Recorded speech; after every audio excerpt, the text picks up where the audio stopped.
Hello. So today we're going to talk about the theory that Marika and the Glowmite Queen were once the same person. And we're going to do that by looking at 4 videos that independently reach that same conclusion. From Crunchy, The Center Tarnished, Zyph the Scholar, and The Alchemist. They will be presented in the chronological order in which they were released, and every video will have 2 sections. The synopsis lists all the arguments they make, and the analysis presents my deconstruction and counter-arguments. And if you haven't seen their videos yet, then I highly recommend you check them out, see what they're talking about firsthand. The links will be in the description. And this is going to be a very long video, so without further ado,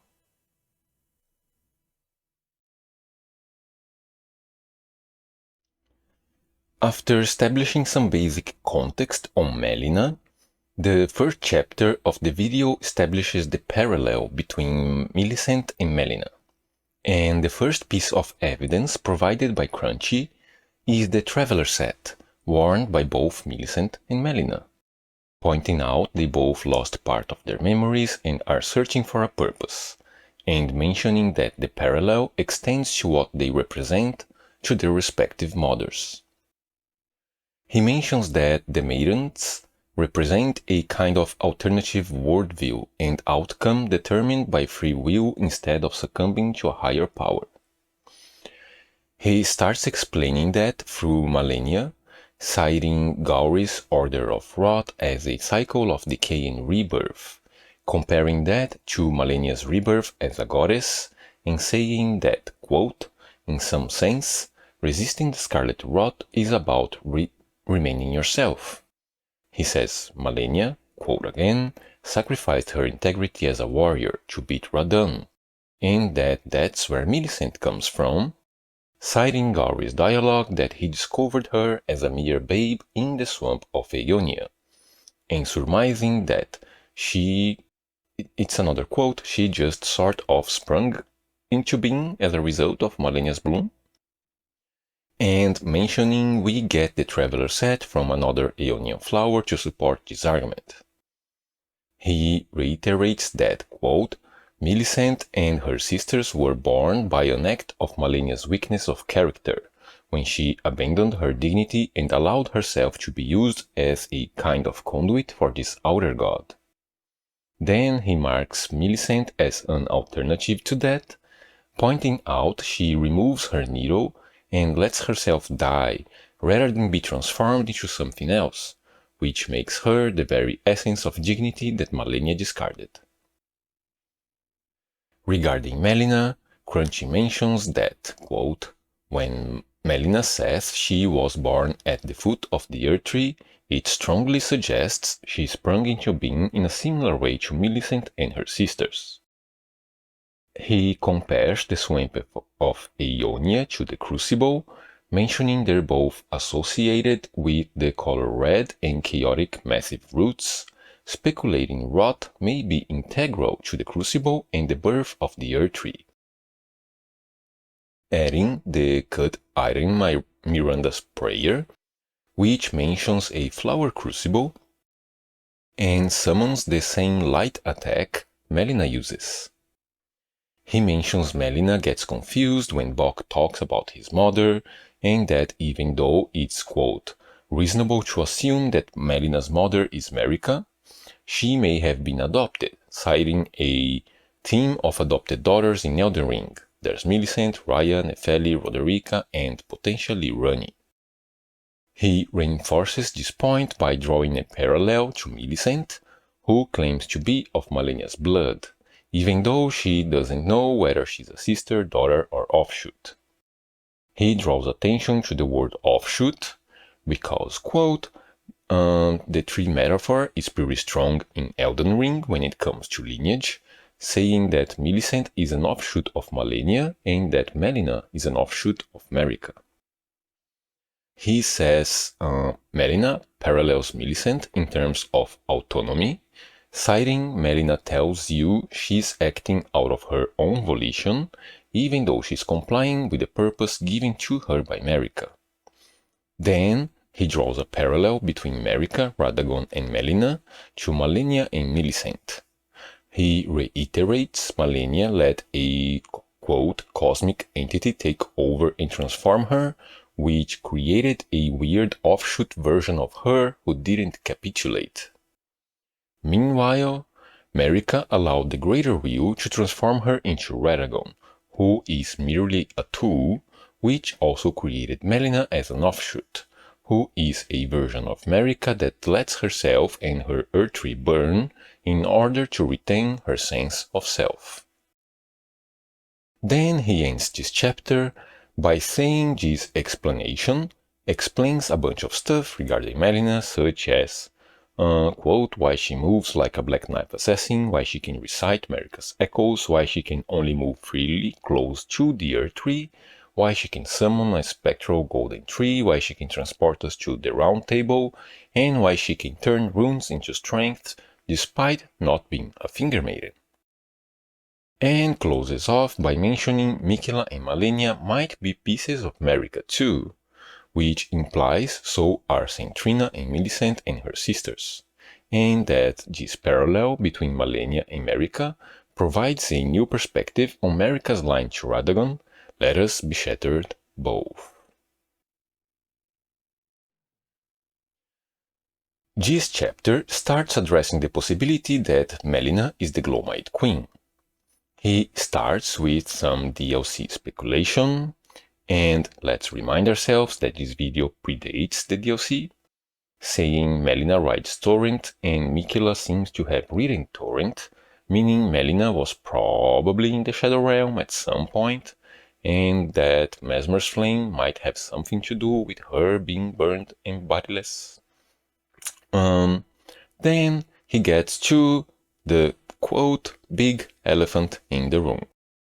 He says people make this connection in part because when Melina's sealed eye opens during the Flame of Frenzy ending, the eye is purple, which is the color of Gloam. Then he contends that Gloam isn't necessarily purple, that it just means twilight or dusk, and shows a picture he calls a scene at dusk, pointing out there's a lot of different colors in it, and that a, quote, a Glowmite could be the color of gold. And he also makes a side note that Fia's ending makes it seem like dusk would be associated with the color gray, if anything. Then he mentions Blythe also has purple eyes. He cites Blythe saying he's a part of Runny's very being, and Runny saying Blythe was tailored for her. From this, he surmises that, in order to be Empyreans, they need to get rid of their dark sides in order to become godlike, meaning Marika and Runny split off and sealed away those parts of themselves as Maliketh and Blythe, which explains why Runny and Melina have sealed eyes.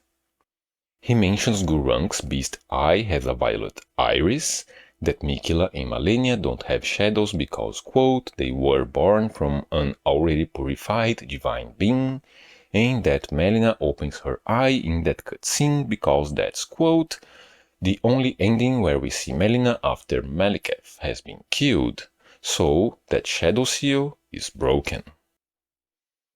And he ends this chapter with two more side notes.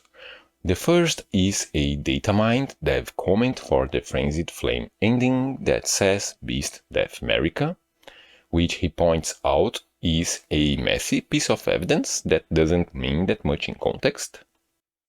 And the second is some more DLC speculation regarding Mesmer and Miquella, which we don't have to belabor since it didn't really come to pass and isn't really relevant for this theory.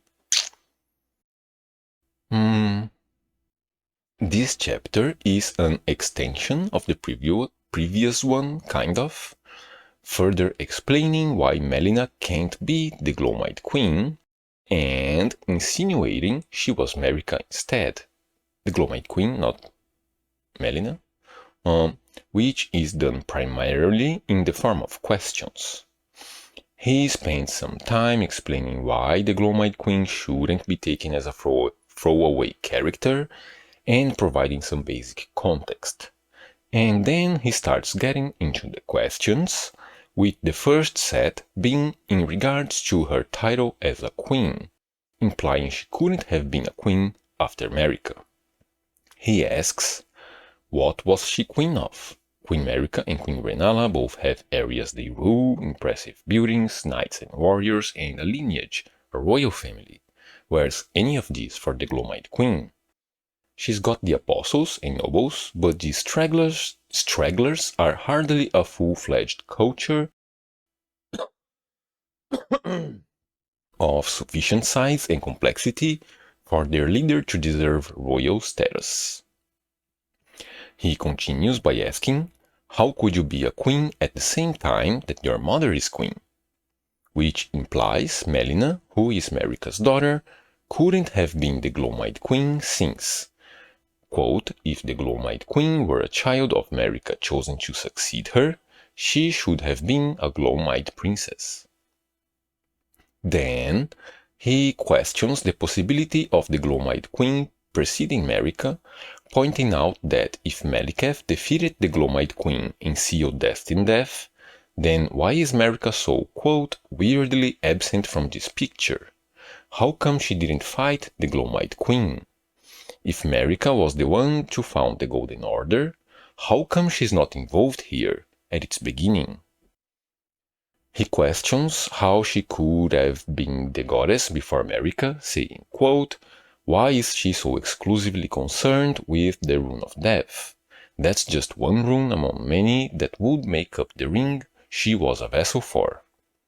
Alternatively, he also questions how she could have been just an Empyrean while Marika was the goddess by asking, how did she get the Rune of Death before it was plucked from the ring? Did Marika pluck the Rune of Death and then hand it to the Glowmite Queen? Or maybe she stole it, only to have Maliketh steal it back. Here, Crunchy goes back to the initial parallel in order to conclude that Marika was the Glowmite Queen. He points out that, just as Millicent will transform into a Scarlet Valkyrie if she doesn't let herself die, Melina transforms into something if she doesn't sacrifice her life, and that something resembles the Glowmite Queen. Meaning that if Melina is a part of Marika, then the Glowmite Queen is also a part of Marika. Then he presents his conjecture that Marika was the Glowmite Queen before heading the Golden Order, that Maliketh turned on her like Blythe is supposed to turn on Runny if she betrays her Two Fingers, meaning Marika also betrayed her Two Fingers and the Greater Will, but was forced to become a figurehead for the Golden Order instead, and then speculates, quote, Runny might represent another kind of Marika alternative in a similar fashion to Melina. And this is basically the end of the theory. But he also quickly presents some side notes before concluding the video. First, that Marika is a Numen from the Eternal Cities where anti-Greater Will items can be found. Second, that there's a connection between Mesmer, Godskin, Serpents and Fire.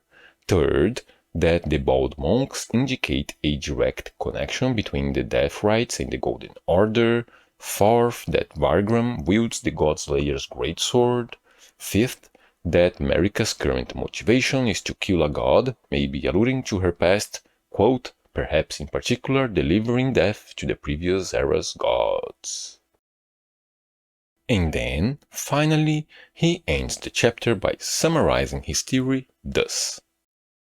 I think Melina is an offshoot of Marika, somehow representing Marika's free will and acceptance of death rather than her transformation into Radagon.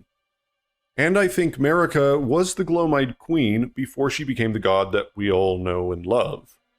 Just to be clear, Because of how weird identity is in Elden Ring, I think it's possible that the Glowmite Queen could have been Marika and also someone separate from Marika at the same time. She could have been a twin or another person in the way that Radagon is another person, but at the same time also Marika. And that's it. The theory is over. But he also poses a question at the end. Is Marika a giant snake?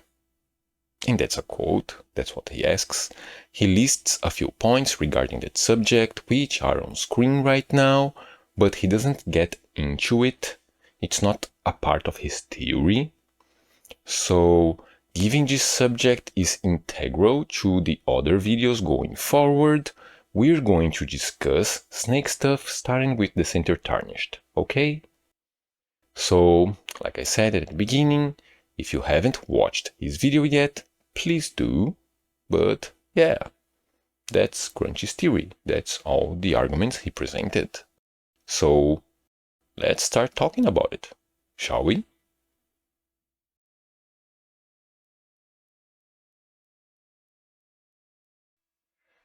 Let's start by making a point of the fact that Crunchy emphasizes free will and autonomy at the core of the dynamic between these mothers and their offshoots. According to the theory he presented, Malenia and Marika both chose to let themselves be transformed by outer gods, after which point they would have surrendered their free will and sense of self, assuming a new form that would be under the control of said outer gods, the goddess of Wrath under the outer god of Wrath and Radagon under the greater will. Meanwhile, Millicent and Melina would be exerting free will by choosing to let themselves die rather than be controlled, thus avoiding their transformation into a Valkyrie and something that, quote, resembles the Glowmite Queen. If they follow down the same path as their mothers, they live but are transformed. If they exert free will, they get to die as themselves and maintain their sense of self. This is the parallel they present between these characters, and before we move on to my arguments, let me just say that this parallel is the theory. From its foundation to its conclusion, this parallel is the whole theory. Without this parallel, there is no theory. And the other order of his video goes around a little bit. So we're going to group the chapters into Offshoots plus Marika, which discusses the parallel itself, then Sealed Eye plus Glowmite Queen, which argues that Melina isn't the Glowmite Queen, then lastly his final side notes. Let's start by talking about the choices made by Marika and Melina and how the Lord of Chaos influences that comparison. Melina chooses whether to burn herself and the Erdtree right after we beat Morgoth, when she asks us to go to the Forge. That's when she chooses whether or not to serve the Greater Will, and she chose fire. According to Crunchy, Melina's refusal to help the Tarnished after we're embraced by the Three Fingers is an extension of that same choice, the one she makes after Morgoth. But that second choice regarding the Lord of Chaos isn't a parallel to Marika's. It doesn't have anything to do with subservience to the greater will. Melina had already chosen to burn. She's refusing now because the Lord of Chaos is a bigger threat. And the very dichotomy that is proposed between Melina's choices is a false premise, because in both cases, she's failing to challenge the greater will. Melina's choice to burn herself turns Lindell into a pile of ash.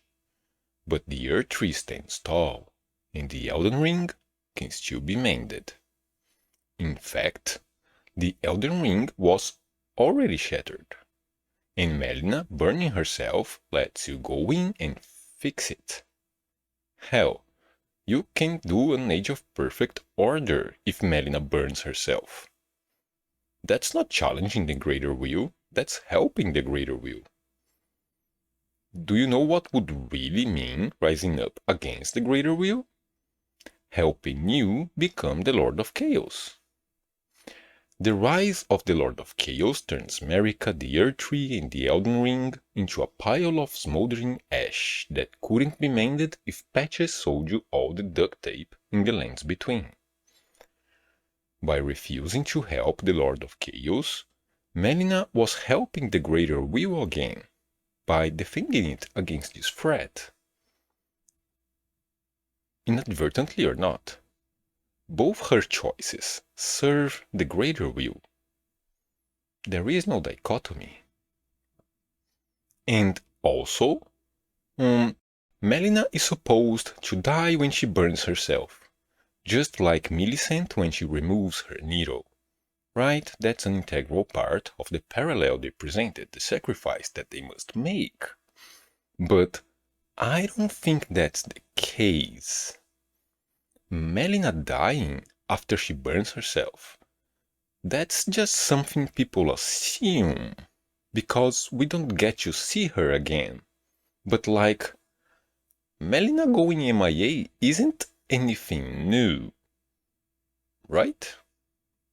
In fact, the path of the Lord of Chaos provides evidence to the contrary, since when we burn at the forge doesn't kill us. It's a very painless procedure, actually. You don't lose your runes, your Great Rune remains activated, the process will even heal your health if you were hurt before burning yourself. Which is kind of the exact opposite of dying. There's no reason to assume Melina dies when she does that.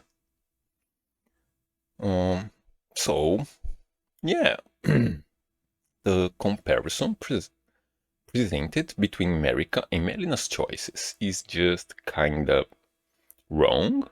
Like, it doesn't really work as a parallel, right? Okay, moving on to Millicent and Malenia's choices. Crunchy describes it as a matter of pride by saying, To give more context to this, we should look at why Malenia stopped resisting the rot.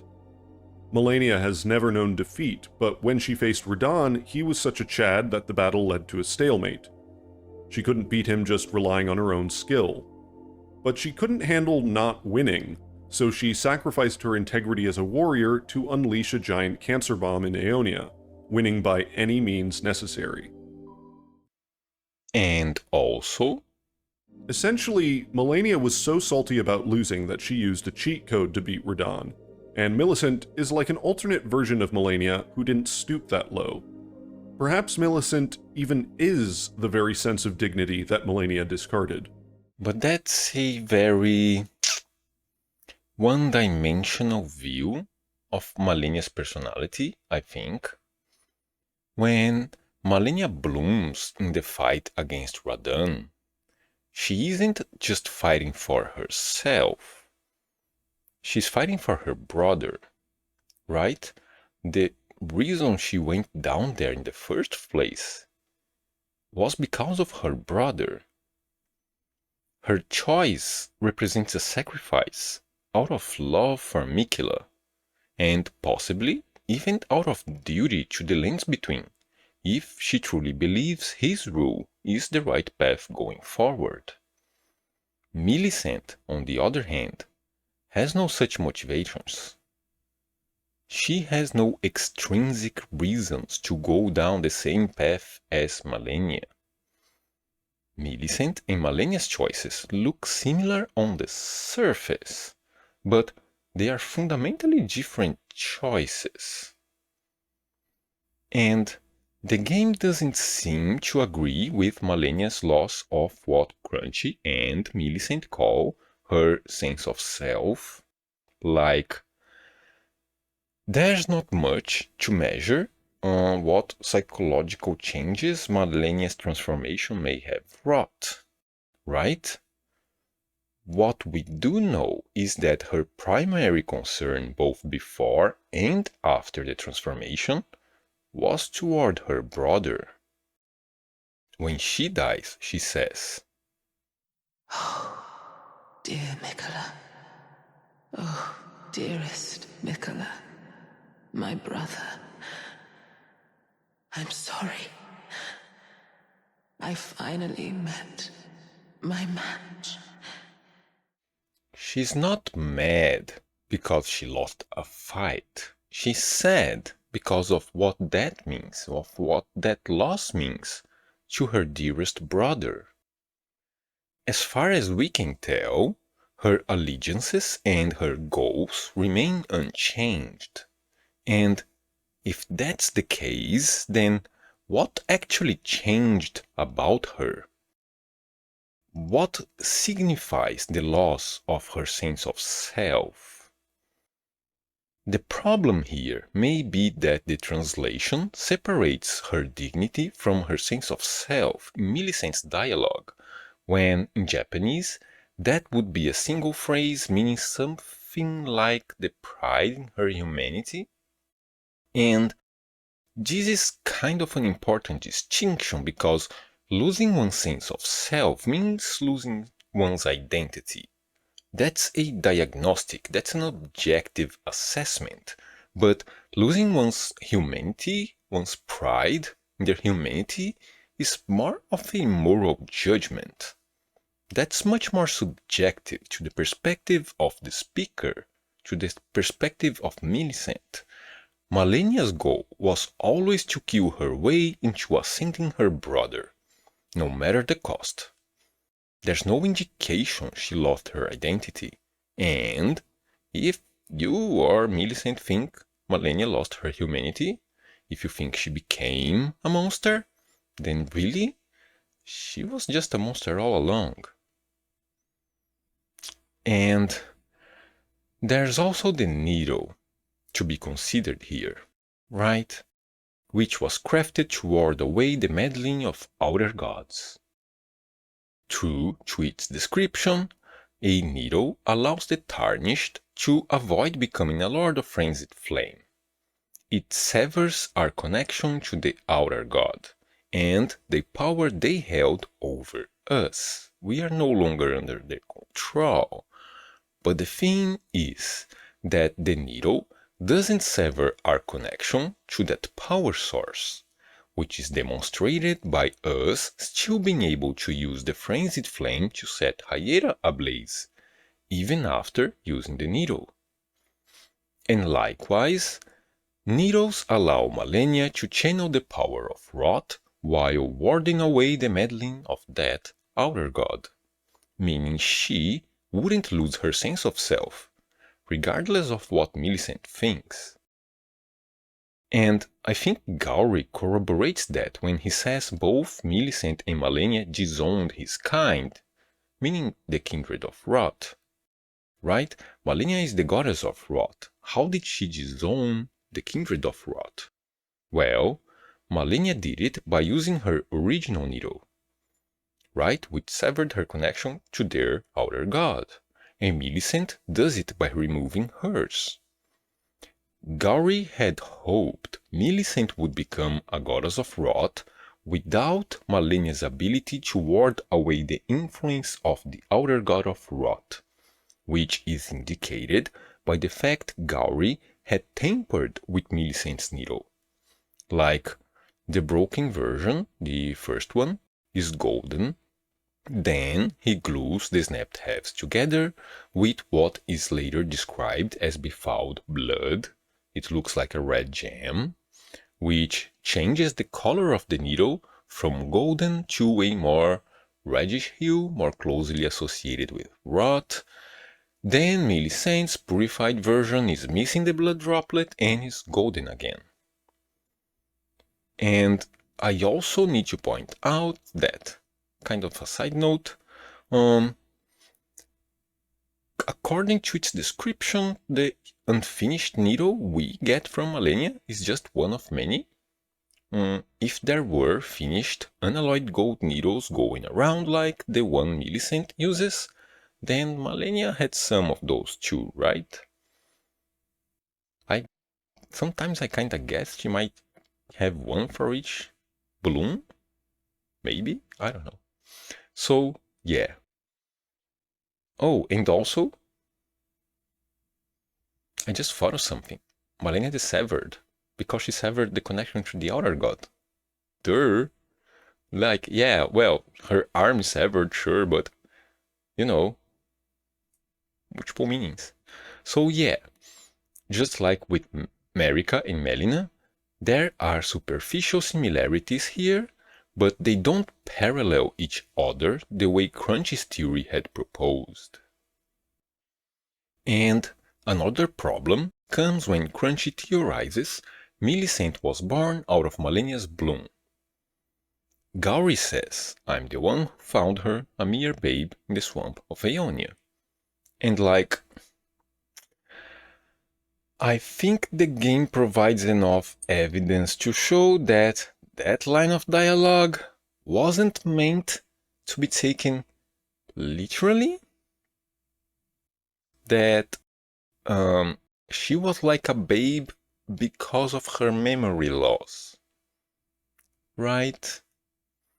For one thing, the Valkyries use equipment Gowry most likely, not necessarily, but most likely wouldn't be able to provide, such as a blade of calling, an Erdtree seal, and a tree spear. There's also the Rotten Winged Sword insignia, a counterpart to the Winged Sword insignia, which was given to knights who fought alongside Malenia the Severed. Right? If their knights got that insignia and the Valkyries have a Rotten insignia, that kinda means that the Valkyries insignia was provided to them by the Haligtree. And there's the needles again. According to Crunchy's theory, Millicent's sisters were also born from the bloom, and since they cast past threads, they would have been raised by Gowry as well. That, combined with the fact that their rot is at an even more advanced stage than Millicent's, the sisters, with them going blind like Malenia, means the sisters would need needles in order to function too. So, given the broken needle is made of unalloyed gold, and that Gowry asks us to go get it for him instead of making another one from scratch, then all Valkyries were given needles by Miquella and Malenia before coming to Aeonia. Also, if they had been literally born from Aeonia's blossom, why would there be an age difference between them? You know, the way they are named, there wouldn't be an eldest and a younger sister, they'd all just be twins. And wouldn't Malenia have birthed another handful of babies when she blossomed against the Tarnished? And if Millicent is Malenia's literal dignity, splintered off her psyche and given human form, then what do her sisters stand for? What did Malenia leave behind to birth them? And if they're all her dignity, then why do the sisters fight Millicent? Crunchy also mentions the Traveler set in front of Elphael's Blossom, saying it supports their conclusion, meaning these clothes are given to all babies born out of Malenia's blossoms, right? If Millicent wears the set, and the fact that it's in front of the blossom supports his theory, then a baby is about to burst from that flower and be given those clothes. But, like, you know, those are adult-sized clothes, not fit for babies. If there are babies coming out of the flower, why aren't there baby clothes in there? Right? Because that's the point of Gowry's dialogue. Like, sure, you could argue they are born as human-sized creatures, but then why would he say she was a babe, right? That's the point. That's the reason to even consider any of this. Also, both Malenia and Millicent set precedents of Valkyries blossoming upon death, right? So, if they die in Blossom, and then can survive the process, so that's likely another Valkyrie who died and blossomed here too in Elphael, and given the coffins in that room, I think a cycle of dying and blooming may be how they determine which candidates are worthy of being Valkyries. Which is to say, the ones who survive the process get the job. Kinda like Gowry's cycle of decay and rebirth. And that might be also how they're expected to grow stronger too, just like Malenia seems to grow stronger with each bloom, eventually culminating in her godhood. So, to recap, on one hand, regarding Millicent springing into being from the flower, on one hand, there's a bunch of reasons why they wouldn't have been born from the bloom, right? And a bunch of hints indicating they came to Aeonia along with Malenia's forces. And, on the other hand, there's Gowry calling an amnesiac a mere babe. I just very honestly don't think these are equally reasonable explanations. You know? And also, Millicent says, I am of Malenia's blood, right? There's no room for interpretation there. She's of Malenia's blood, period. But in Japanese, that line of dialogue is more vague. It kinda means that she's kind of related to Malenia, you know? And this vagueness is repeated in the line, whatever the case though, I am certain of a kinship between us, which is also echoed in Japanese. In English, the amnesiac girl tells you she's categorically blood related to Malenia. I lost my memory, but I know that for sure. In the original language, though, she can feel a kinship, but she doesn't know what that means exactly. She's kind of related to Malenia. Well, I think it probably means the Valkyries were adopted by Malenia. Right? Like, that's even part of how Crunchy sees the whole thing, like adopted daughters.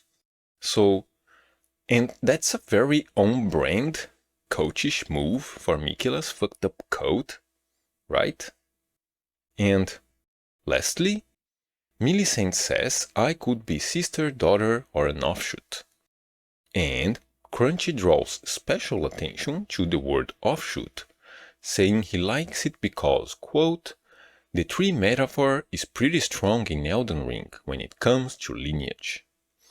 And the word offshoot in English has an association to trees, yes, but the word from which it was translated lacks that plant association that makes it sound like it's specifically related to rot blossoms and golden trees. So, yeah, there's that too. This particular dialogue just really doesn't support Crunchy's theory the way he thinks it does. And, well, Yeah, this is it. I guess. Like I said, this parallel is the whole theory. And without this parallel, there is no theory. And there's just too much in their interpretation that doesn't work for me. Not just in terms of individual lore bits, that's more debatable, but also in the structure of the parallel itself. So, I just don't think this theory works for me.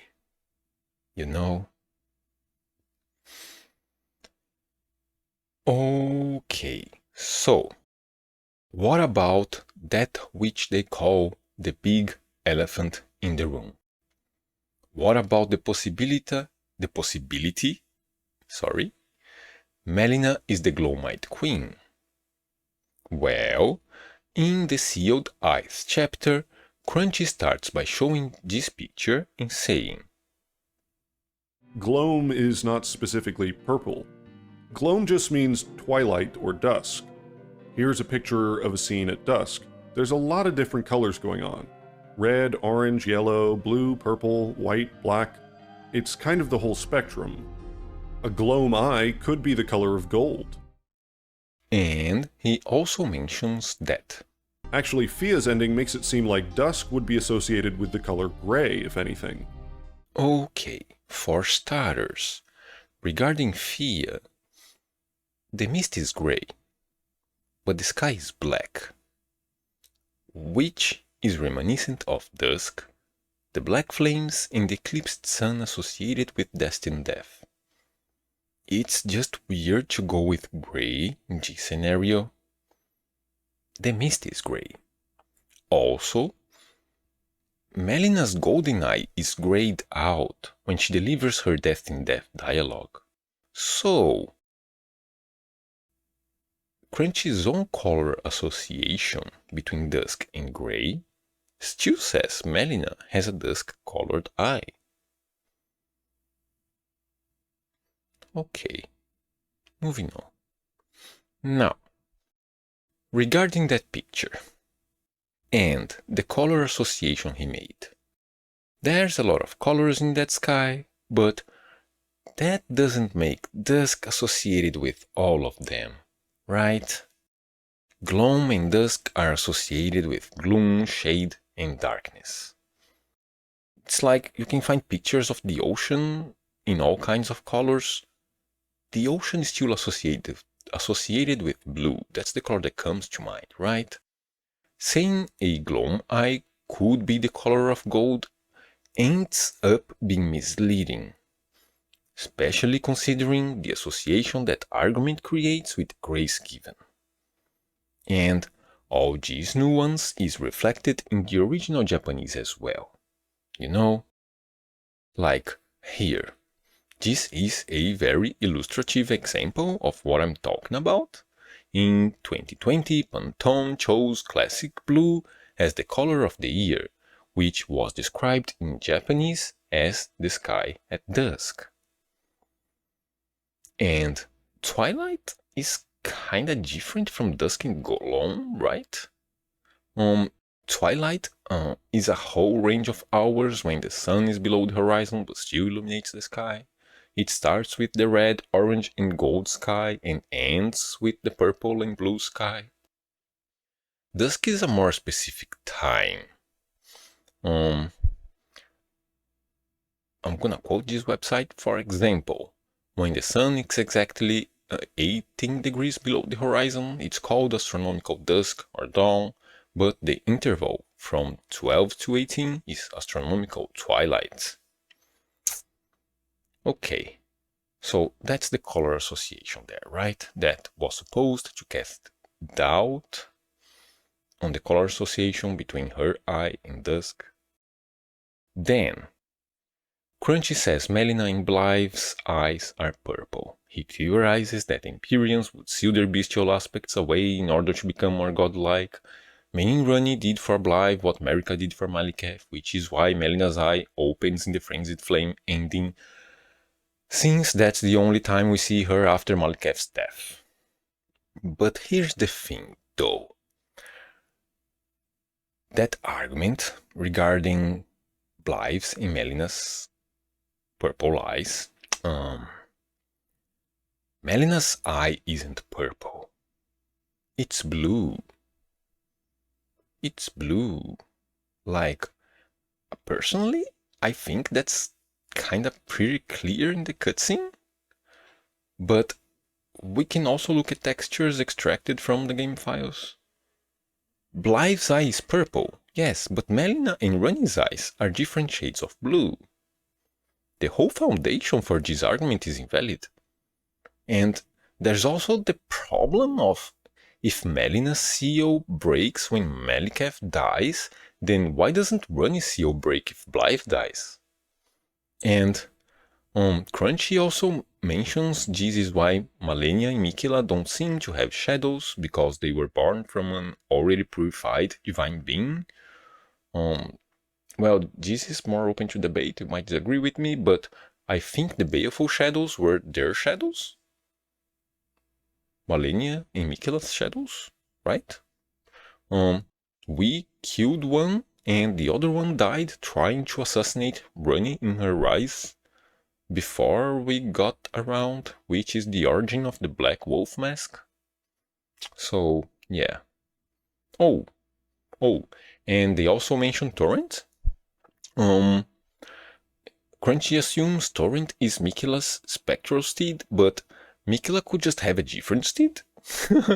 Like, you can even find at least a couple of spectral steed skeletons in the Lands Between. And he also makes a few predictions about the DLC, and they didn't really work out, but those were more like side notes, and the DLC wasn't even out yet at the time, so there's no need to address them here, I think. So, yeah. There's no reason to question the color of Melina's eyes. And there's no reason to compare her to Blythe. Right? Next, Crunchy presents a bunch of question-based objections. He asks, how could you be a queen at the same time that your mother is queen? Well, it obviously doesn't have to be at the same time, right? And also, Crunchy himself agrees Melina was adopted, so she was the queen but not the daughter. Then she was deposed, America scrambled Melina's memories and adopted her. And the DLC hadn't come out yet when this video was made, but this doesn't even contradict the usual interpretation of Mesmer's kindling, since if Melina was the Glowmite queen who was then adopted, she'd still be Mesmer's half-sister, right? Like, he's questioning that dynamic, but there's no problem here. He also questions Marika's participation in the defeat of the Glowmite Queen by saying, Maybe the Glowmite Queen came before Marika. Which is what I said just now, by the way, right? But this brings up an odd point. Maliketh defeated the Glowmite Queen and her apostles, and then he sealed Destined Death. The implication being that one follows from the other. In fact, the apostles were said to have served Destined Death itself, almost equating the Glowmite Queen with the Rune of Death, as if she embodies it. One way to read that is to say that defeating the Glowmite Queen and sealing Destined Death are the same event. But Marika is weirdly absent from this picture. How come she didn't fight the Glowmite Queen? If Marika was the one to found the Golden Order, as is generally assumed, how come she's not involved here at its beginning? Well, just because Marika didn't do the fighting herself, that doesn't mean she wasn't involved. Like, there are no records of Marika fighting anybody. Radagon fought Raya Lucaria, Mesmer fought the Hornsent, Godfrey fought the Fire Giants and the Stormlord, Godwyn defended Leyndell against the Ancient Dragons, and Maliketh fought the Glowmite Queen and her apostles. Marika just tells people to do the fighting for her. And another objection is, what was she queen of? Queen Marika and Queen Rennala both have areas they rule, impressive buildings, knights and warriors, and a lineage, a royal family. Where's any of this for the Glomite Queen? She's got the apostles and nobles, but these stragglers are hardly a fully fledged culture of sufficient size and complexity for their leader to deserve royal status. Crunchy, honey, what about Farum Azula?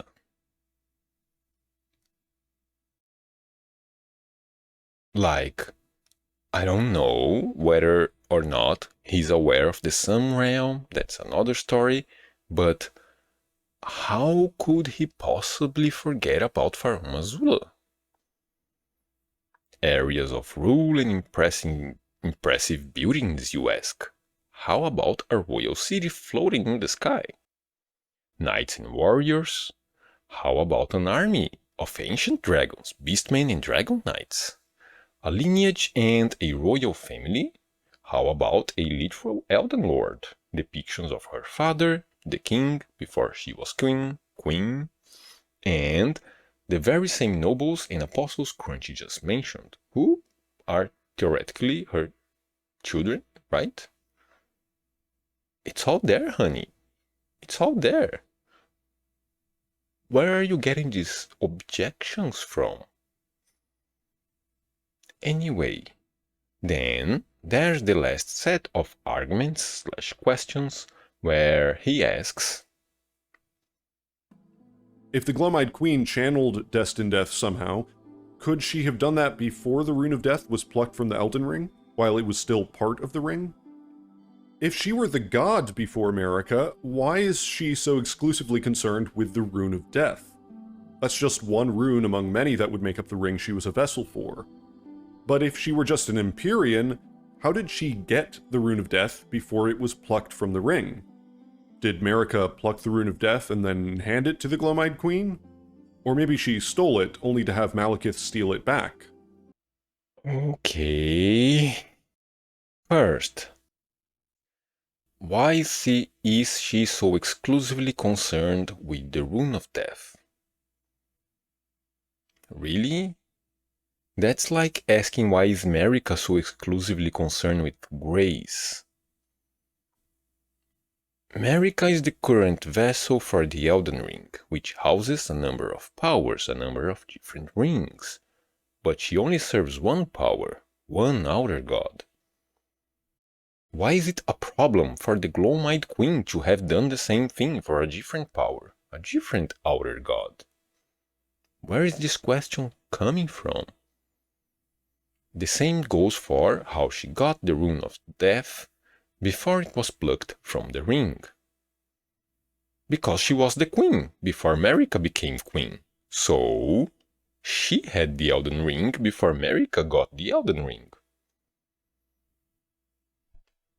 What am I missing here? Opposing the notion that the Glomite Queen had access to Destined Death would be like opposing the notion Marika has access to grace. Where is this coming from?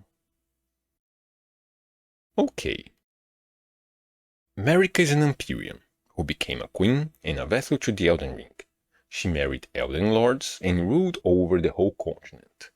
And when we mend the Elden Ring, we can change the primary power it's associated with depending on the mending rune we use. But it's still the same Elden Ring, even if everything else looks different, including the Earth Tree, right? We don't kill the Greater Will or anything like that. We're just adding powers to the Elden Ring, which is still controlled by the same outer god. This is our current framework. Likewise, the Glomite Queen was an Empyrean, who became a queen and a vessel to the Elden Ring. She married Elden Lords and ruled over the continent. A beautiful parallel. Quite simple, actually. And when Marika took over the Elden Ring, she changed the primary power it was associated with from Destined Death to Grace. Like, we mend the Elden Ring with runes, But destined death wasn't a ring. The rune of death isn't a ring. When we mend the Elden Ring with new rings, we're just adding powers to it, but we're not changing who's in charge of the whole thing. The ruling Outer God remains the same, but the rune of death was a kind of counterpart to Marika's rune. When Marika plucked the rune of death from the Elden Ring, she wasn't just removing one of its powers, she was removing the control Melina's Outer God had over the Elden Ring and replacing it with the Outer God of Grace. It was a coup. There was a queen, and that queen is no more. There is another queen now. That's a coup. She deposed the queen and became the queen herself. She deposed Melina's god and replaced it with her god, with Grace. And then she, quote, adopted Melina so she could later burn at the Forge of Giants as killing. You know? Leave one giant alive to suffer, leave one queen alive to suffer. There is a pre-established, very clear, very simple explanation for everything Crunch is talking about here. I know some people don't agree with these interpretations, but they are there. People are free to disagree with them, but they shouldn't be ignored. These questions are all creating contradictions where there's none to be found. Right? He isn't arguing against these pre-existing simple explanations clearly presented by the game. He's just questioning them.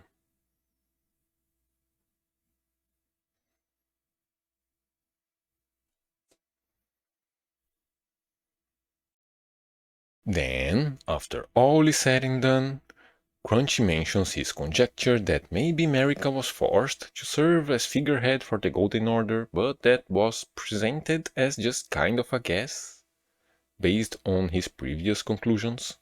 So, given I've already discussed the arguments leading to those conclusions, I see little reason to unpack this little bit.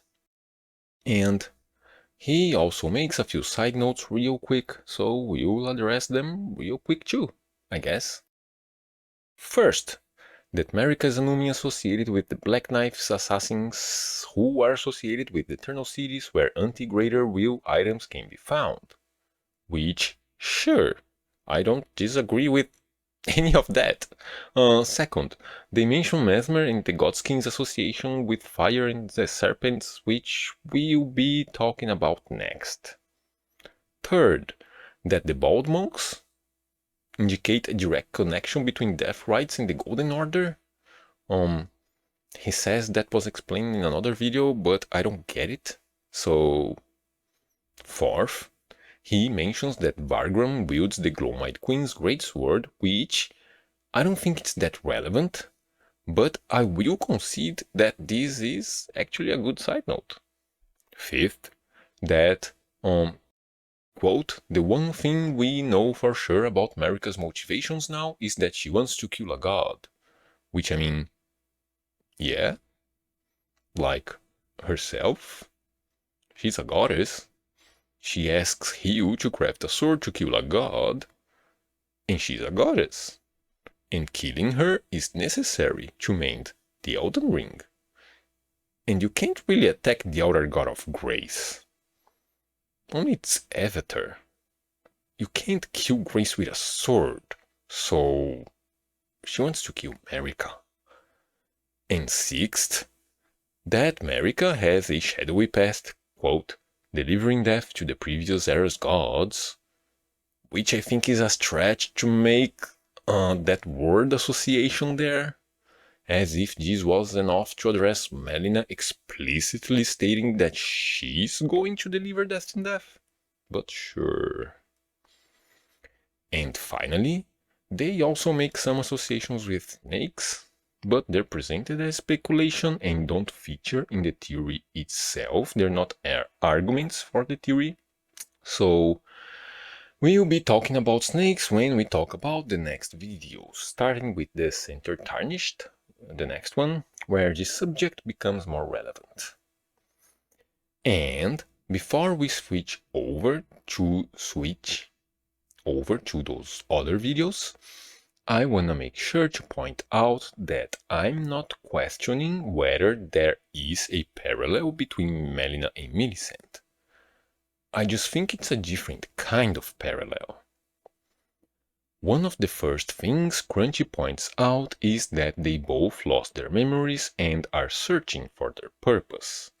And I, personally, see that as them having lost their sense of self.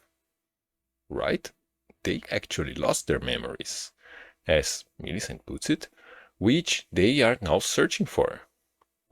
And since they were both lied to, used, manipulated, and turned into a different version of themselves, then finding their sense of self is equated with liberation. Millicent doesn't really know why she's doing the things that she does, but she's going back to her cult mummy. The programming was too strong. But she's inspired by you into being somebody else. And she finds her true self in the person she wants to become. Perhaps because you reminded her of the person she used to be. And in the case of Melina, Melina doesn't actually get that moment of realization. She doesn't ever choose to break free.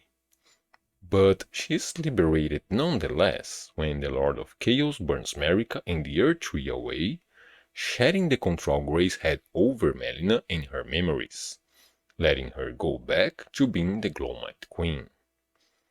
And the differences between their paths, namely the fact Millicent needs to fight for her freedom, which leads to her death, while Melina is handed her freedom, which leads to her becoming death, is a part of one of the themes of the game, namely, the people who are sacrificed in conflicts fabricated by systems of control, and how those systems perpetuate themselves in cycles unto eternity. So, yeah, this is Crunchy's theory, and while I do disagree with his thematic and lore interpretations, I think it needs to be acknowledged that this is the only theory in the list that predates the DLC. And we also need to give him some credit for being the only one to have addressed the possibility Melina was the Glowmite Queen, at least to a reasonable extent, which I think should be an essential step in all these theories, right? Even though I disagree with his arguments there as well. So, yeah, on to the next video, shall we?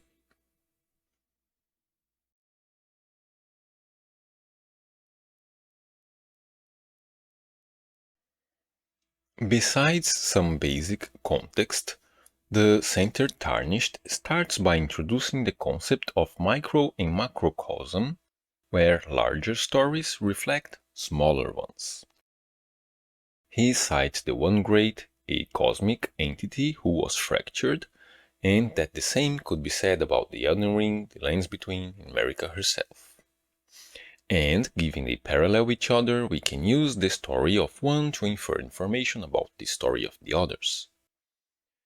Then he establishes some parallels of his own, namely that Marika and the Glowmite Queen were both Empyreans and opposites of each other, one of life and one of death, just like Miquella and Malenia, Empyreans who are eternally youthful and eternally dying, respectively.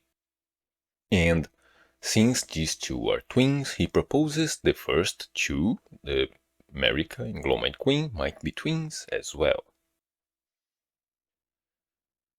Then he establishes a connection between Marika and the Glowmite Queen through their children, Mesmer and the Godskins. He points out aprons of Godskin nobles have supple subcutaneous fat, which he associates with babies, while showing a picture of abductor virgins and the inhuman physiology of those nobles, which he claims to be, quote, similar to that of serpents. He talks about the god hunt, wondering why she chose to do it and which gods did she hunt, since, quote, it would seem, at least in the base game, that there's no evidence of these hunted down gods. Then, given the possibility Marika and the Glowmite Queen were twins, he says they'd share a shaman village lineage, meaning the Glowmite Queen's family was also tortured by the Hornsent, which raises the possibility she took part in Marika's revenge, that the gods hunted during the god hunt may have been the gods worshipped by the Hornsent, and that the godskins may have assimilated inhuman physiology from the crucible stemming from this period of time. And finally, he points out that just like the Glowmite Queen cradled the godskins in swaddling cloth, there's a statue of Marika doing the same for Mesmer, who enacted Marika's revenge against the Hornsent and who, quote, more than likely killed the gods of that culture. From all this, he concludes Mesmer was the original godskin, that this statue symbolizes the genesis of the god hunt, and that the godskins have serpentine features and pale skin because they're related to Mesmer. Okay, so this chapter is called America. I'm guessing that's an autocorrect thing, but I think it's funny, so I'm keeping it. Okay. And this chapter is aimed at showing there's no such person as the Glowmite Queen, who would have existed as a separate individual. He starts by pointing out that Marika is the vessel for the Elden Ring and the only one ever mentioned to have the Elden Ring. He notes that there's a number of statues that all represent Marika, which means the girl statue in Farum Azula must also be of Marika. He asks why is it that Placido Sax's god have to involve the Elden Ring at all, saying that the god of Rot, the Fell god, the gods of the Hornsent, and the Old Gods, none of them have anything to do with the Elden Ring. He then reinforces the previous argument that the girl statue in Farum Azula is of Marika by pointing out that Maliketh sealed Destined Death away there, and that both the Shadow and the Rune have direct... The Shadow, meaning Maliketh, and the Rune have direct, quote, direct unarguable ties to Marika. Then he quotes Hayera when she says the One Great was fractured, which resulted in birth, souls, and curses, and draws a parallel to Marika, who fractured the Elden Ring, but also herself, when she removed the Rune of Death and suppressed it, which led to everyone born afterward to be cursed. And finally, he concludes these queens couldn't have been twins because it's always only ever Marika that's doing everything. He starts this argument by saying there's no evidence of a second person hunting gods and killing shadow people, and also, quote, it is Marika who leads the hunt against the Hornsent and their gods, it is Marika who has children with inhuman physiology, it is Marika who swaddles Mesmer, the base serpent, it is Marika who has the motivation to start this massacre, it is Marika who houses the Elden Ring, the only person to house the Elden Ring. It is Marika who plucks out the Rune of Death. It is Marika who fractures the Elden Ring and does herself. All roads lead back to one person, Marika. End quote. The next chapter mentions the mother archetype, which is divided into a good mother associated with life, bounty, and all things good, sugar, spice, and everything nice, and a bad mother associated with death, infanticide, and even serpents. He then ties this archetype back to the Knight of Black Knives, mentioning the godskin aprons have 7 faces with golden eyes, just like there are 7 mausoleums housing Marika's unwanted children, quote, literally killed more than likely by her own doing. He reiterates Marika and the Glowmite Queen are presented as the 2 mother archetypes, and says those archetypes are 2 sides of the same coin, meaning that, quote, one individual has both of these contrasting concepts, one of life and one of death, one of nurturing and one of abandonment. Then he ends by pointing out the larger theme of abandonment in the DLC. The last chapter ties everything back together. It starts with a Miyazaki interview where he says, there are several meanings behind Runny's dual face. It touches on the nature of Empyreans and the multiple different aspects they can possess. From which he deduces that Empyreans, quote, are not a singular being, but rather composites of many. Which then leads to the conclusion that Marika was the Glowmite Queen all along. He says they represent the whole Elder Ring, the cycle of life and death, the lands between and the Shadowlands, the Earth Tree and the Shadow Tree, and also the Great One. As further evidence, he rapid fires a bunch of arguments, starting with the Godslayer's greatsword, a single weapon split into 2 halves, spiraling further apart. He mentions Marika's shadow, Maliketh, sealed destined death, and that all manner of death washes up in the Shadowlands.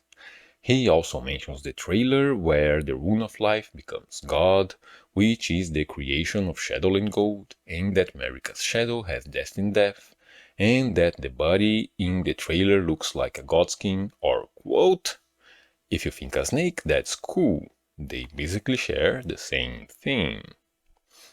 He says the emergence of the Elden Ring signifies a clear separation of worlds, perhaps the world of life and the world of death. And lastly, he mentions Melina, who shares echoes of Marika in the vengeance of the Glowmite Queen. Then he explains how things went down by saying, right?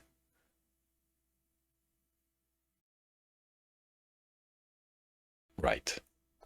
By saying the Snakeskin in Bonnie Village is looking at the Weeping Hut and giving the Glowmite Queen resurfaces through Melina because we killed Torrent, then the snake skin is evidence of the moment when Marika transformed into the Glowmite Queen, triggering the God Hunt in Marika's revenge. Next, he explains his interpretation that demigods are splinter psyches of emotion created through trauma. As examples, he cites Godric, who is, quote, a reflection of Marika's horrible past, the reason for it all, the anchor. And he also cites Rykard in Mount Gelmir, where we find more references to snakes, including a godskin noble in front of a snakeskin, which possibly alludes back to Mesmer, and also abductor virgins, which connect Mesmer, Marika, the God Hunt, godskins, and the Glowmite Queen.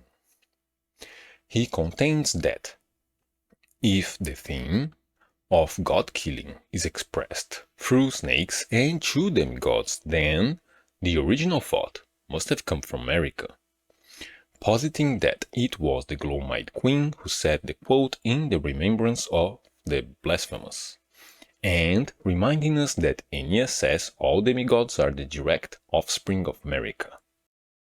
And also that Radagon is Marika, of course. And finally, he expands on this concept by citing Malenia's offshoots as a parallel to Marika and her offspring.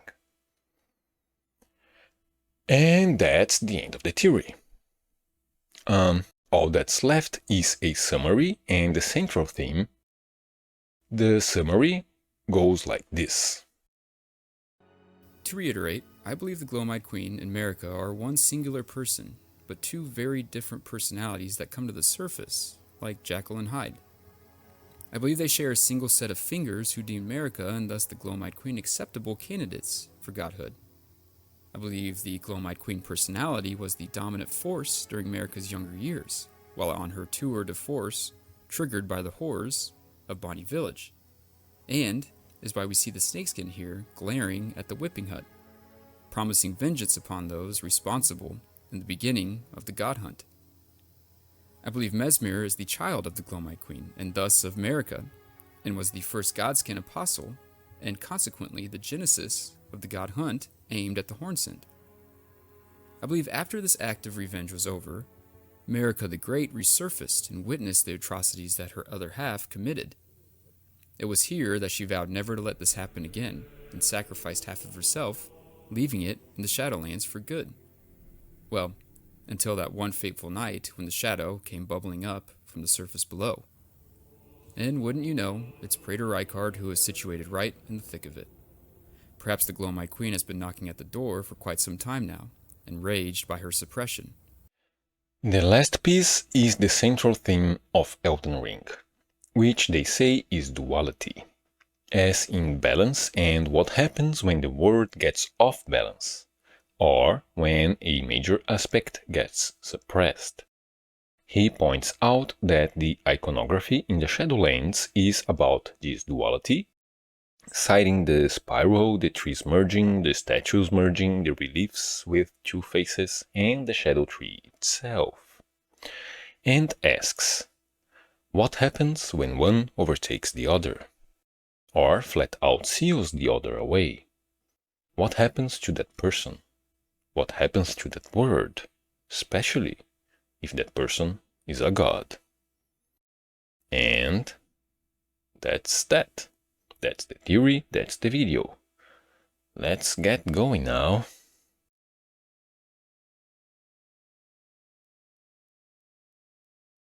So, like Crunchy, the Center Tarnished's video also has parallel stories, but they're not his whole theory. There is a core theory that exists apart from those stories, and those stories are there to help support this core theory. So, what is his theory? Well, it starts by connecting Marika and the Glowmite Queen by the fact they were both Empyreans and therefore possibly sisters. And then connecting Mesmer to the Godskins. That's the foundation of the whole thing. Both Mesmer and the Godskins were cradled in swaddling cloth, they both had inhuman serpentine physiology, and they both hunted gods. So Mesmer was the original Godskin, and the other ones were all related to him. If both queens were shamans, then both their families were tortured by the Hornsent, which served as the catalyst for the God Hunt, and the snakeskin in Bonny Village would be associated with the queens, providing an origin for their offspring's serpentine nature.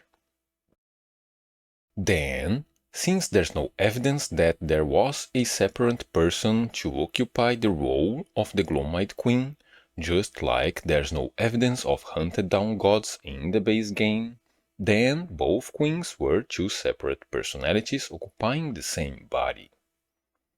Marika was the dominant personality, then Bonny Village brought the Gloam-eyed Queen to the surface, who became the dominant personality, and it was her who conducted the God Hunt in the Shadow Realm. After the hunt was over, Marika came back and was so shocked by the horrors she had unleashed that she plucked the Rune of Death out of the Elden Ring and herself, sealing away Destined Death and the Gloam-eyed Queen. Years later, the Knight of the Black Knives had the Godskins kill Marika's unwanted children. Both Marika and Rykard were involved, and given Rykard's association with serpents, it's implied that the Gloam-eyed Queen was coming back to the surface once again, making her the source of Rykard's god-killing ambitions and explaining why Marika helped with this plot to have her own children killed. And lastly, after Torrent is killed in the Lord of Frenzied Flame ending, the Gloam-eyed Queen resurfaces through Melina, who was an offshoot of Marika's fractured psyche. There are arguments presented to support these points, and we'll address those arguments, but this is the theory, right? This is the structure. And you may have noticed the recessive arguments there on the right. I divided their arguments in three groups: proactive arguments, which are pieces of evidence that lead to a conclusion. Here, except for the little piece on the right there, these are all proactive arguments. Then there's the recessive arguments, which are the lack of evidence from the game to support standard conclusions, right? Which creates holes in the lore's plot that are then filled with the theory's explanations. Okay, the proactive arguments lead to conclusions that are used to fill the holes created by the recessive arguments. And then there are some thematic arguments as well, which aren't necessary for the theory to exist, but that provide support for its conclusions. Now, before we start addressing these points and arguments, I'd like to address the theory as a whole. If we take all these points at face value and assume all their individual conclusions are correct, how does the whole thing stand up to scrutiny? Well, even then, there are still problems with this theory. The order of Elden Lords goes Placido Sax, Godfrey, and Radagon, right? So, who did the Glowmite Queen birth Godskins with? If Gaius was Radagon's classmate and Mesmer's friend, that means Mesmer is Radagon's kid, right? Red hair, not built like a truck. More Radagon than Godfrey, I think. And if the Godskins came after Mesmer, then that means the Glowmite Queen was making Godskin babies with Radagon? Which is a bit weird, but okay. But his video says that the little girl statue in Farum Azula is Marika. There's an Elden Ring altar there. There are statues of Beastmen, priests like Meliketh, and there's Placido Sax, who was Elden Lord in a prehistoric era before the Erdtree. So, he was Marika's first Elden Lord. It's like he said in the video, Marika is the only one to have served as vessel to the Elden Ring, so that Elden Lord was her Elden Lord, right? Why did she divorce him? Why was he allowed to keep Farum Azula?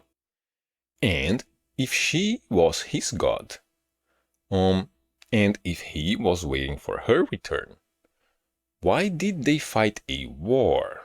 Why did the dragons attack Leyndell? That doesn't make much sense. But the ancient dragon's lightning is red instead of golden, and the rune of death is right there in Farum Azula with them. So it kinda looks like they're more closely related to the Glowmite Queen than Marika, meaning the Glowmite Queen is the original personality, right? Instead of Marika being the first one, like she started off as the Glowmite Queen in a prehistoric era when she was married to her Dragon Lord, Elden Lord. Then she was suppressed by Marika somehow, who went off to make babies with Godfrey and Radagon, leaving Placido Sax waiting for his god's return.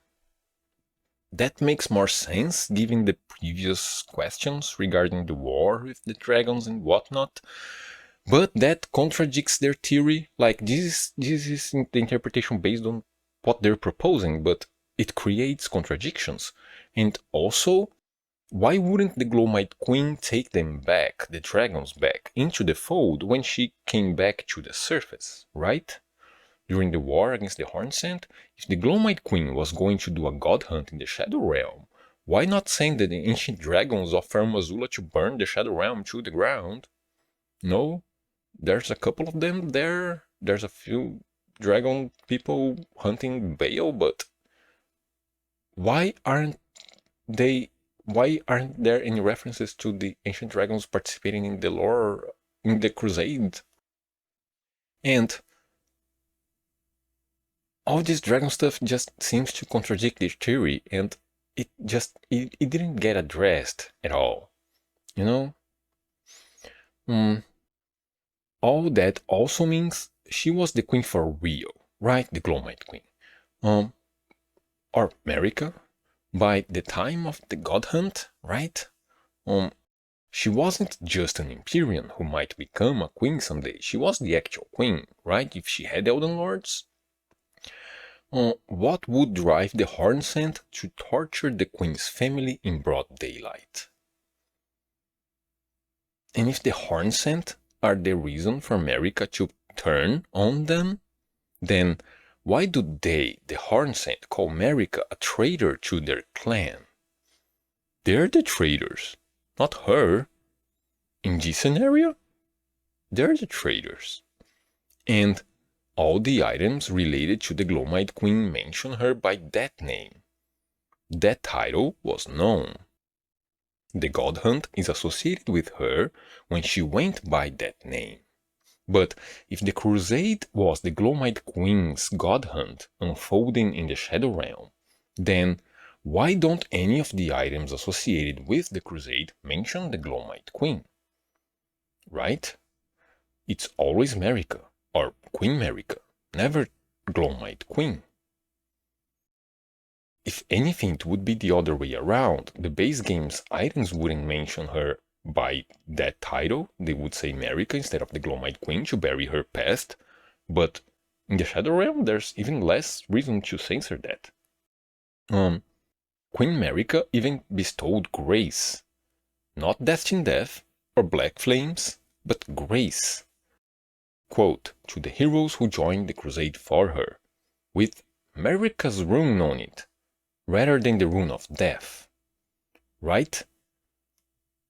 If she's supposed to pluck the Elden Ring, the rune of death, out of the Elden Ring at the end of the crusade, which was the God Hunt, then why is she bestowing grace runes with Marika's seal on it?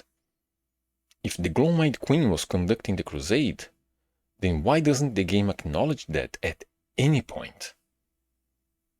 And the video implies Marika plucked the rune of death in the Shadow Realm, where all manners of death wash up only to be suppressed, at the Gate of Divinity, where they assume the thing Marika reaches into to be a god's king, meaning that's where Maliketh would have defeated them.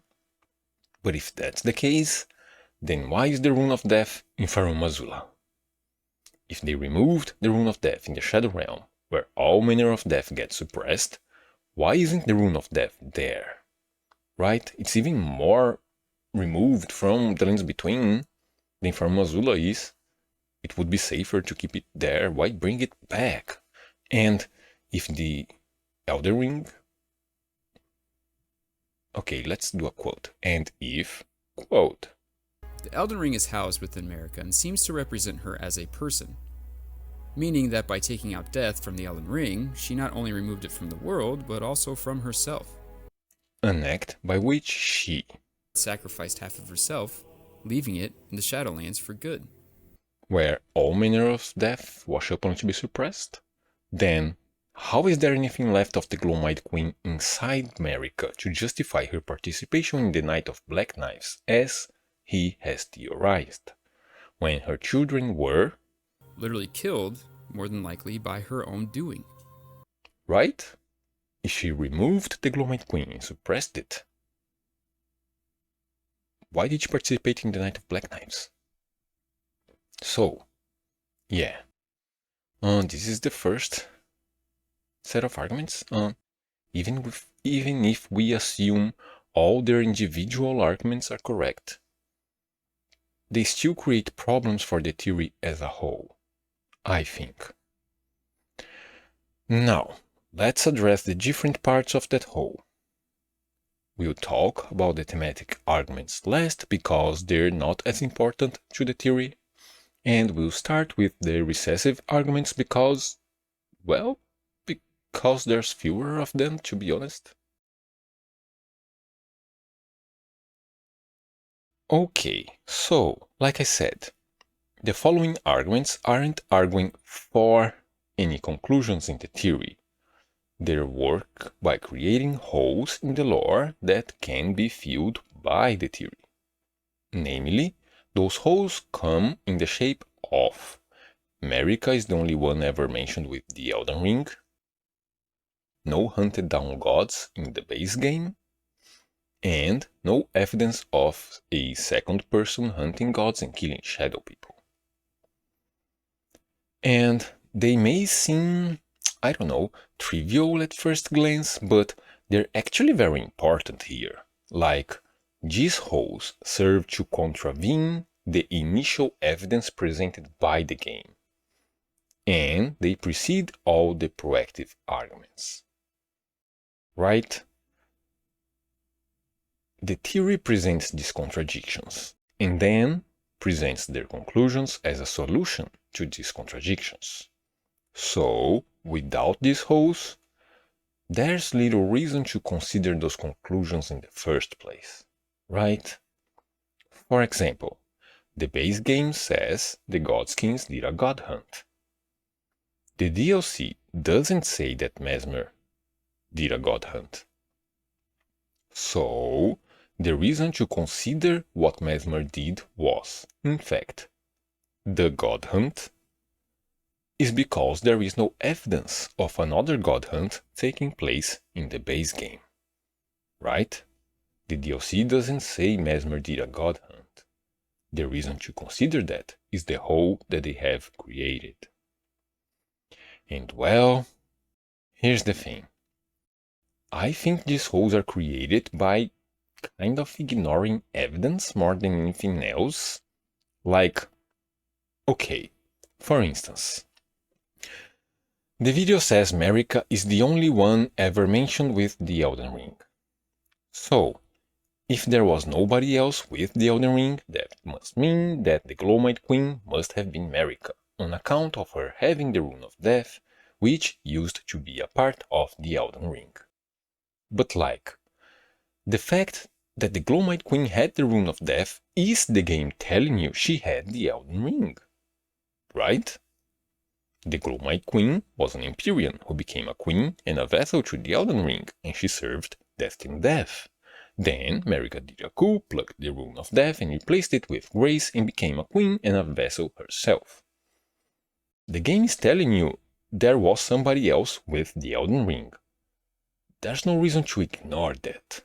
You know, you can argue against it, but there's no reason to ignore that. Or like, personally, I think it's unreasonable to assume the Glowmite Queen, the deposed head of state from a previous era, not being around creates a hole that needs to be filled in the first place, because, you know, she was deposed. If they killed her, then she's dead, and that's it. The historical records would be the only evidence we'd get of her having existed. And we do get those records. She is mentioned as having been the queen. After all, the game is telling us that once there was a queen called the Glowmite Queen. And there's no reason to ignore that. There's no hole there. Just a queen who's currently missing because she's dead. And that's if you believe Melina isn't the Glowmite Queen. But like, the possibility is there. She's the elephant in the room, right? And once again, this theory completely ignores that. There is no argument here saying Melina isn't the Glowmite Queen. The video just ignores the possibility altogether. The same thing goes for the lack of hunted down gods in the base game. This game is literally telling you they did a god hunt. They hunted down some gods sometime in the past era. That's what the game is telling you.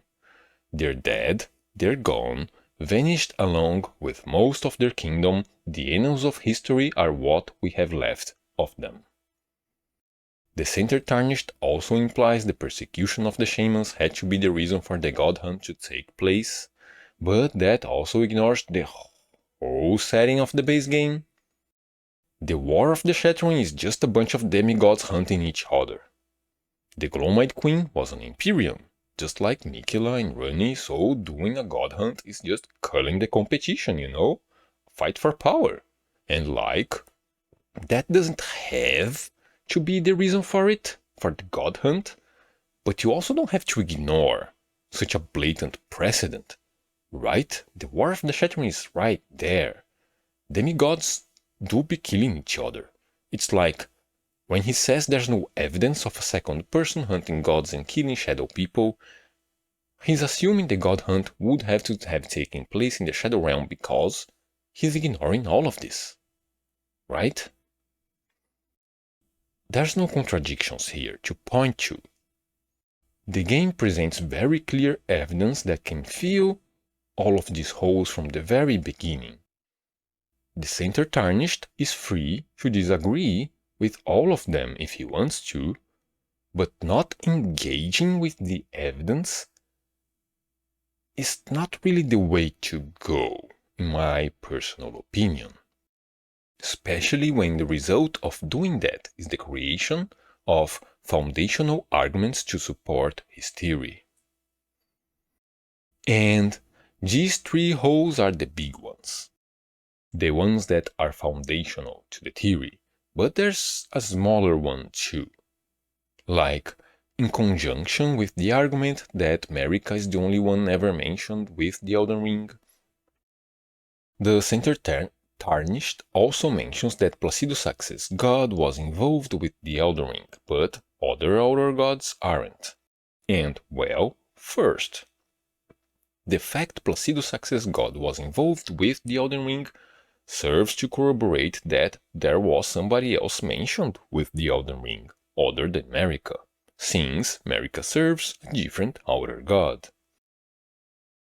Asking why Placido Sax had anything to do with the Elden Ring only makes sense if you choose to ignore that the Glowmite Queen was the bearer of the Rune of Death, which is currently located in front of an altar to the Elden Ring in the same place where Placido Sax lives. They're all right there. Then he mentions the God of Rot, the Fell God, the gods of the Horn Scent, and the Old Gods. And for starters, Outer gods don't have to have control over the Elden Ring to be involved with the Elden Ring. There is only one Elden Ring in the lands between, and only one Outer god can be in charge of the Elden Ring at any given time, but their powers can still be assimilated as rings, right? That's what we do when we use mending runes. We use rings to add powers to the Elden Ring. Both Rot and the Fell Flame are mentioned to have been defeated in the past, and their powers have been assimilated. Regarding Rot, that's indicated first by the fact Malenia was born with Scarlet Rot, even though Rot was gone long enough to have become an old legend. Right? It's mentioned by the Marae's items. Her Rot didn't just come out of nowhere. It came from the Elden Ring.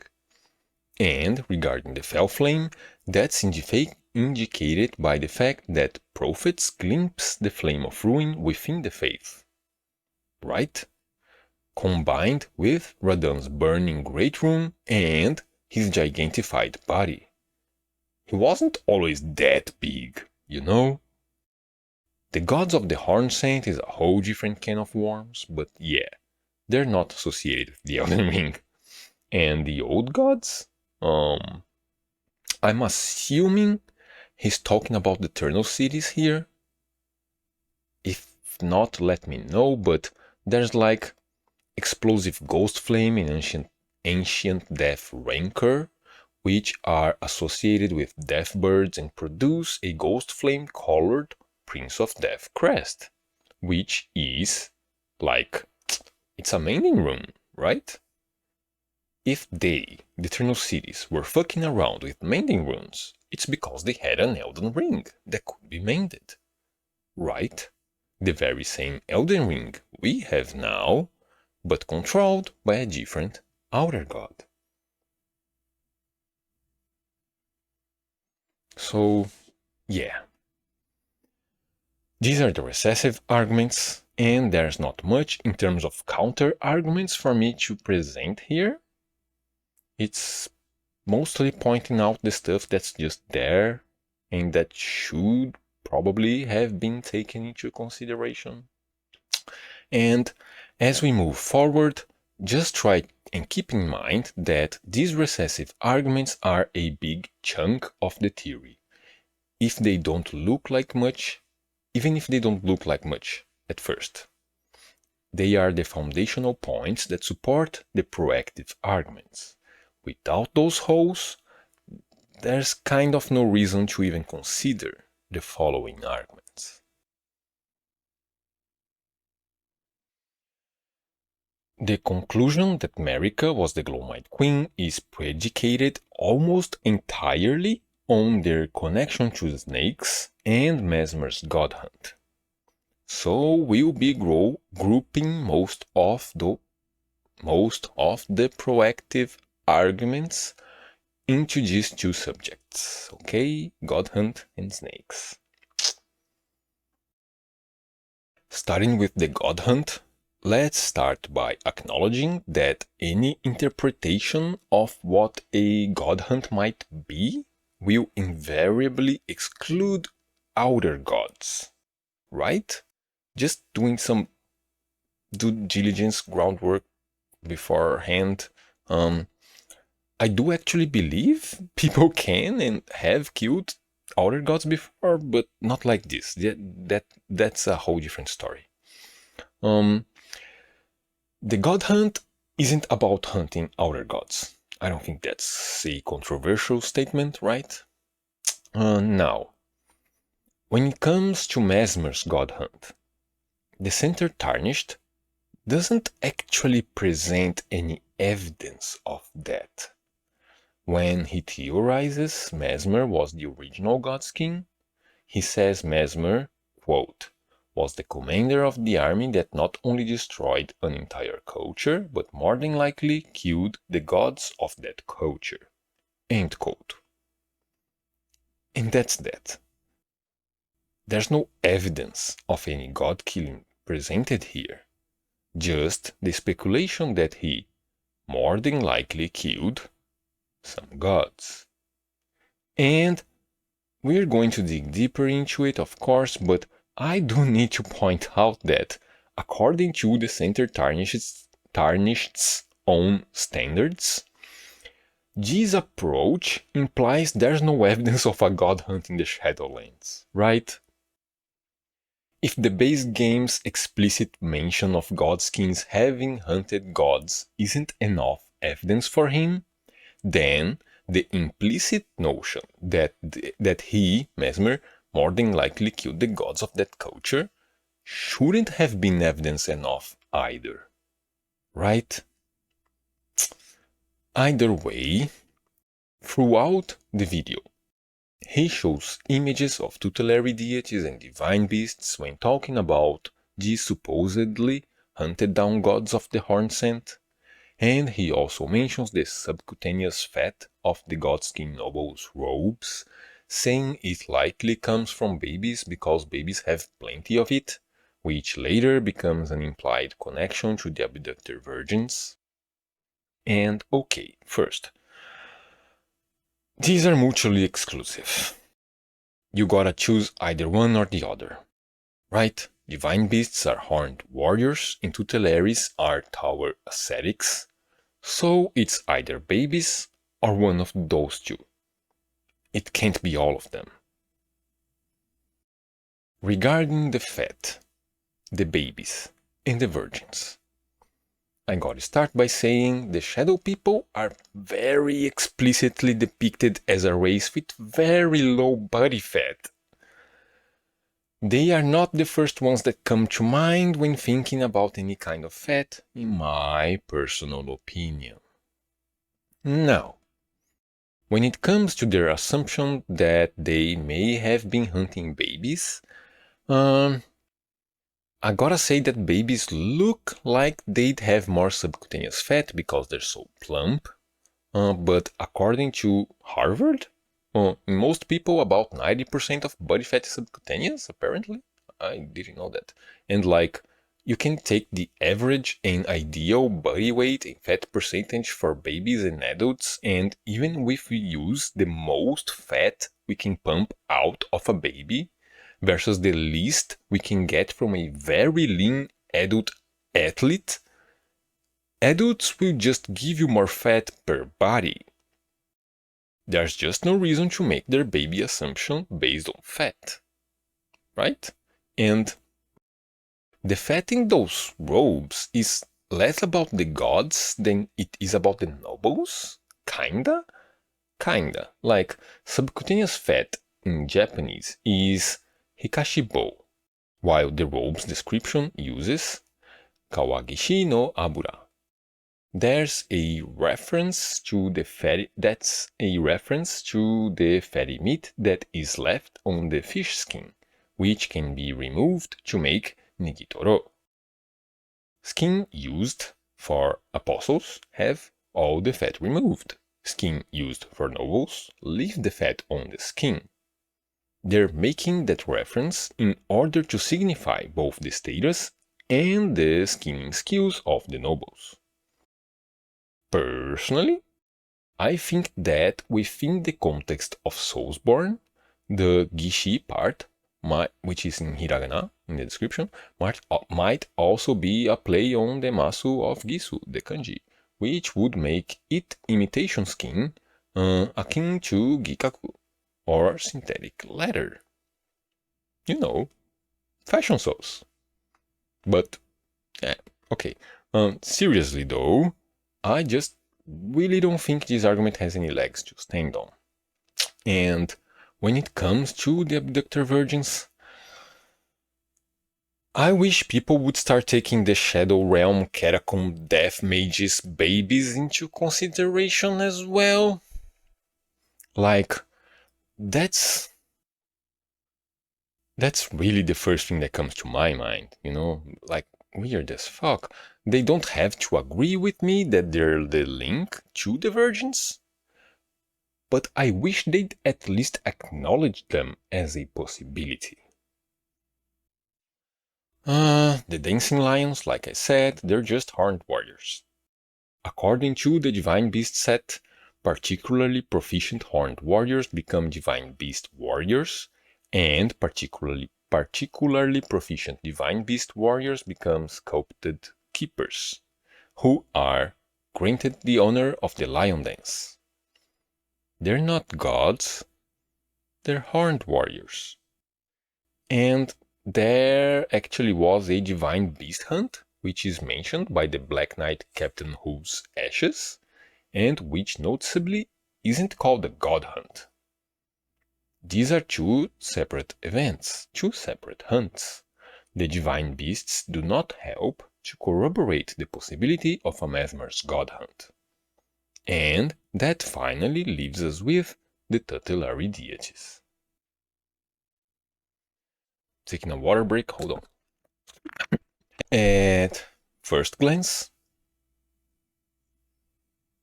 the tutelaries are actually good candidates for the role of the hunted down gods of the Hornsent. Like, these are essentially monks who attain enlightenment through asceticism. The original description references a specific kind of mummified Japanese monks who, despite being physically dead, are considered to still be alive in a state of eternal meditation. The Hornsent have an Empyrean Grandam, and Empyreans are candidates for godhood, and the ascetics can succeed at becoming deities, but they can also fail and become curse blades instead, meaning those ascetics are functionally Empyreans, right? These tutelary deities do seem to receive the divine status that gods, goddesses, and demigods receive in the lands between. But here's the thing. According to Mira's Ashes, the Curse Blades had already been imprisoned before the invasion started. And the Tutelares, quote, ascend from their mortal flesh into tutelary deities through severe ascetic training. End quote. Meaning, they weren't killed by anybody. At least not in that way. I think they were killed by Snoo. You can watch my other videos. They died as a part of the privation process required of them to attain their godhood adjacent status. Death is part of the process. They weren't hunted down. All of which means neither of them could have been hunted by Mesmer's crusade. The Center Tarnished never provides an answer to who. He asks this question about the base game. Who did they hunt in the base game? There's no evidence of a god hunt in the base game. But then he doesn't provide that same answer to that same question in regards to the Shadowlands. He just assumes Mesmer more than likely killed some gods.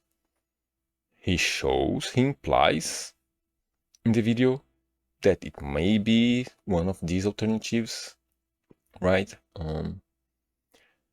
He mentions the babies, and he shows images of tutelary deities and divine beasts, but none of them fit the bill. Okay. Also, there's also like the Hornsent Giants in the specimen storehouse, right? But there's other gigantified creatures there, like they're just big. And the coffins down at the coast came with giants in them. There's just no reason to assume these giants are any more gods than the giants in the lands between, right? Yeah, just a side note there. So, to recap. The base game explicitly states that the Godskins hunted gods, and the Center Tarnished hand waves that away as if there were no evidence of such a thing happening, which creates a god hunt-shaped hole in the lore. And then he fills that hole with a possible Mesmer god hunt without presenting any evidence for it, even though there are no Godskins or Godskin references in the Shadow Realm, no explicit mentions of Mesmer hunting gods, and apparently no gods to have been hunted by him in the first place. There was a god hunt once. It just wasn't in the Shadow Realm, and Mesmer had nothing to do with any of that. And, with the God Hunt out of the way, that leaves us with, well... Enough is enough! I have had it with these motherfucking snakes on this motherfucking game. Everybody strap in! Here... everything starts with the Godskins. While Marika has a few connection points to the snakes, the Glowmite Queen only has the Godskins. Right? There's a number of arguments you can make to associate Marika with snakes. When it comes to the Glowmite Queen, it's just the Godskins. And while their Imperium title and possible shared lineage, Marika and the Glowmite Queens, provides a more loose connection, that connection doesn't lead you to the conclusion that they were the same person, as much as the conclusion that they were related, right? Which is how the Center Tarnished started this very same video, by assuming that, oh, maybe they're related, right? Making the connection between the Godskins and Mesmer the only proactive argument linking the two queens on the deeper level required for that kind of assumption. And just like with Mesmer's God Hunt, the Center Tarnished doesn't actually provide any kind of evidence to link the Godskins in human physiology to that of snakes. They introduce this concept simply by saying, we also get information about the inhuman physiology of these Godskins, which we all know to be similar to that of serpents. Later in the video, they also mention the noble in the temple of Eiglay saying, We also fight a godskin noble here, right in front of that snakeskin. Obviously, that snakeskin is of great importance to the godskins. But, like, we all know to be similar of that of snakes, that's not really an argument. And that's the Temple of Agley in Volcano Manor, a location filled with snake imagery, populated with snake men and ruled by a giant snake. Obviously, that snakeskin is of great importance to the manor. That doesn't make it important to the godskin noble, though. Right? It might be. But just saying it isn't an argument. And it's also worth mentioning that that snakeskin is an extrinsic connection, unrelated to their physiology, right? It might make for a good side note. It could have made for a side note in regards to the godskins' serpentine physiology if they had argued for that serpentine physiology, but they didn't. And regardless, the problem I have with taking this connection to snakes for granted is that it ignores a lot of the context surrounding the godskins. I mean, why would you assume their tail is a sign that they're connected to snakes rather than dragons? And yes, Crunchy mentioned at the end of his video that, quote, snakes are dragon-coded in Dark Souls, but not only was that a fraught statement to take literally in Dark Souls, Elden Ring simply doesn't make that kind of statement at all. So again, why would you just assume, that the godskin's tails are a sign that they're connected to snakes rather than dragons? Their inhuman physiology is explicitly associated with the Crucible, and dragons embody all aspects of the Crucible in the lands between. Tails, scales, feathers, wings, horns, knots, and fire breathing. Not to mention Placidusax, right? I mean, he's right there. He was the Elden Lord in Farum Azula, the place where Maliketh supposedly defeated the Glomite Queen, who was an Empyrean and a queen, and Empyrean queens are known to marry Elden Lords, and we know through Lanceax that ancient dragons can assume a temporary humanoid form, so Placidusax could make babies with the Glomite Queen without us having to consider the logistics of giant dragon and little girl intercourse. And like, going by the Center Tarnished's own arguments, quote, We also fight a godskin noble here, right in front of that Dragon. Obviously, that dragon is of great importance to the godskins. Right? So, that's the Glomite Queen side of the godskin connection. And on Marika's side, we have Mesmer, whom the Center Tarnished theorized to have been the original godskin. But the thing about Mesmer is that I don't think he was born with serpentine features, and there's a few reasons to think that. For one thing, a bit circumstantial, there's Commander Andreas, first leader of Mesmer's Black Knights, who rebelled against Mesmer, quote, after learning of his liege's serpentine nature, which at least implies Mesmer didn't always have a serpentine nature. Granted, he could have been hiding that side of himself prior to the crusade, but Andreas at least casts a veil of doubt on it, right? And the second reason is that, well, let's assume, for the sake of argument, that the godskins really do have a serpentine nature, which is exemplified by their tails. Water. Okay, let's assume the godskins have a serpentine physiology. Okay. That's how all hybrids work, right? They belong to a certain species, but their bodies display features of a different species, such as an extra limb that shouldn't be there.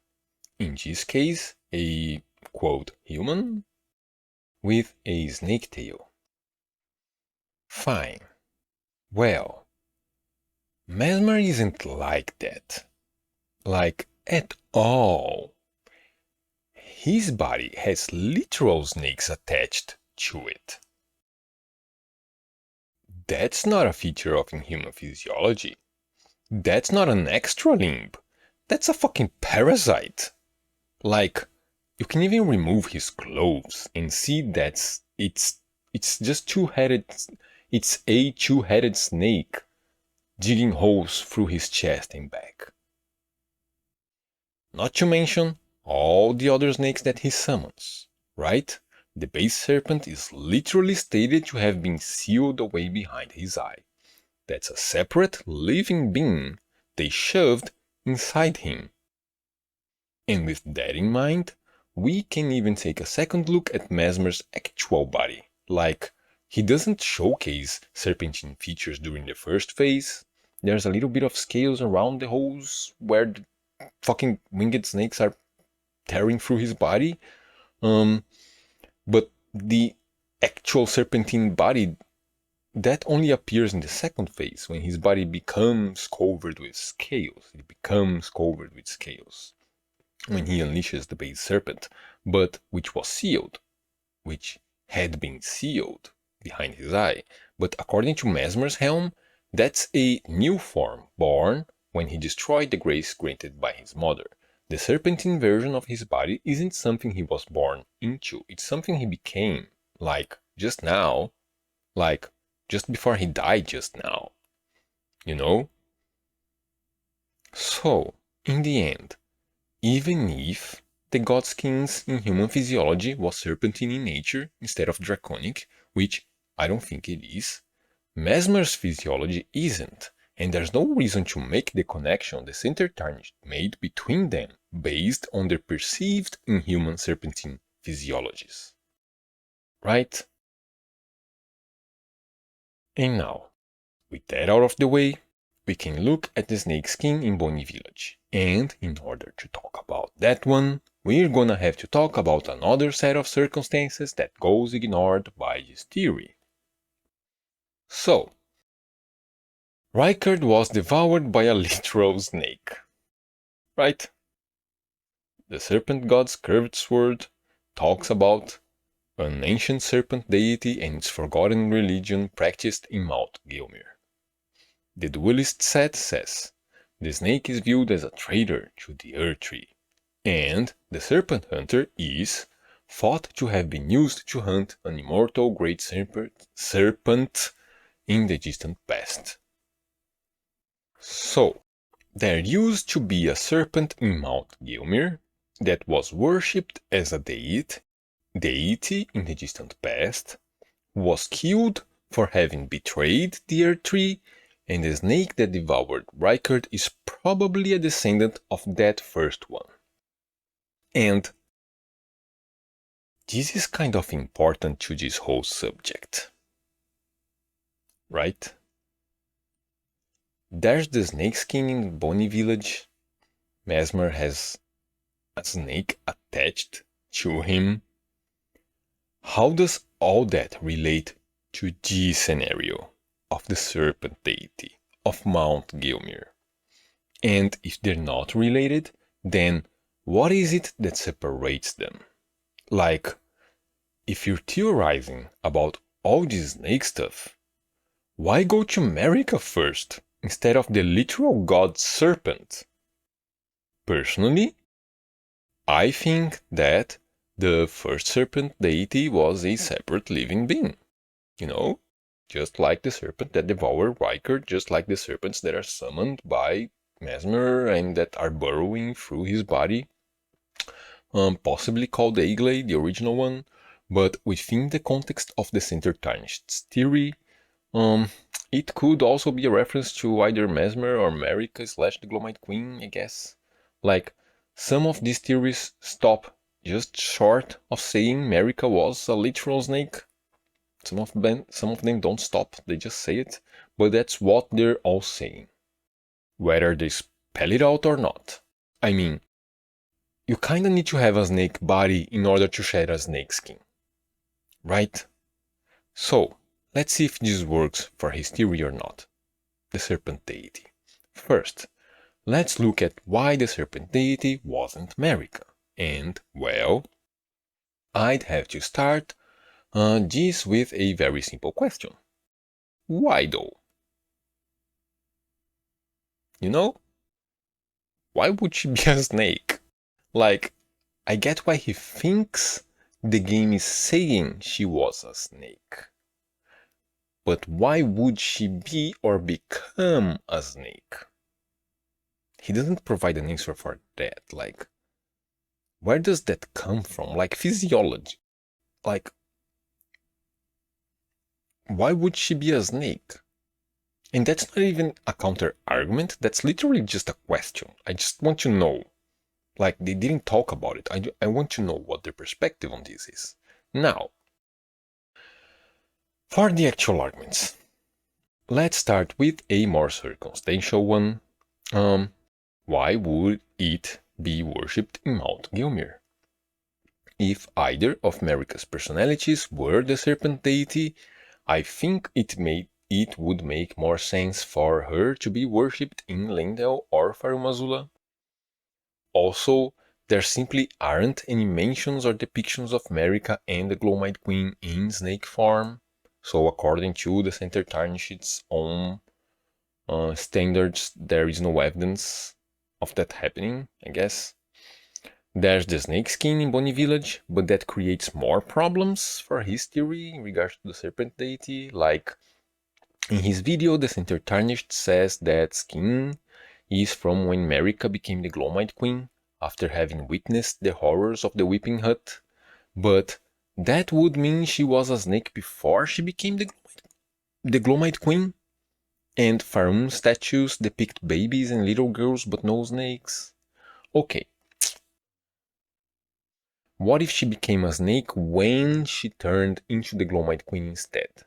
Like she was a human, then she became a snake. That would make more sense for why the snake is viewed as a traitor to the Erdtree, right?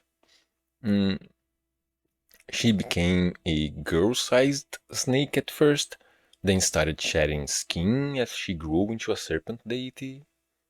Well, the serpent hunter works, right? When you use it against the god-devouring serpent, its secondary effect works.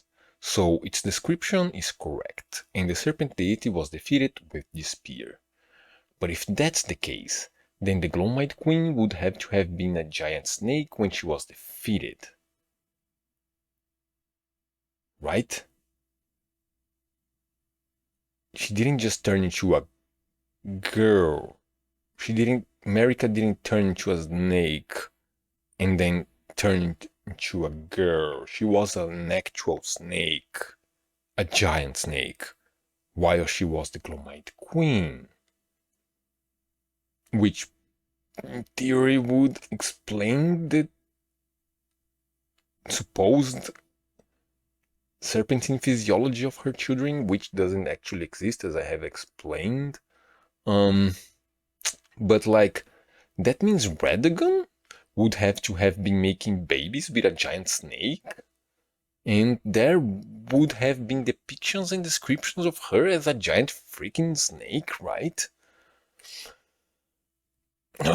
And the game explicitly mentions Maliketh defeating the Glowmite Queen. Why doesn't it mention the Serpent Hunter or Giant Snake when talking about that? And why would Maliketh even need to defeat her at all? Right? Like, yeah, this is a separate question. I've thought about it just now. Like, we were talking about why Marika / the Glowmite Queen couldn't be the serpent deity of Mount Gilmere, but why would Maliketh even need to defeat her? If by becoming a snake she became a traitor to the Erdtree, wouldn't the Greater Will put a stop to all that, considering she'd still be the vessel to the Elden Ring, right? And also, the duelist set describing the snake as a traitor is from the time of the Coliseums, which had died out by the age of the king consort Radagon, meaning the serpent deity's betrayal was no longer relevant, implying it had already been defeated. But if the serpent deity was the Glowmite Queen, and if it had already been defeated by the time Radagon became king, then she couldn't be around anymore to do the crusade or birth godskins, right? It just doesn't work, okay? The serpent deity of Mount Gilmir just kinda couldn't have been either Marika or the Glowmite Queen. Okay. But then, maybe the serpent deity was a reference to Mesmer? Like, Volcano Manor gives us winged snake statues, which is also kind of echoed by the snake skin in the Temple of Agley and the serpent arrows carved to resemble a flying snake. The snake that devoured Rykard didn't have wings, so the winged snake has to be an OG one, right?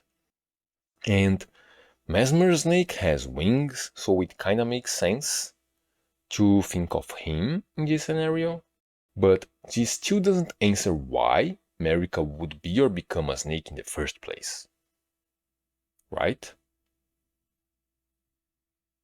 Right?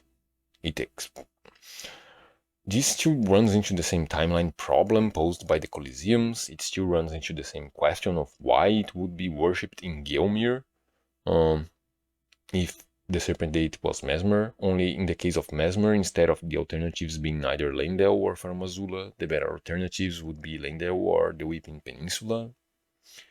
Leyndell for obvious reasons, and the Weeping Peninsula because the Impaler's Catacombs is there, along with the Church of Pilgrimage that features a statue of Radagon, and Azam Morian holding Radagon's scar seal. Mesmer being a traitor, as the serpent deity is, as serpents are described to be, also doesn't seem feasible, considering he remained loyal to the very end. And let's not forget, of course, that Mesmer's serpent isn't a serpentine feature of his physiology, it's a literal snake attached to him with its own head. If there was a literal winged snake in Mount Gilmir sometime in the past, and if now there's a literal winged snake attached to Mesmer, then the most reasonable assumption, I think, is that the winged snake imagery in Gilmir isn't a reference to Mesmer himself, or his mother, or his mother's alter ego, but to the snake sticking out of his chest. And that the giant base serpent sealed inside him is the serpent deity that was defeated with the serpent hunter. Right? There was a giant serpent worshipped in Gilmir. That's gotta be the base serpent, right? Okay, so, after all the contradictions I pointed out, after all the problems and the questions, I want you to do me a favor and forget about Marika and the Glowmite Queen for just a second. Just for the sake of argument, let's assume Marika and the Glowmite Queen were never snakes or anything like that. Would there be a simpler way to explain this whole scenario? Well, yes, actually. If the snake was a traitor to the Erdtree, that means it was an ally before it became a traitor. Meaning the snake skin in Boney Village was probably shed by the base serpent back when it was younger and allied with the shamans.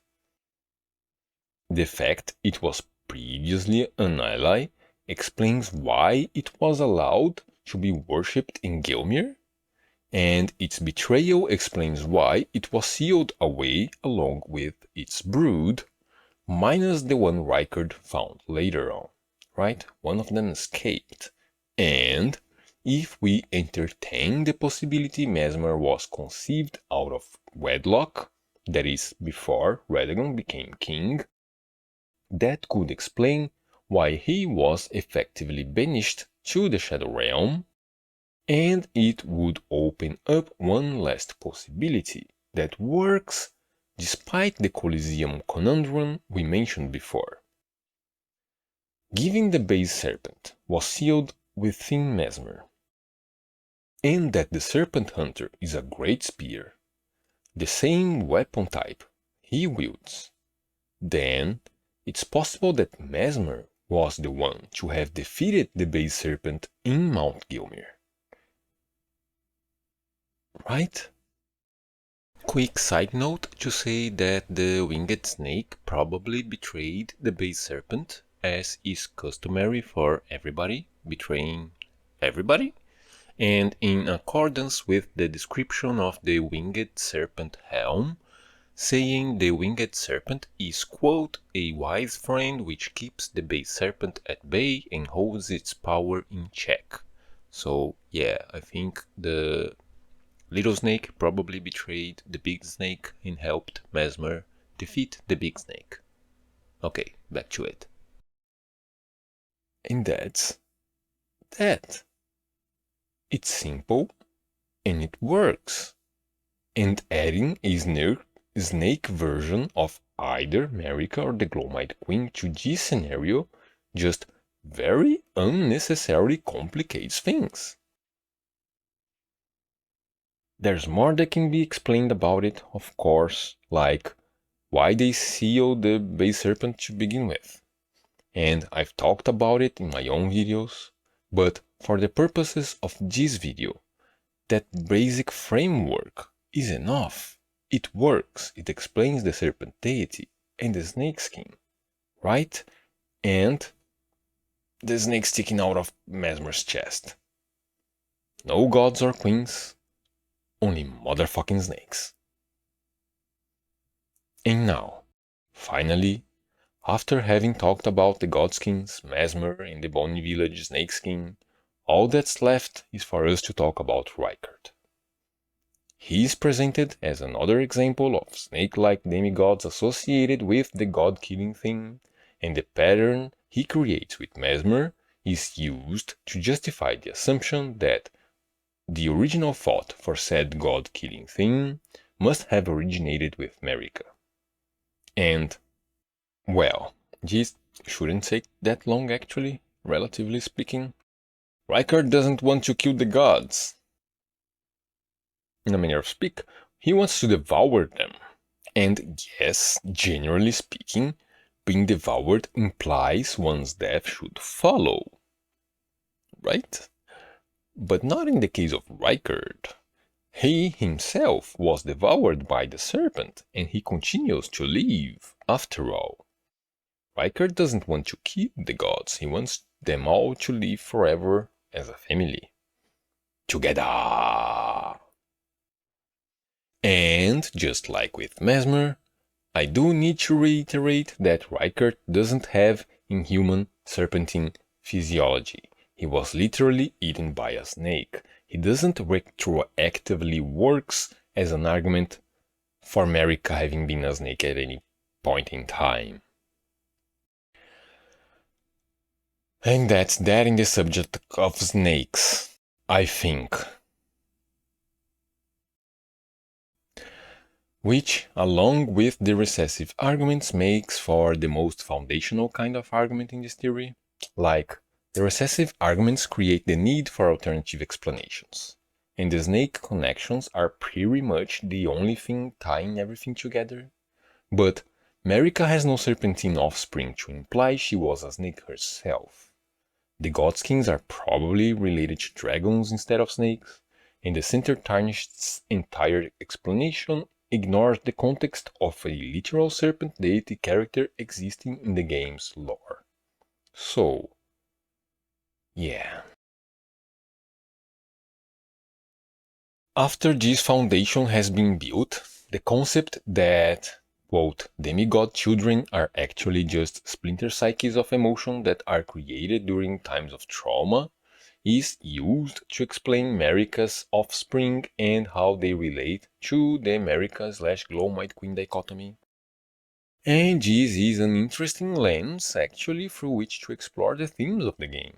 I do agree with that, but when it comes to demonstrating that this is something that happens in the literal sense, or explaining how that would work exactly, Millicent is the only piece of evidence that is provided by this video. It sounds like he's explained this concept more thoroughly before, but as far as the information presented by this video, that's kind of all we got. And, well, I just don't think that's a valid argument, the Millicent and Malenia stuff, and we just talked about that in the first part about Crunchy's video, so there's no need to go over the whole thing again. Right? Okay, so, even when it's not explicitly mentioned, Marika's transformation into Radagon underpins all these theories, right? That's the precedent that both informs and justifies the conclusion that Marika transformed into the Glowmite Queen and vice versa. Here, it doubles as the backdrop for Miyazaki's interview where he says there are several meanings behind Ranni's dual face. It touches on the nature of Empyreans and the multiple different aspects they can possess. From which the Center Tarnished concludes that apparently, one characteristic of Empyreans is that they can house multiple aspects within themselves, meaning that they are not a singular being, but rather composites of many. Well, first, this is subjective, but I personally think it's kind of a huge leap to go from possessing multiple different aspects to existing as composites of many different beings. Malenia is both a fierce warrior and a loving sister. Those are multiple different aspects. Miquella is presented as the image of innocence, while brainwashing people into his cult. The Glowmite Queen is seen as the personification of death, while apparently being a loving mother. Marika appears as the stereotypical representation of love, light, and life, while imprisoning her children, exiling her husband, and genociding the fire giants, leaving a single one alive to suffer an eternity of unresolved grief. Multiple different aspects, and characters don't even have to be Empyreans in order to house multiple different aspects within themselves, like, Godfrey Elden Lord and Huralu Warrior. That's just how people work. Or should. There's no need to assume Empyreans are kaleidoscopic collages of multiple creatures based on that Miyazaki quote. I don't think that's what he was talking about. Okay, but what about Radagon? Aren't Marika and Radagon two separate beings with two separate agendas, inhabiting the same body? I don't think so. No. Regarding Marika and Radagon as two separate beings in the same body, well, there's the Great Rune of the Unborn to be considered. It's a great rune, formerly in the possession of Radagon, from the Elden Ring from which Marika is the vessel. They clearly have access to that kind of power. I mean, the Elden Ring is still there, inside them. So, Marika transforming into Radagon and vice versa is just rebirth, right? Rebirthing changes your appearance and your attributes, and they both have access to the origin of that power, so that's what they're doing, right? There's literally no reason to assume it's something else. There's no indication that it's something else, besides the separate agendas which we're going to discuss. Radagon got killed off-screen, and Marika replaced him with herself. One really cool hint that the Radagon we fight isn't actually Radagon, just Marika wearing a Radagon suit, comes from letting him hit you in the face repeatedly, which I only did for science. I'm actually a very good player. No, I'm not. That happened for real. But, and looking at everything that he does and everything that he doesn't. Like, we don't get a lot of information regarding Radagon's fighting style. But the only spell we get that was created by him is Radagon's Rings of Light, and we also learn that he studied sorcery when he married Renala. Well, do you know what he doesn't use in the boss fight? Either of those things. There's no Rings of Light and no sorceries, only spears and hammer time. That dude ain't Radagon. Radagon is dead. Long live the motherfucking queen. So I think I should make a side note here talking about Miquella real quick. Like, Miquella, I think he starts on a similar position as Marika and Radagon, but ends up in a completely different place. Like, all the descriptions regarding and dialogues regarding Miquella and Saint Trina imply they were used to be inhabiting the same body. So, but we don't get an indication that Saint Trina was like its own entity, its own personality. So I think it's more likely Miquella was just switching back and forth between two identities in order to spread his influence and organize his movements across the lands between while maintaining secrecy. All of it has been covered in my videos about Miquella. And then we get to the DLC, where we get Saint Trina apart from Miquella, right? But like, Saint Trina was discarded by Miquella, right? And so yeah, the first part, the switching back and forth, would have used a powers at least related to the Great Rune of the Unborn, the power of rebirth, same as I think Marika and Radagon are using. And then in the Shadow Realm, in the DLC, Miquella is already discarding pieces of himself, but they're not like his literal flesh, of course. And one of those pieces was the Saint Trina part of his psyche. And it would have stayed inert, just like every other piece of him.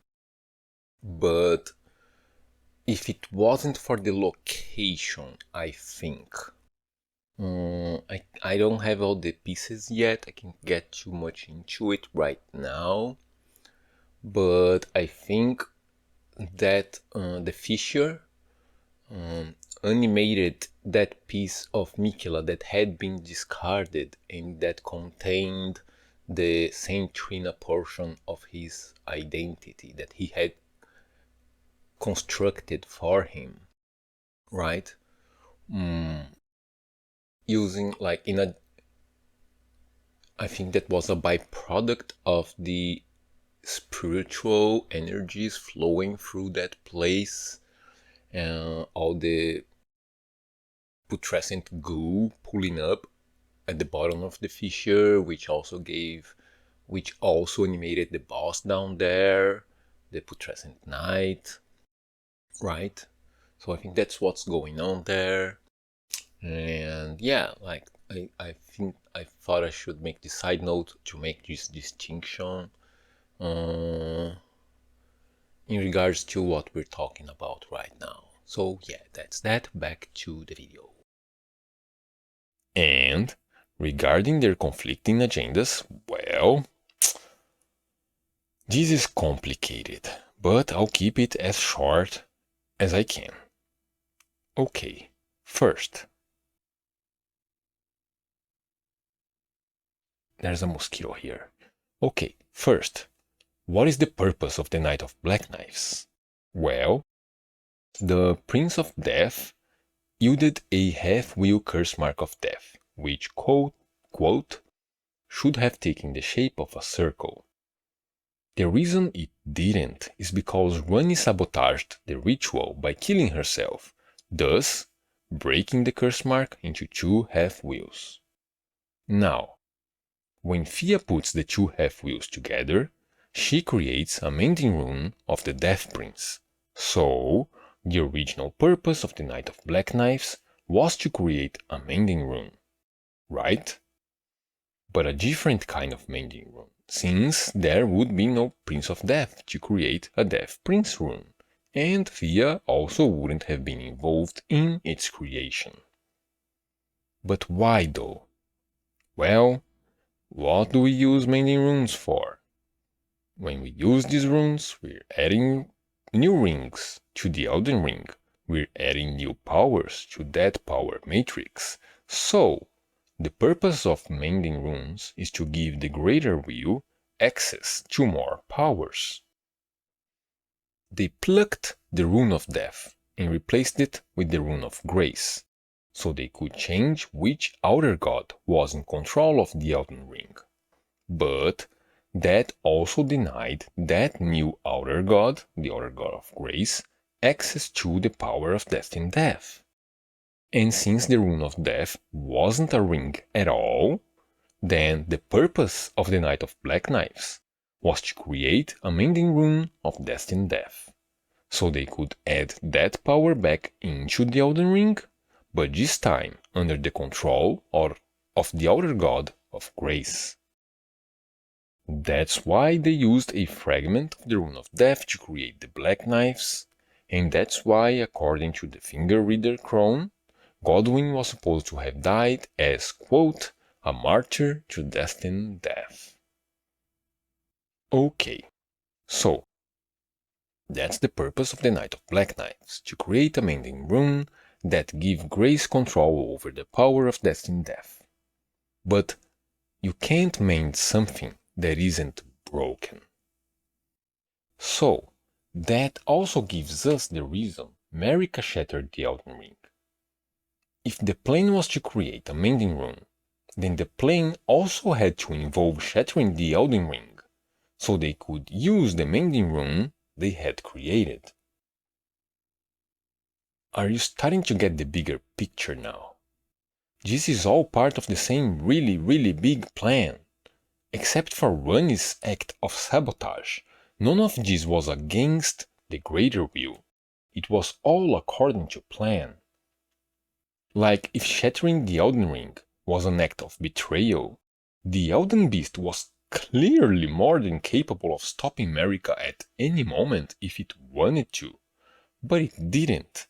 It just sat back, chilling in its pool, and did nothing while she banged away with her hammer. Because it was all part of the plan.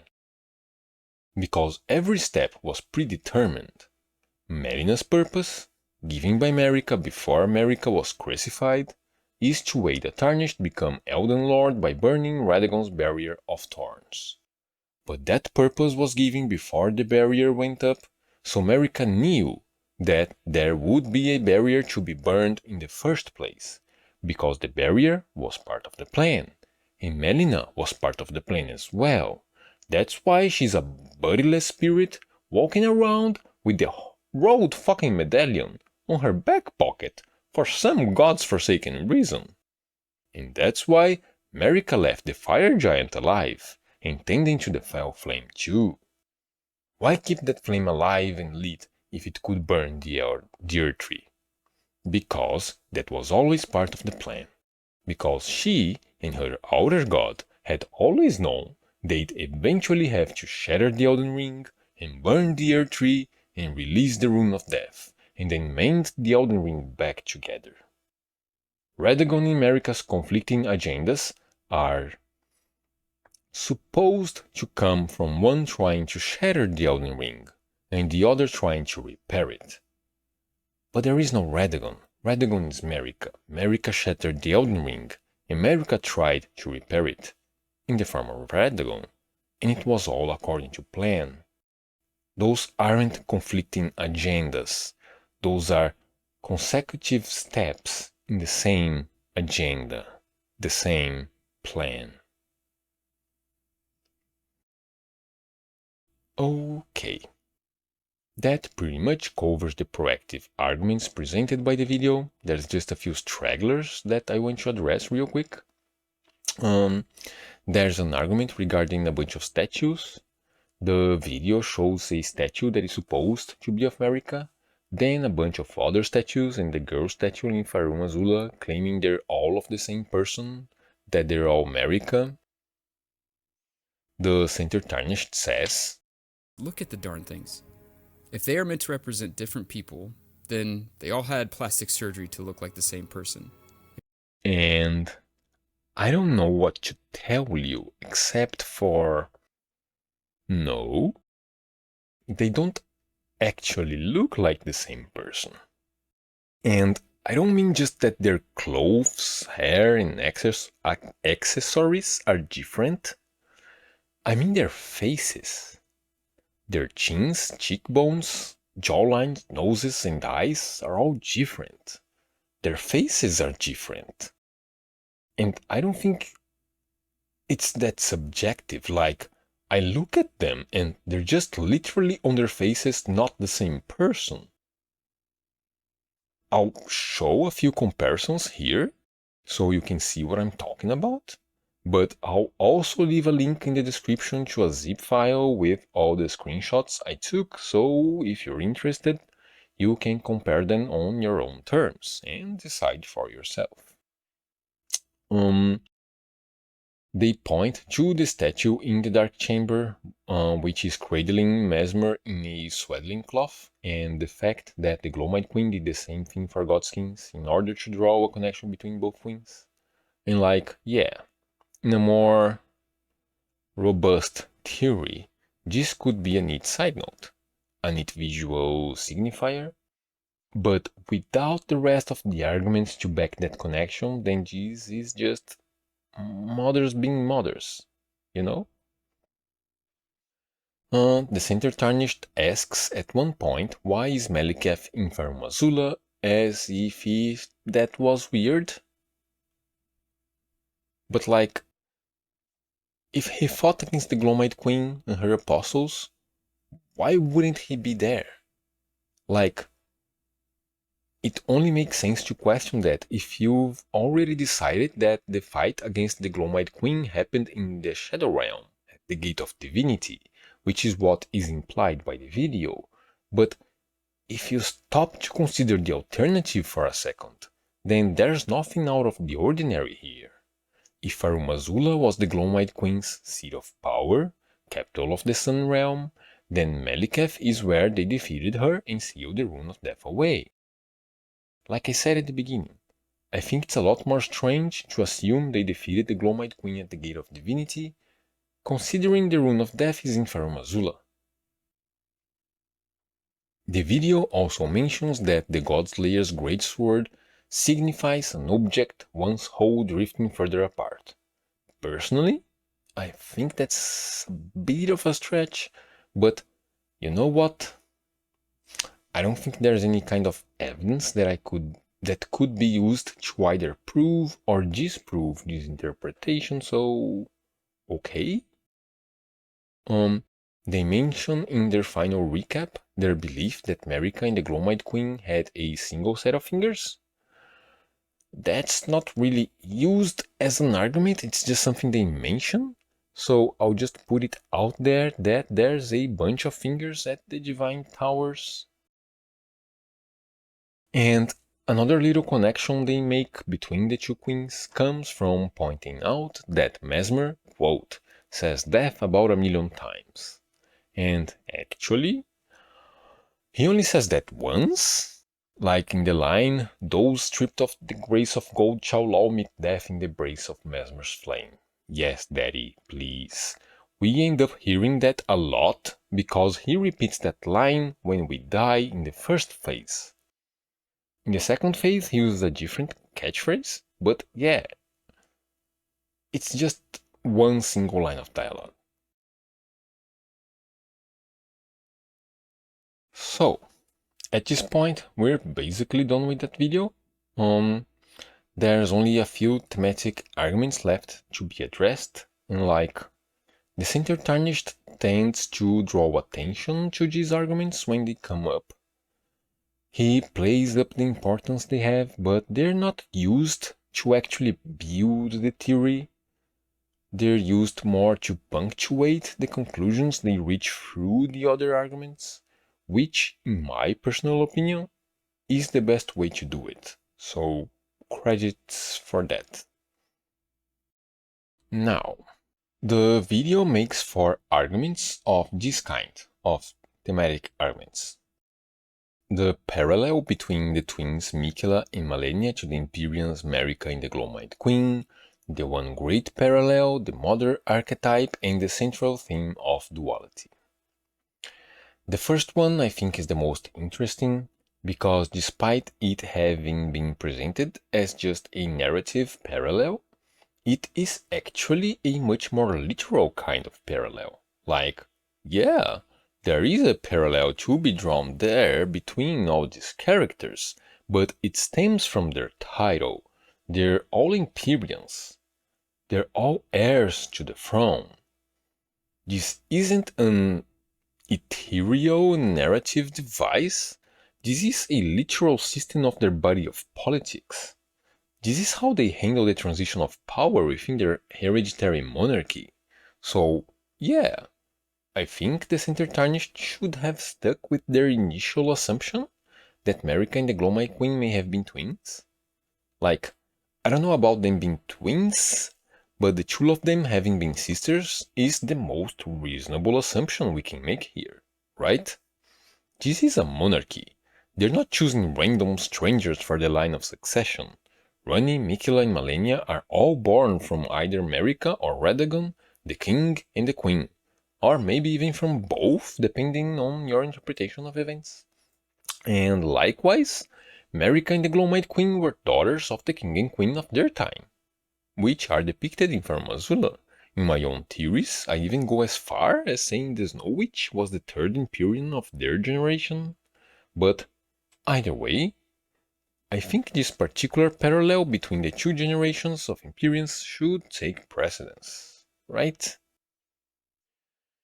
Regarding the next parallel, the one about the One Great, I still have the same problem with this approach as I had with Crunchies. Just because some parts of a whole are the same, you can't just assume all parts of that whole will be the same too. That's kind of a fallacy. Soulsborne games have a lot of parallels and cycles, and they're not all the same. The thematic interpretation arises from their differences as much as it does from their similarities.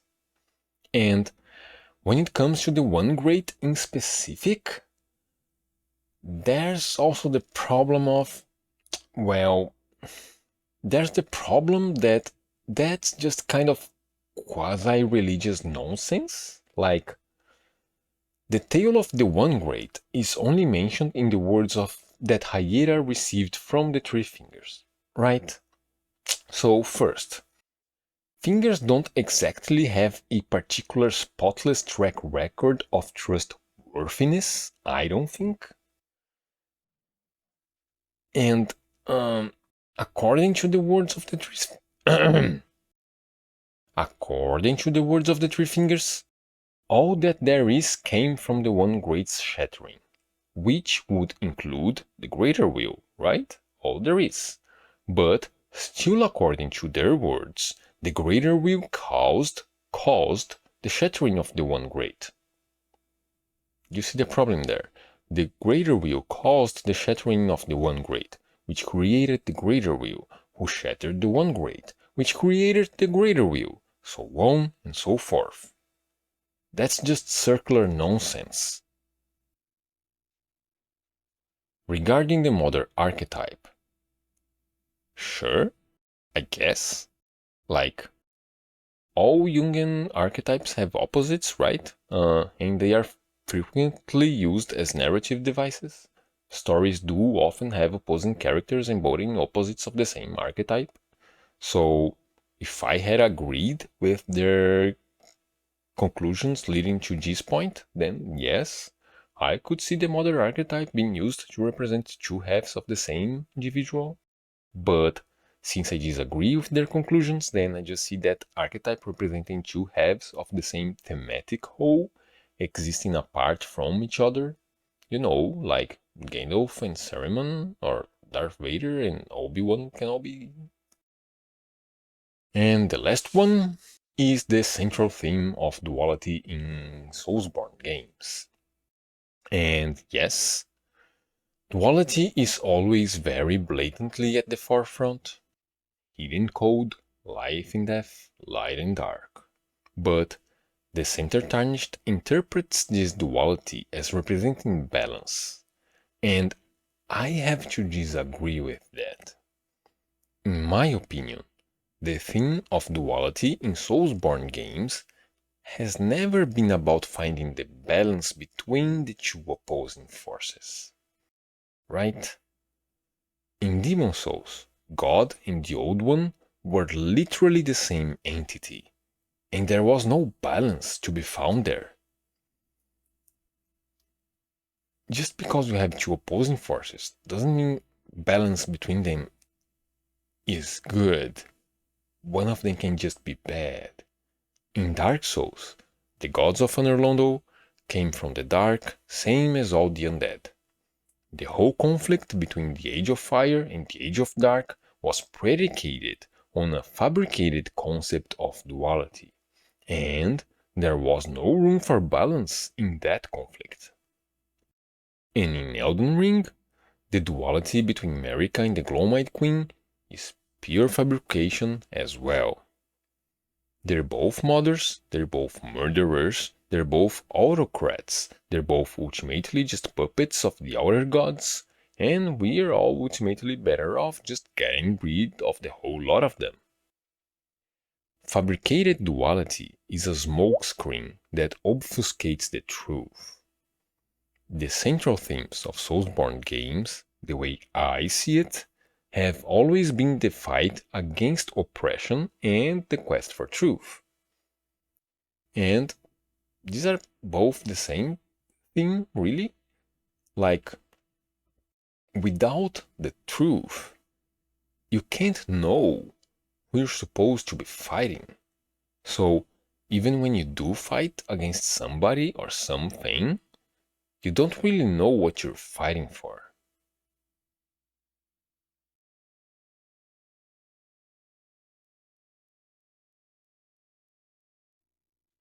After establishing the usual background, Zive starts setting the stage for the first mention of Dominula village in this list. He mentions the presence of the Godskin Apostle, the skinning celebration taking place there, the stakes around the village in the shape of Marika seal, and the capes of the celebrants, which are golden with the Erdtree seal and blue with the symbol present in Godskin robes, ending with the question of why would they celebrate both Marika and the Glowmite Queen, who are opposites that represent life and death.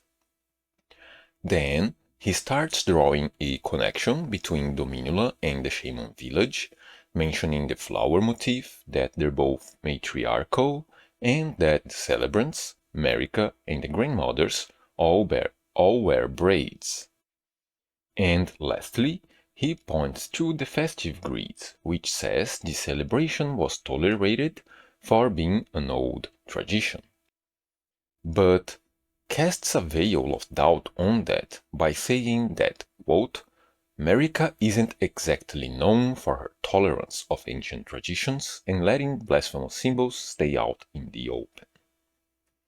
Ultimately, this means the Glowmite Queen, Marika, and the Shamans are all connected, and he proposes two explanations for that.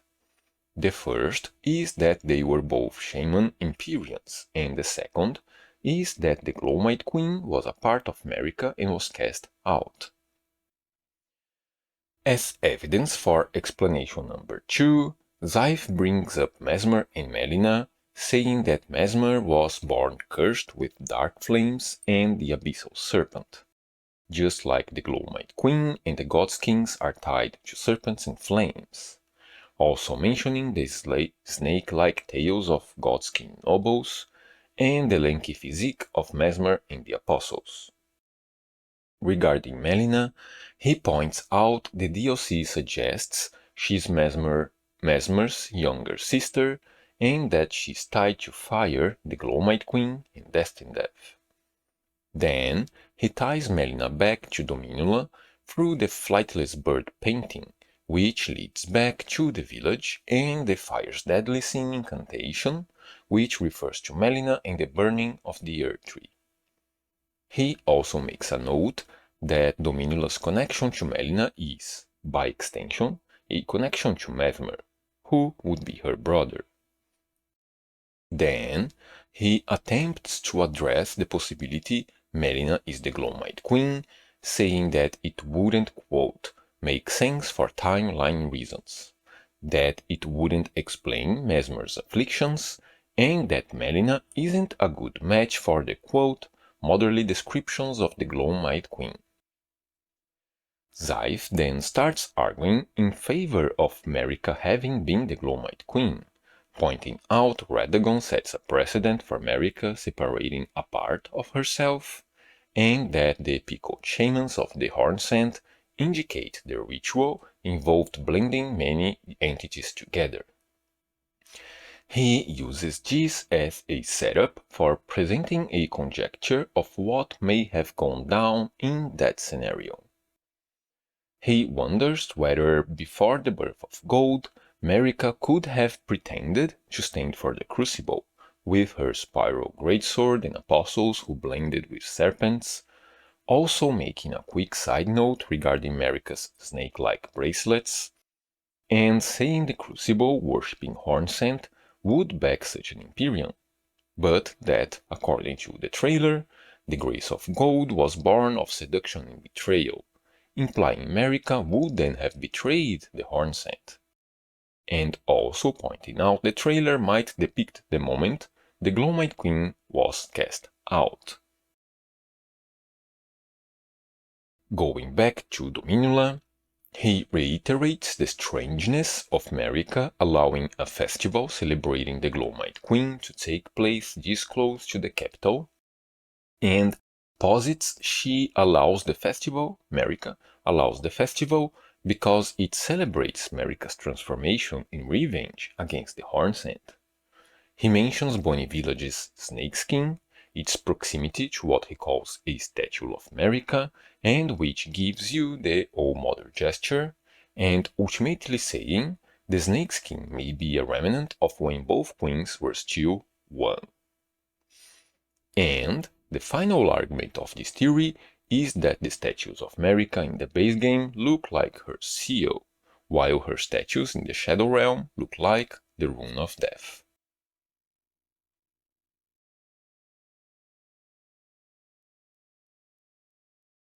So this video is more on the not so convoluted side of theories, I think. It basically concludes both queens were the same person based on the connections presented first by Dominula's celebration and then by Melina and Mesmer. And, given we have already covered some of the arguments presented here, I don't think this is going to take too long. Let's start with Dominula by saying that yes, I agree with the connections Zaif presented in the first half of the video. Dominula's celebration symbolizes both queens, and it can be traced back to the shamans. But the thing is that there's nothing strange about this scenario. Just like the game presents us with a simple framework for understanding the dynamics between the Glowmite Queen and Marika. They were both Imperiums, one of them ascended to the throne, the other one didn't like that and did a coup. That same framework gives us the template for understanding Dominula. If they were both Empyreans, then they were likely siblings, just like the Centaur Tarnished had originally theorized. So, if Marika is descended from the shamans, then the Glowmite Queen is also likely descended from the shamans. And if Dominula's shamanic celebration traces back to their shared shamanic origin, then there's no reason why it wouldn't include both shamanic Empyreans in its traditions. There is no contradiction here that needs to be explained. The contradiction explored by Zipf's theory arises from the argument that Marika isn't exactly known for her tolerance of ancient traditions and letting blasphemous symbols stay out in the open. right? The tradition itself makes sense. Zipf himself accepts that possibility, that they were both shaman Empyreans, that's his first explanation for the situation. And the problem comes from Marika allowing such tradition to endure, even though it celebrates the Glowmite Queen just as much as it celebrates her. And the problem with that argument is that it's just kinda wrong. Like, yes, there is a certain image of purity that is projected by Marika in the Golden Order, but that's just a fabricated public image. Speeches aside, when it comes down to it, they have no problems whatsoever with tolerating whatever kind of heresy, so long as it serves their goals. The best example of this comes from Leyndell's ancient dragon cult. After Gransax breached the walls of Leyndell and rained calamity upon the royal capital. After the hard-fought, bitter war of the ancient dragons, Leyndell Knights are still allowed to worship the ancient dragons to this very day. The worship of the ancient dragons does not conflict with belief in the Earth Tree. After all, this seal and lightning itself are both imbued with gold.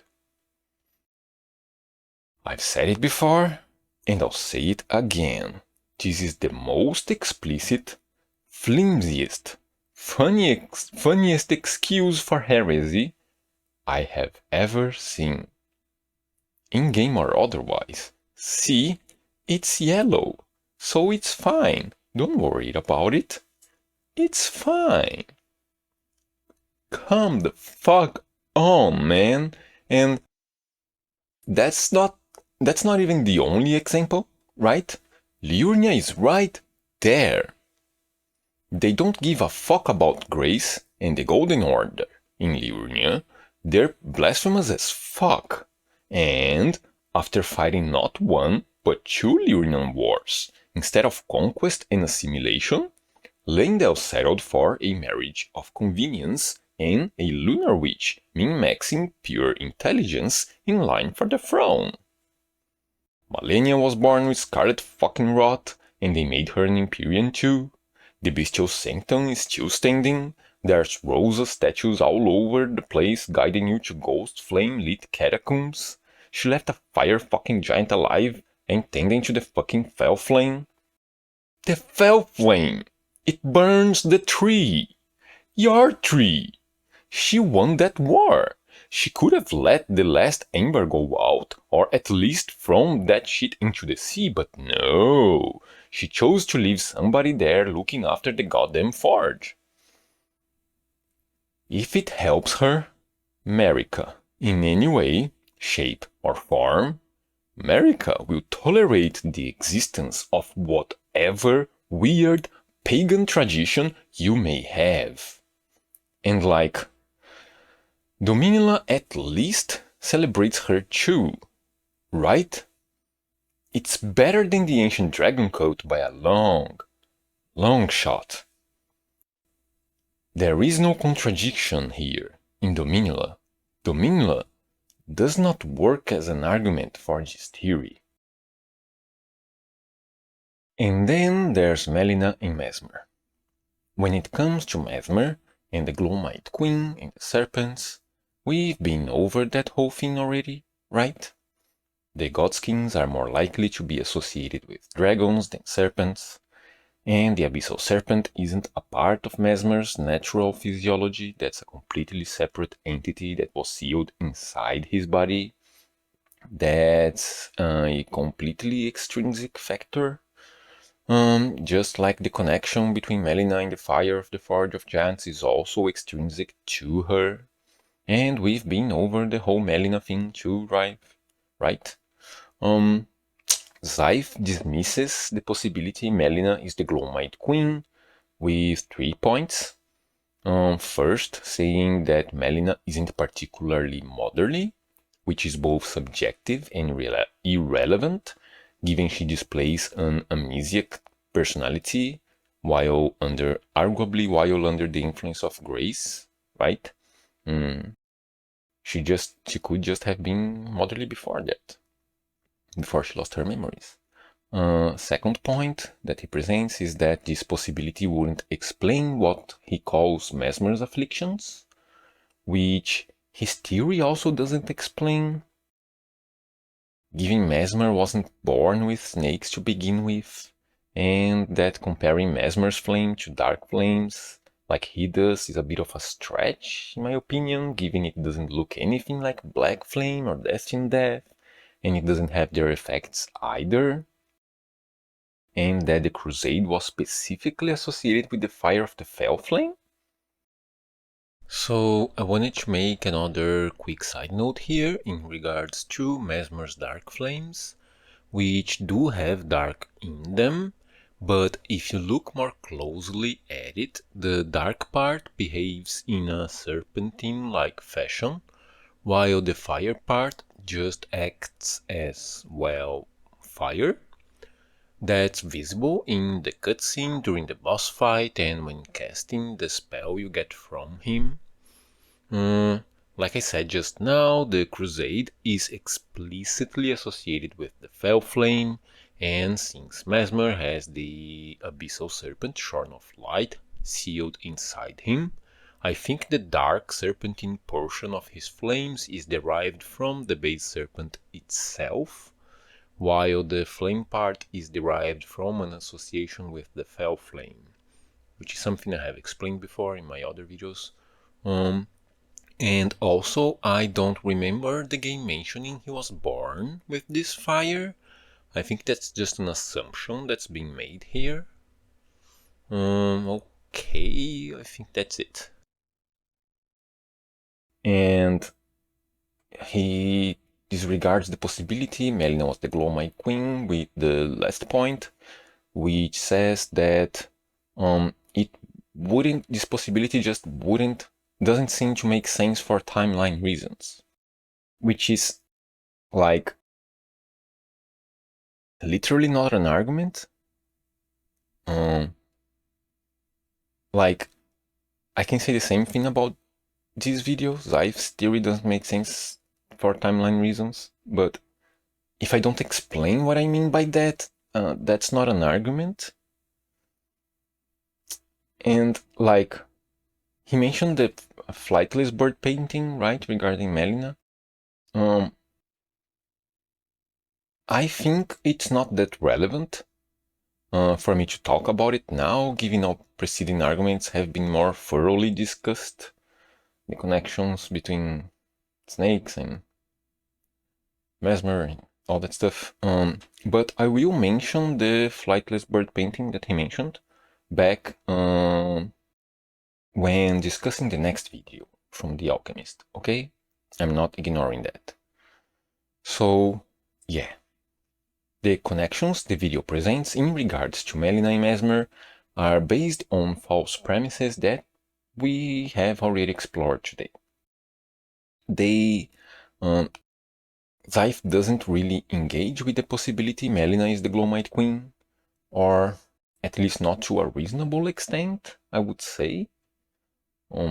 They also don't engage with the whole Farum Azula / Sun Realm situation, or the serpent deity of Mount Gilmir, which is also relevant for the snakeskin in Bonnie Village.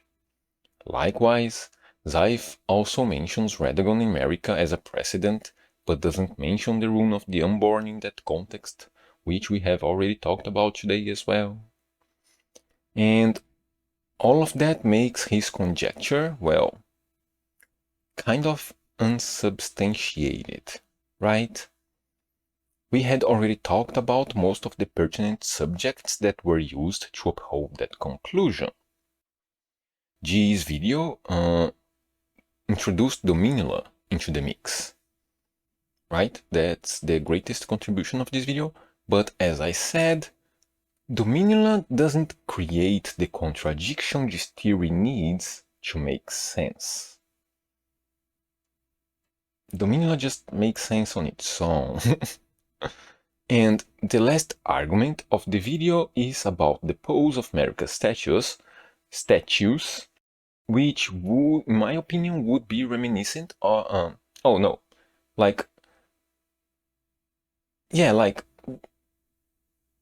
they look like the Rune of Death in the DLC and America's Rune in the base game, right?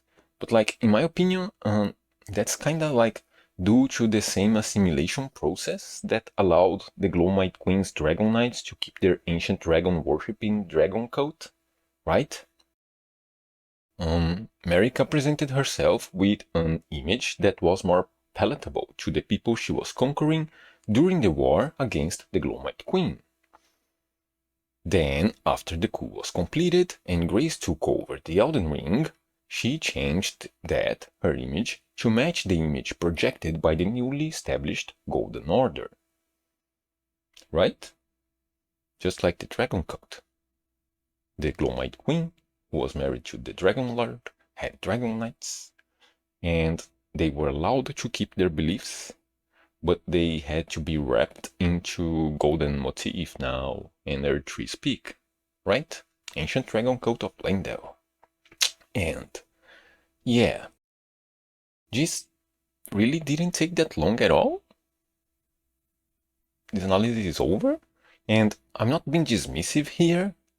Honestly, it's just that we had already covered a lot of ground when talking about the previous videos, and there's just no reason for me to keep repeating the same arguments, right? And honestly, Zaif accepts my interpretation of events as one of the, quote, two likeliest possibilities here. So I'm not even going to say I disagree with his video, just with the second half. I don't think possibility number 2 is likely at all, but I don't really have a problem with possibility number 1. Like, personally, I wouldn't say they were Shaman Village Empyreans, I'd rather say they were Empyreans descended from the Shamans, but that's not particularly relevant for G's discussion, right? So, yeah, I'll just go with Zaif's number 1 here.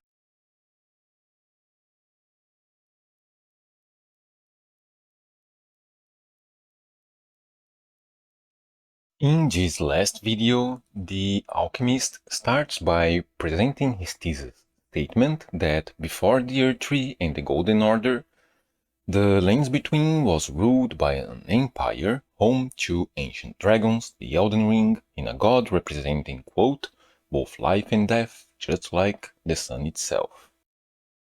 Then, he starts providing context on the Sun Realm, citing that dragons ruled the Lands Between in a prehistoric era.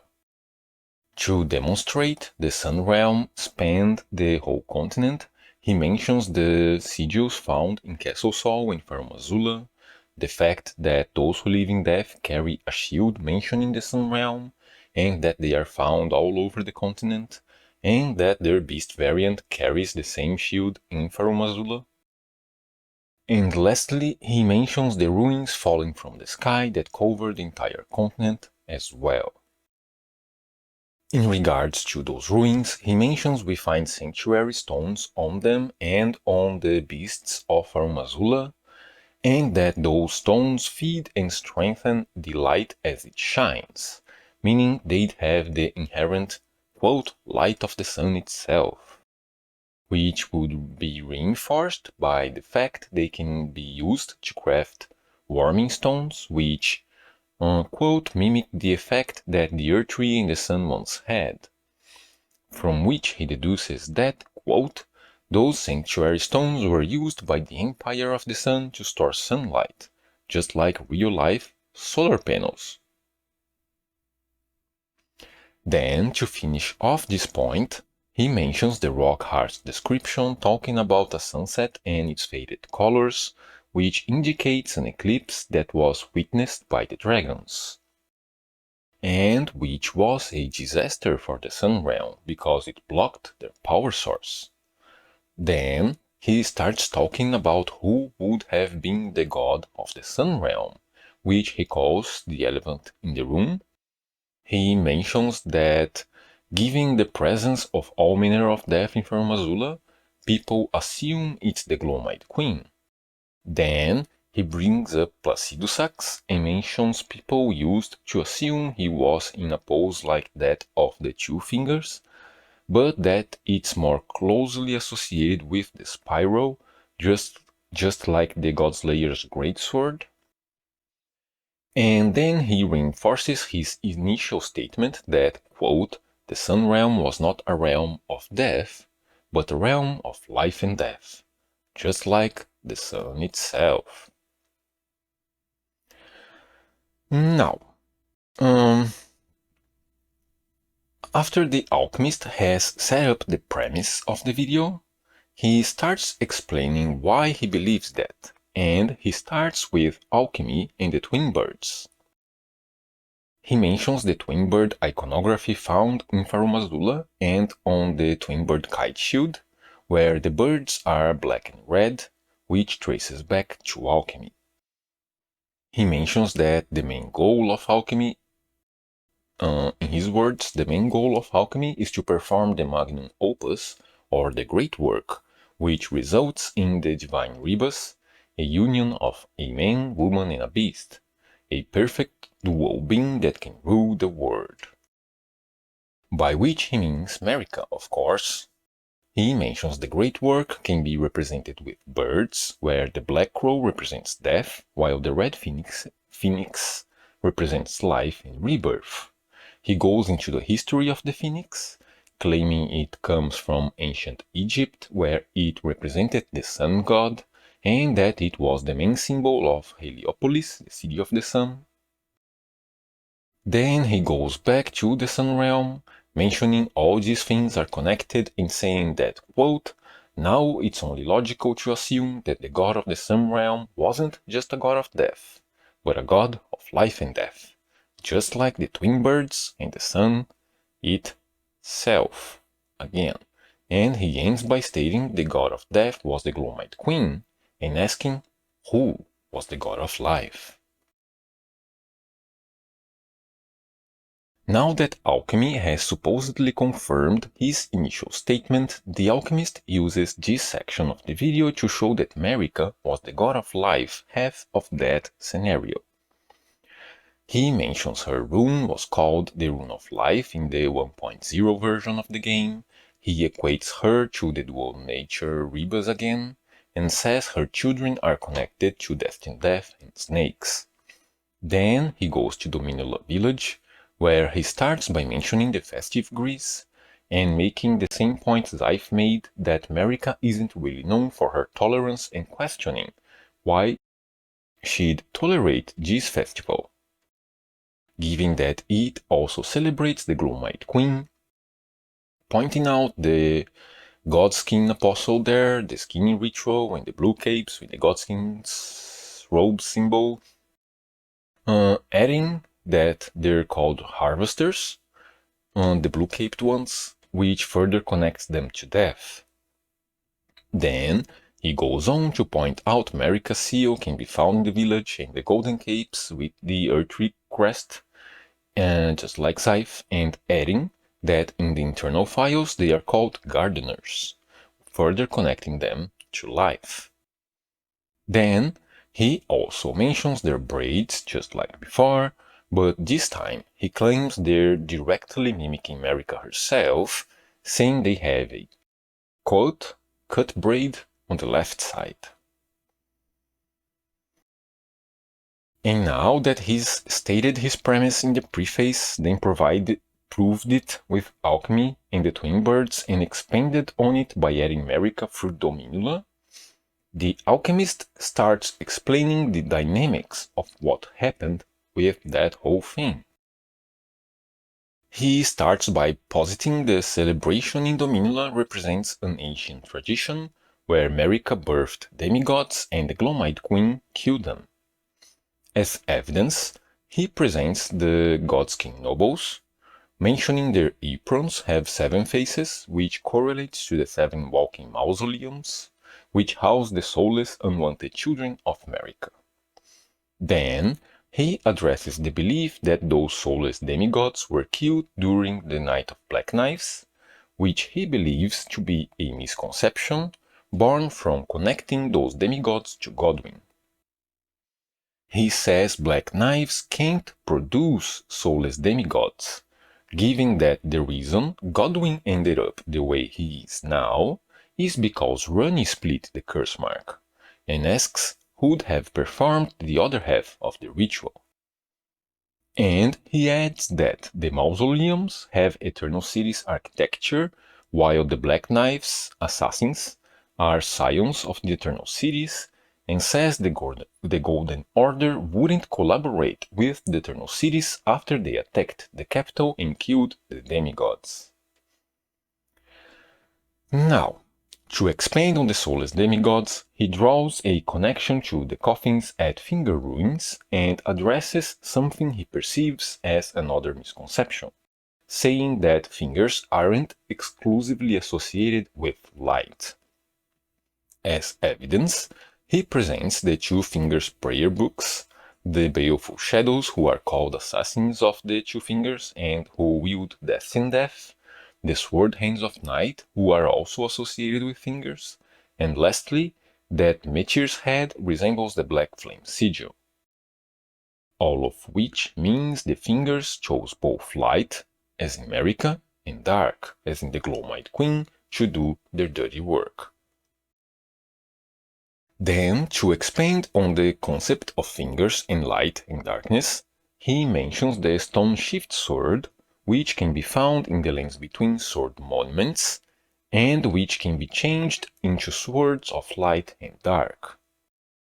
He points out that the altars that do the changing don't look like they belong where they're currently located, and that there's, quote, some similarity between the patterns on the altars and the walls of Finger Ruins.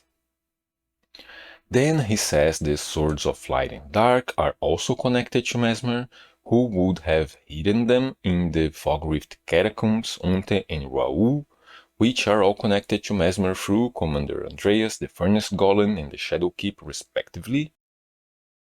From this, he concludes that Mesmer hid those swords to hide, quote, the truth behind the old dual nature of his mother, the truth that those swords represent by changing back and forth between light and darkness, the primordial forms of gold and shadow. Then he says it's easy to see now why the fingers would choose a dual nature god that represented both light and dark, which he ties back to the harvesters and gardeners of Dominula, who would represent Marika birthing demigods and Glomite Queen killing them. He says Marika didn't want that anymore, cites Radagon as an example of separate wills of dual nature individuals, and says the shattering of the Elden Ring mirrors the God Hunt, where the latter prompted Marika to get rid of the Glomite Queen, while the former was triggered by the death of Godwin the Golden. And finally, he starts explaining how Marika defeated the Glomite Queen, which he claims was done via an eclipse, where the Erdtree would have drained the power of the sun. He reminds us of the Rock Heart and points to the Eclipse Craft Great Shield, which connects the eclipse to Destined Death and supposedly keeps Destined Death at bay, which he claims to mean that during an eclipse, Death is powerless. To justify her using an eclipse, he points to an unused cutscene where the Tarnished dies upon touching the Rune of Death, which he thinks raises the question of how Maliketh defeated the Glowmite Queen if she had a power that can kill you with one touch. Saitama style. From all this, he concludes that, after provoking the eclipse, the Glowmite Queen was powerless, which allowed Maliketh to defeat her. And that's it. That's the theory. There's just one last bit, where he mentions like potential timeline problems between this theory and the relationship between Marika and the Hornsent and everything that's shown in the trailer, to which he proposes the answer might be timeline convolution, saying time is, quote, really messed up in Farum Azula, and mentioning Maliketh and Gurranq as well. Yeah. So yeah, now that's it. That is the theory. Let's go.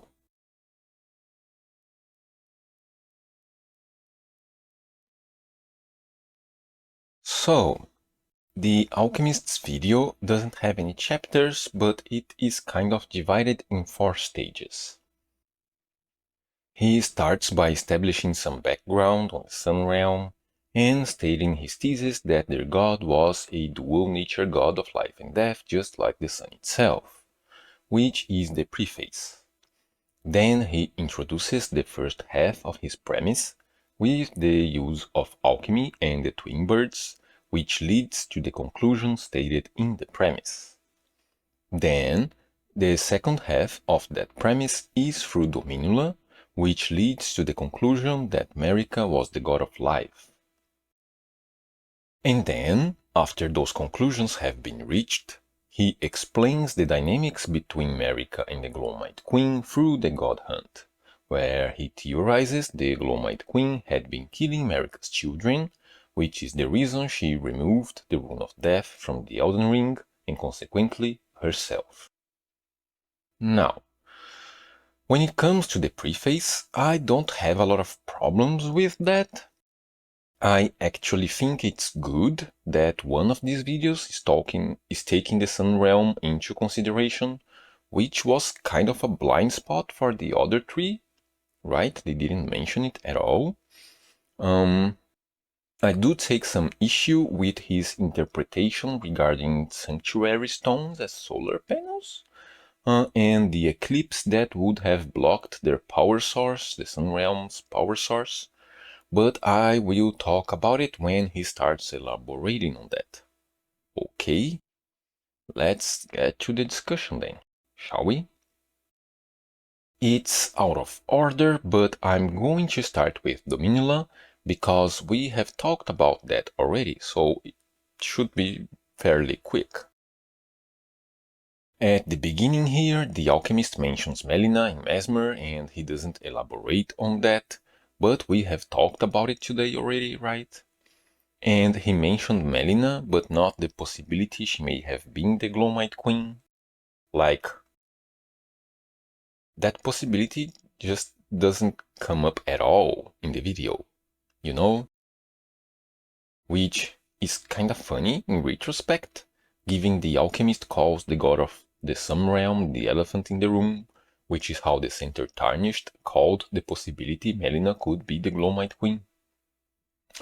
And since this possibility doesn't come up, I'll take a moment to mention the flightless bird painting that Zaif talked about, and point out that painting serves as another argument for Melina being the Glowmite Queen, given the context of the twin birds and the name of the painting. Right? The painting is called Flightless Bird and it references Melina. Why? Why is it a flightless bird in Melina? Because of the Glowmite Queen, the twin birds. Okay? Okay. Moving on, the alchemist mentions alchemy, which we're going to talk about soon. And he mentions the 1.0 description of Marika's rune, which is described as the rune of life, but I'm sorry, I just don't like taking patched out descriptions as canon. Right? They were patched out. I don't think they make for very good arguments.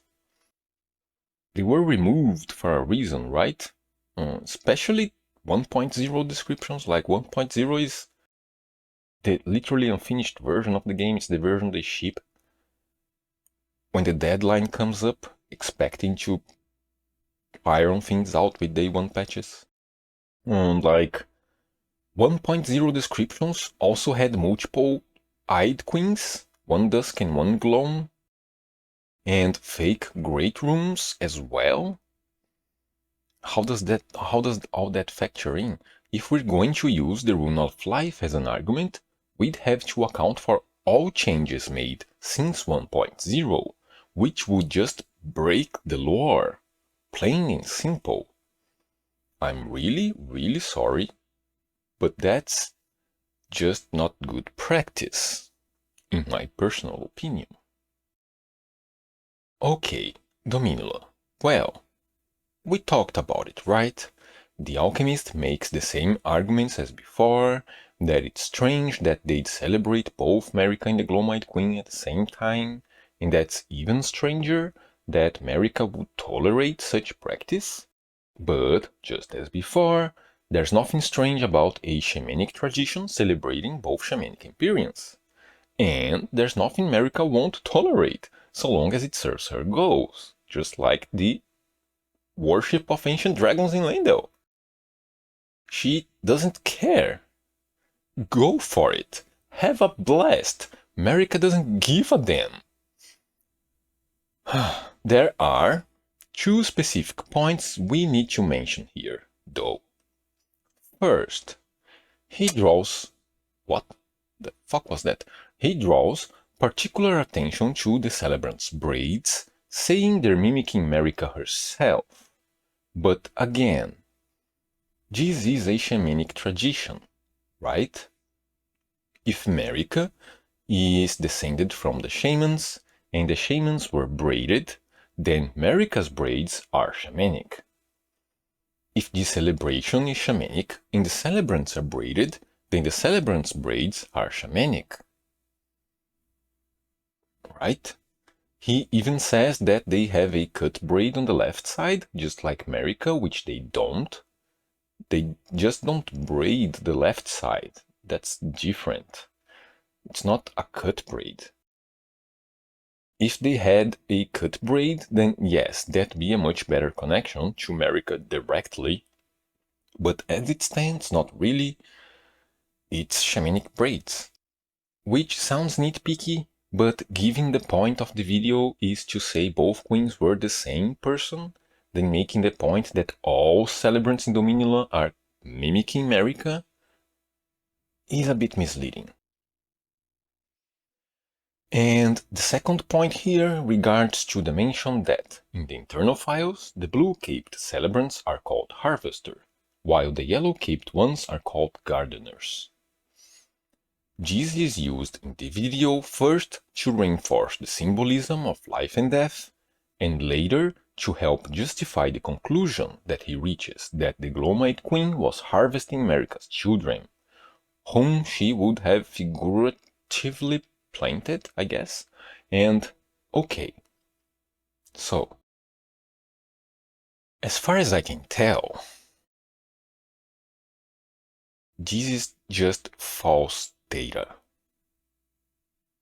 The names Harvester and Gardener, at least as far as I can tell, the Alchemist probably got this information from the wiki.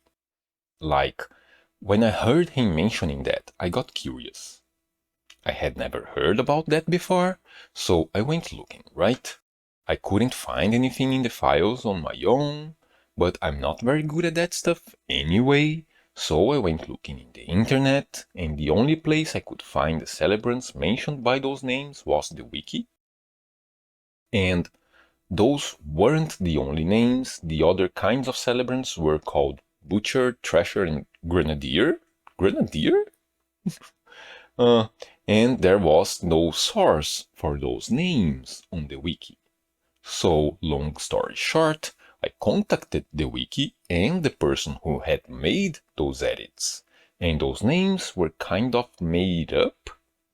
You know? The person who edited those names just kind of chose them on his own. So the wiki removed those names from their page. And now there's just nowhere on the internet saying Harvester and Gardener are a thing, except for the Alchemist's video. If anybody has the actual source for this information, please let me know, but I swear to the formless fucking mother, I could not find it on my own. As far as I can tell, this is just false information. Harvester and Gardener? I'm sorry.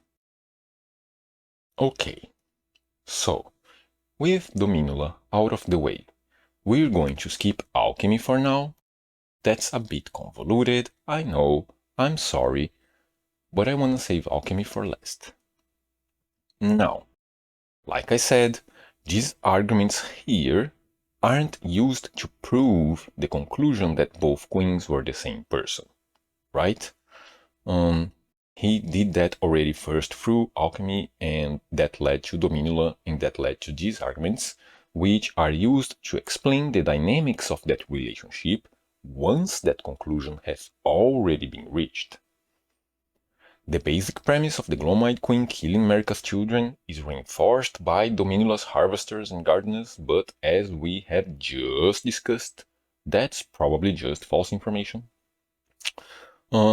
The alchemist theorizes the prowling mausoleums were associated with the god hunt itself, instead of the Knight of Black Knives, but there are two glaring flaws with the arguments presented here. First, he says, quote, "Even the architecture of the mausoleums disproves this theory because the mausoleums share the same architecture with the Eternal Cities. We know that the assassins behind the Knight of Black Knives were scions of the Eternal Cities. So, why would the Golden Order collaborate with the Eternal Cities after they attacked their capital and killed their demigods?" End quote.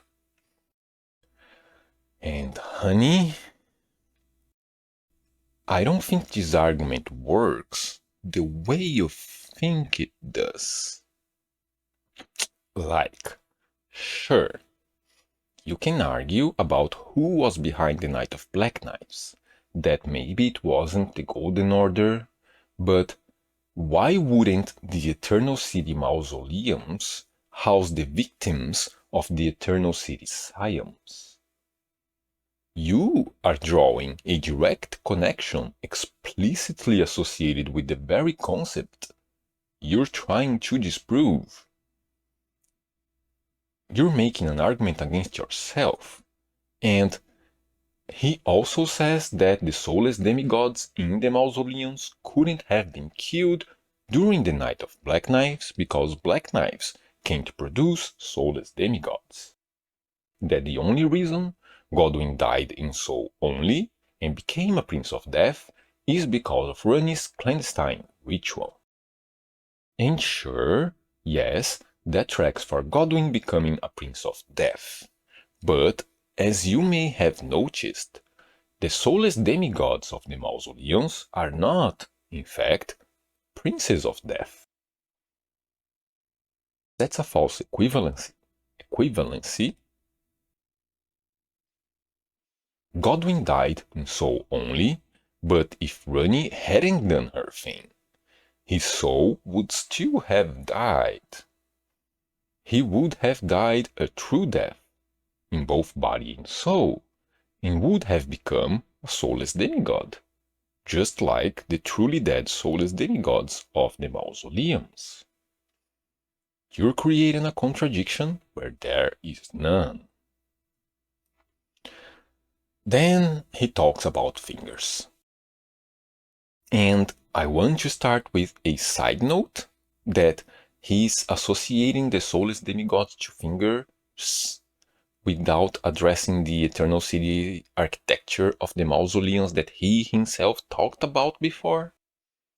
This isn't a counter-argument, just something I think he should have addressed, given his own arguments. Now, if he were just elaborating on an existing concept, I wouldn't have too much of a problem here, honestly, but he's not. Like, he's arguing against something, right? He starts by saying, quote, "You may think at first that they, the two fingers, are connected to light, but this is only half the truth." And like, what? I don't think people think that. Do they? Why would they? That they're connected just to quote-unquote light? Like, the Eternal Cities had fingers. Meteors got nothing to do with grace. There's Runny's fingers, to whom the Baleful Shadows are arguably working for, outsourced from Miquella and Malenia. Runny's fingers got nothing to do with grace either. Even Chaos has fingers, man. You know? Like, fingerprints all over the shop. And they're not a monolith. They're individuals, just like everybody else. This little piggy went to the market. This little piggy stayed home. This little piggy served grace and used assassins to do its dirty work. And this little piggy wants to melt it all away. Then he talks about the stone shift swords. That the altars of light and dark don't seem to belong where they are. That there's, quote, some similarity between the patterns on those altars and the finger ruins. And, well, two things again. Two things. For one thing, some similarity is a very subjective metric. I personally think there's some similarity between those altars and the ruined forges. Personally. And, for another thing, you know what's a connection regarding the dark and light stone swords that's not subjective? The fact that the ruined forges forged literal stone swords and dark ore swords that blast white light. We're talking about stone shift swords and dark swords and light magic and ruined forges, man. Why are we going with fingers here? I also take some issue with the assumption that light and darkness are, quote, the primordial forms of golden shadow, you know? This game has golden light, white light, blue light, green, red, purple. These are all illustrative of different power sources that exist independently from each other. Why are you just assuming the white light of these swords is the primordial form of grace? Where is the evidence for that? He talks about harvesters and gardeners again, and we've talked about that already. He also mentions Radagon in passing, and we've talked about that already. And he also mentions the shattering of the Elden Ring, and we've talked about that already. And then he talks about the eclipse. He had mentioned this at the beginning of the video with the Sanctuary Stones and the Rock Heart. And here he expands on that concept, adding the one-touch kill cutscene, the Great Shield, and Maliketh. And let me just get something out of the way here. An eclipsed sun is still a sun. The Sun Realm could have an eclipsed sun and still be called the Sun Realm. In fact, that's what I have theorized before in my previous videos, that the Sun Realm had a black sun, Gedi Prime style. Like, they weren't ruled by the Sunshine Queen, it was the Glowmite Queen. You know? Gloam, dusk. a black eclipsed sun makes a lot more sense there, I think. You even get a black sky in the Age of the Duskborn ending, right? So, with that out of the way, the unused cutscene is unused.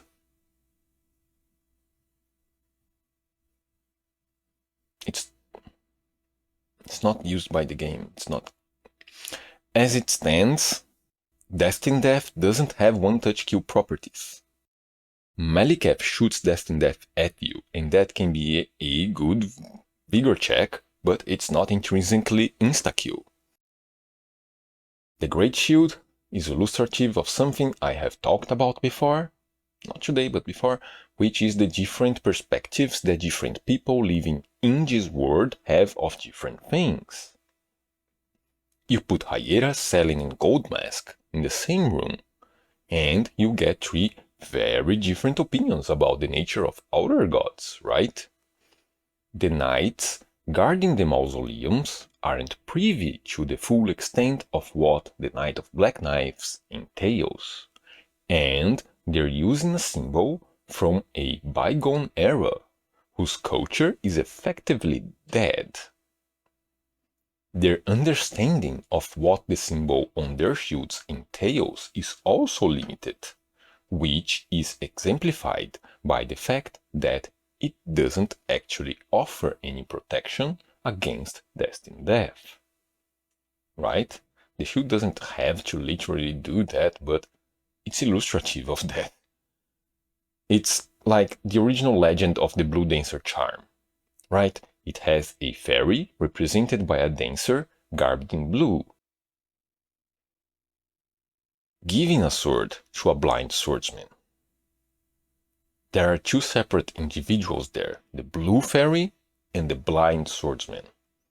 And the swordsman has nothing to do with the blue part of the story, the fairy does. But as time went by, later interpretations merged the two characters into a swordsman garbed in blue. Right? You had a blue fairy giving a sword and a blind swordsman receiving the sword. Then later you get the blind blue swordsman. Perspectives on culture change over time. The meaning of symbols change over time. There used to be a literal connection between Destined Death and the eclipsed sun, which I believe was the sun hanging from the sky, but the modern description in that Great Shield isn't meant to be taken literally. That's the modern interpretation of the symbol, which is exemplified again by the fact that it literally doesn't work that way, the shield, right? That's effectively just a lucky charm. And lastly, on this subject, the stones and ruins as solar panels are kind of a stretch, personally, I think. Like, he doesn't actually provide any evidence to back that claim. He says there's a separate video that explains the whole thing, but in this video at least, how does the whole thing work? Like, give us a hint at least, right? Just the basics. You can't just throw that out there. But if you lived under an eternally eclipsed sun, then yeah, having stones that can amplify light sources are kinda handy, right? They're good fantasy substitutes for house lamps. So, sanctuary stones feed and strengthen the light as they shine. So, the thing that it does is the purpose of the thing, I guess, right? And I think that's it for this bit. He does mention time convolution as a possible solution for an unspecified timeline problem, which he doesn't get into, so yeah. If it's not important for his theory, and if it's not important for his theory, we don't have to address it, like it's just a side note at the very end. And I don't want to talk about time convolution right now. A decade of time convolution, Jesus Christ. And that leaves us with just one more subject left to cover. And that, of course, is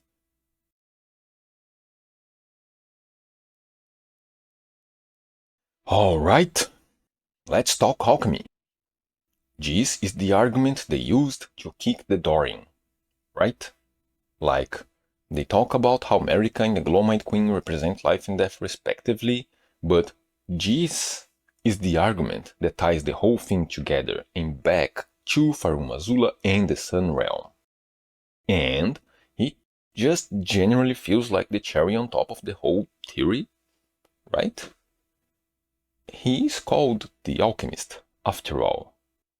And this argument is entirely predicated on the symbology of the twin birds, which are depicted both in Farum Azula and, more explicitly, in the twin bird kite shield.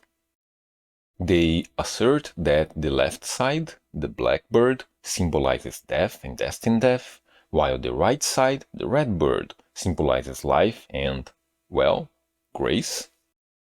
They don't say grace, they say life in rebirth, but if it's Marika, then it's just grace, right? Marika's outer god is grace, her rune is grace, the golden order is grace, there's a golden rune saying grace is supposed to house the power of life itself, so yeah. And I know it's considered bad form in lore hunting to claim something is categorically right or wrong, but this interpretation is categorically wrong. I'm sorry? I mean, like, the left side, red and black, destined death, sure. The right side, though. The Alchemist is focusing on the red bird, but they're neglecting the blue background there. Which sounds like... Okay, like... the shield explicitly associates the twin bird to death birds, right? The twin bird is said to be the envoy of an outer god and mother of the death birds. Right? Death birds, ghost flame, bluish colors, go boom, frostbite. And death birds drop the blue and red feathered branch sword talismans, which not only mirror the effects of the shield, but also its color pattern, meaning the color dichotomy isn't black and red, it's red and blue. The twin bird is said to be the mother of the death birds.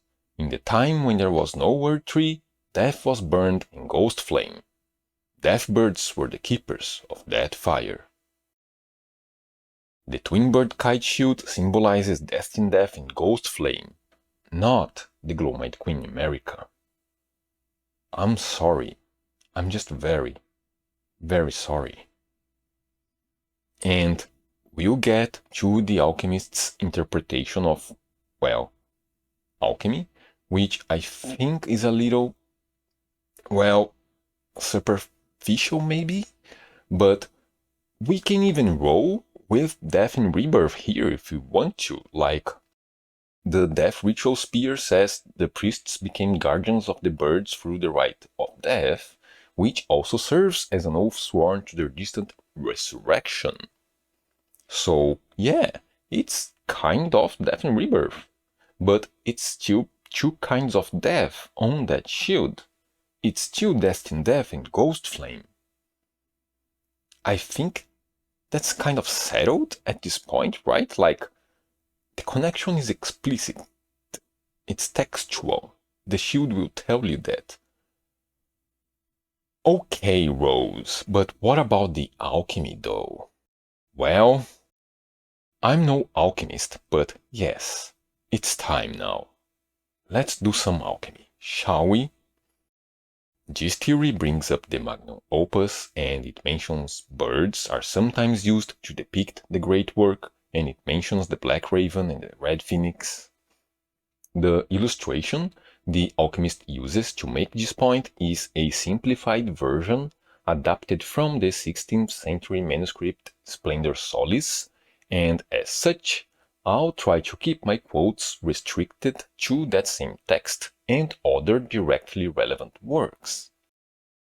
And also, don't expect me to pronounce anything right once we start getting into it. Okay? I can't even talk English good. Okay, me no talk good. Oh, like this is the original version, by the way, like the birds thing. And before we move on, I do mean what I said. I'm not an alchemist. I have only a passing knowledge of this subject. You have been forewarned. Okay? Okay.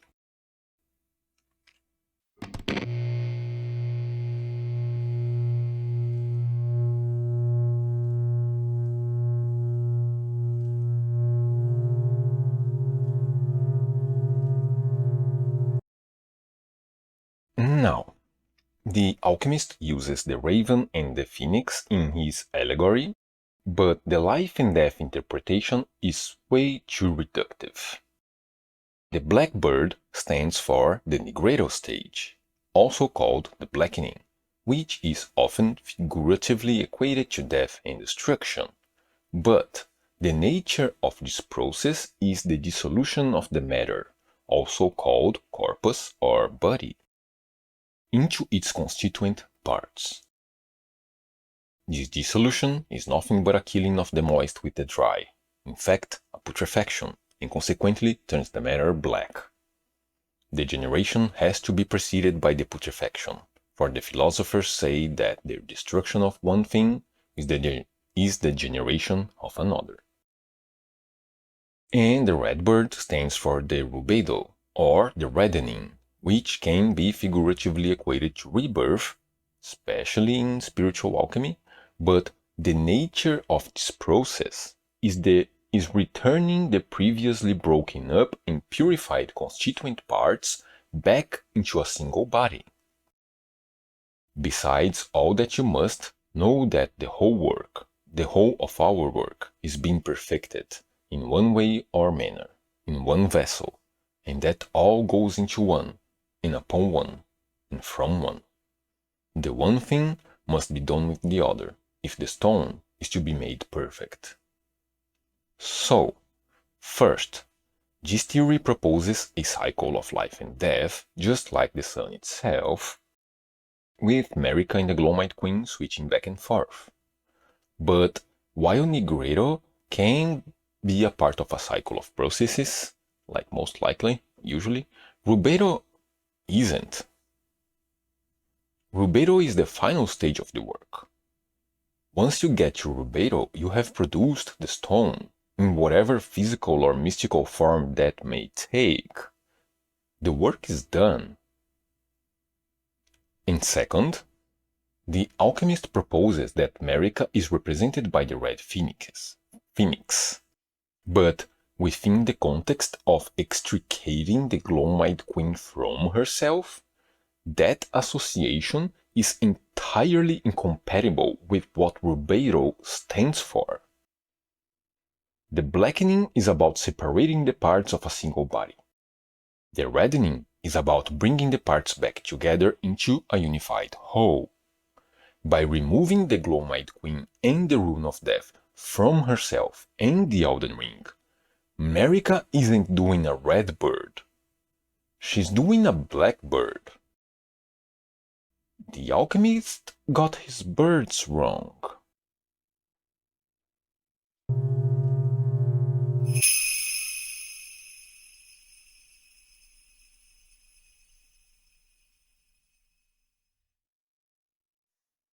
Next, let's go back to the illustration used in the video.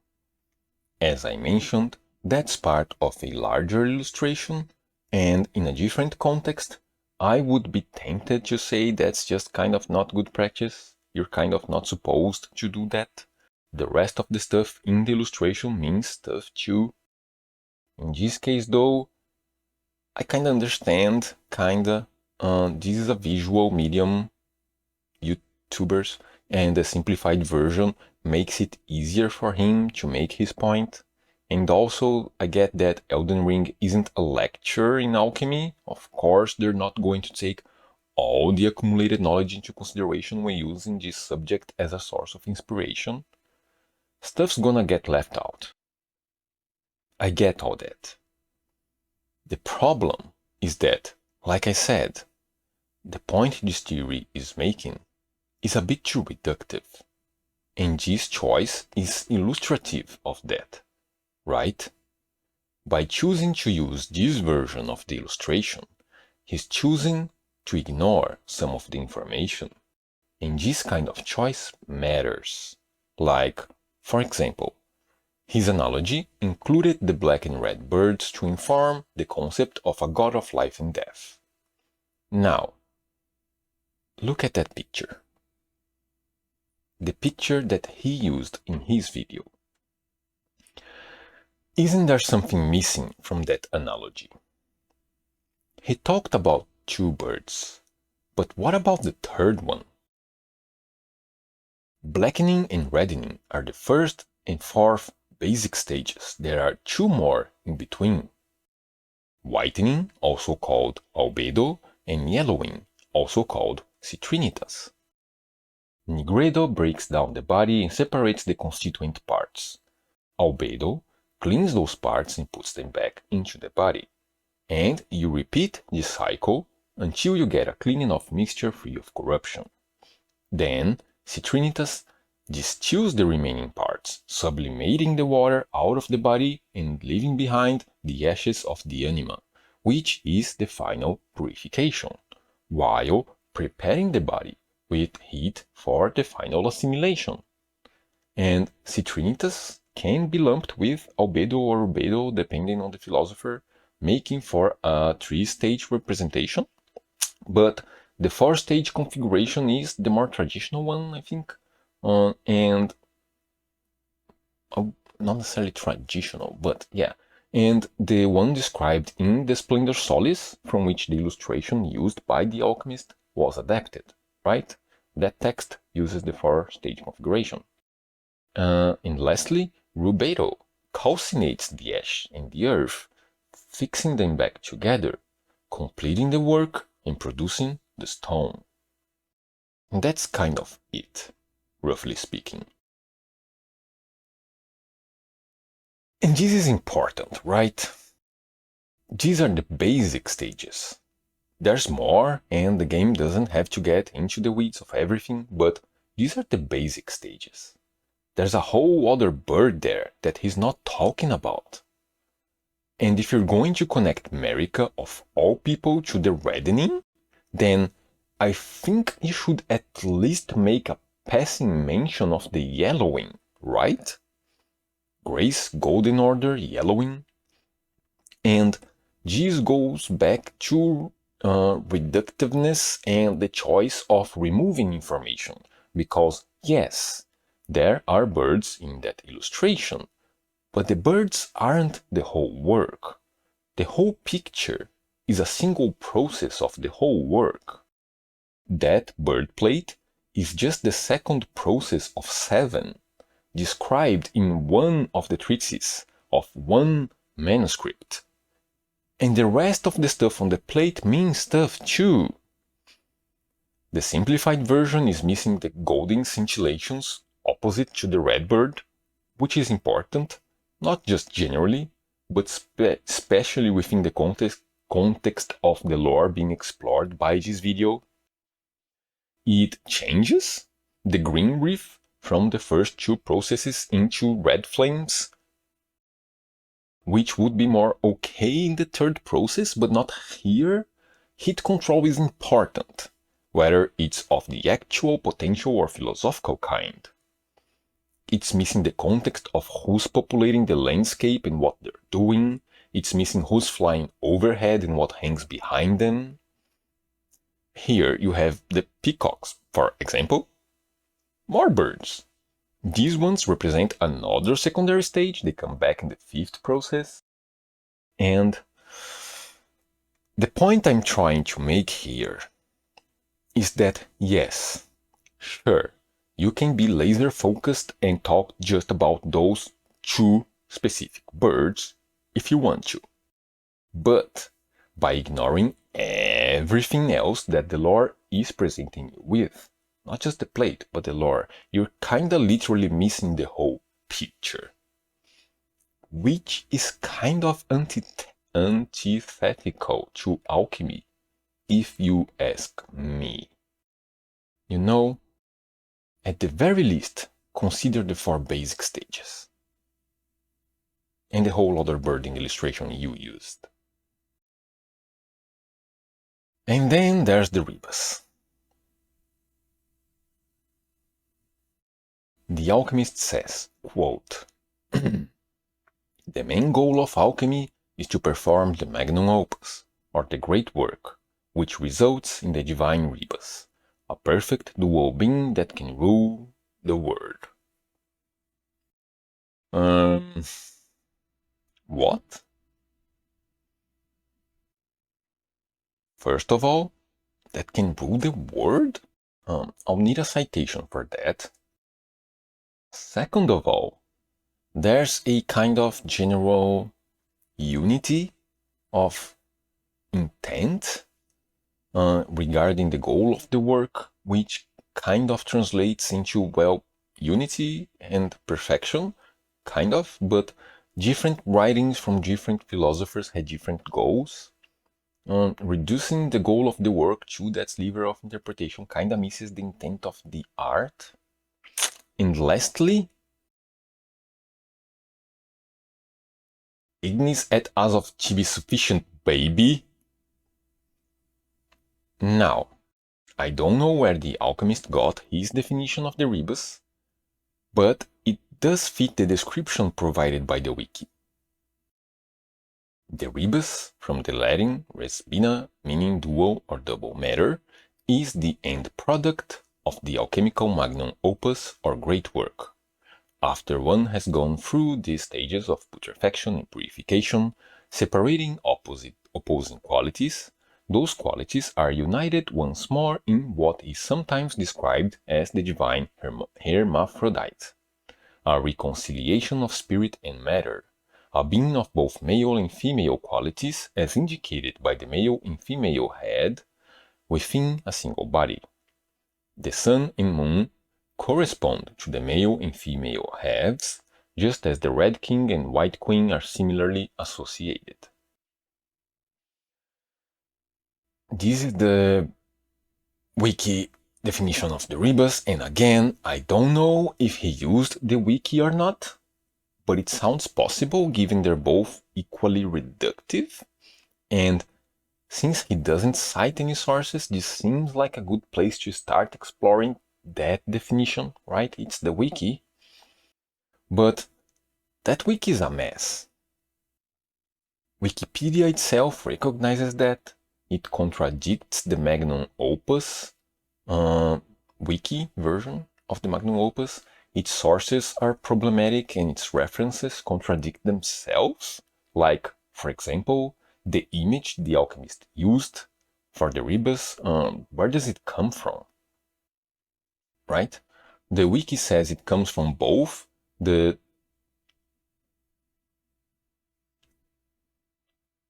Theoria Philosophia Hermeticae and the Azov of the Philosophers, which also name dropping the Viatorum Spagyricon in the sources section. Well, which one is it? Spoilers? It's kind of none of them. Kind of. It's complicated. So, the wiki's definition of the rebus comes from a 2013 article written by Catherine Bayer, originally published on about.com with the title The Rebus from the Theoria Philosophia Hermeticae, Result of the Great Work in Alchemy, and eventually migrated to Learned Religions, where the title was shortened to Rebus, the Result of the Great Work in Alchemy. The updated version of the article started being used as a source on the Elden Ring subreddit the same year the game was released. And here's the thing. The article states the image comes from the Theoria Philosophiae Hermeticae, which was published in 1617, without actually sourcing that information. It just says that's where it's from. But as far as I'm aware, that manuscript doesn't have illustrations, right? Like, if you have a physical copy, you could just send it to me. I'll be happy to triple check that. You could just send it to me. Seriously though? But no, yes, seriously, you can send it to me if you have it. But seriously though, I think she may have gotten that from a book called Alchemy and Mysticism, the Hermetic Museum, which isn't a manuscript. That's a collection of references put together by an archivist in 1996, and that collection sources the image to the Philosophiae Hermeticae, but with a quote from the Azov, while also name-dropping the Viatorum, just like the wiki. Jesus. So that leaves us with the Azov and the Viatorum Spargiricum as possible sources for the illustration. Which is kind of an awkward position, since both of them share the same rebus illustration. Now, the Azov was first published in 1624. 1 year before the Viatorum.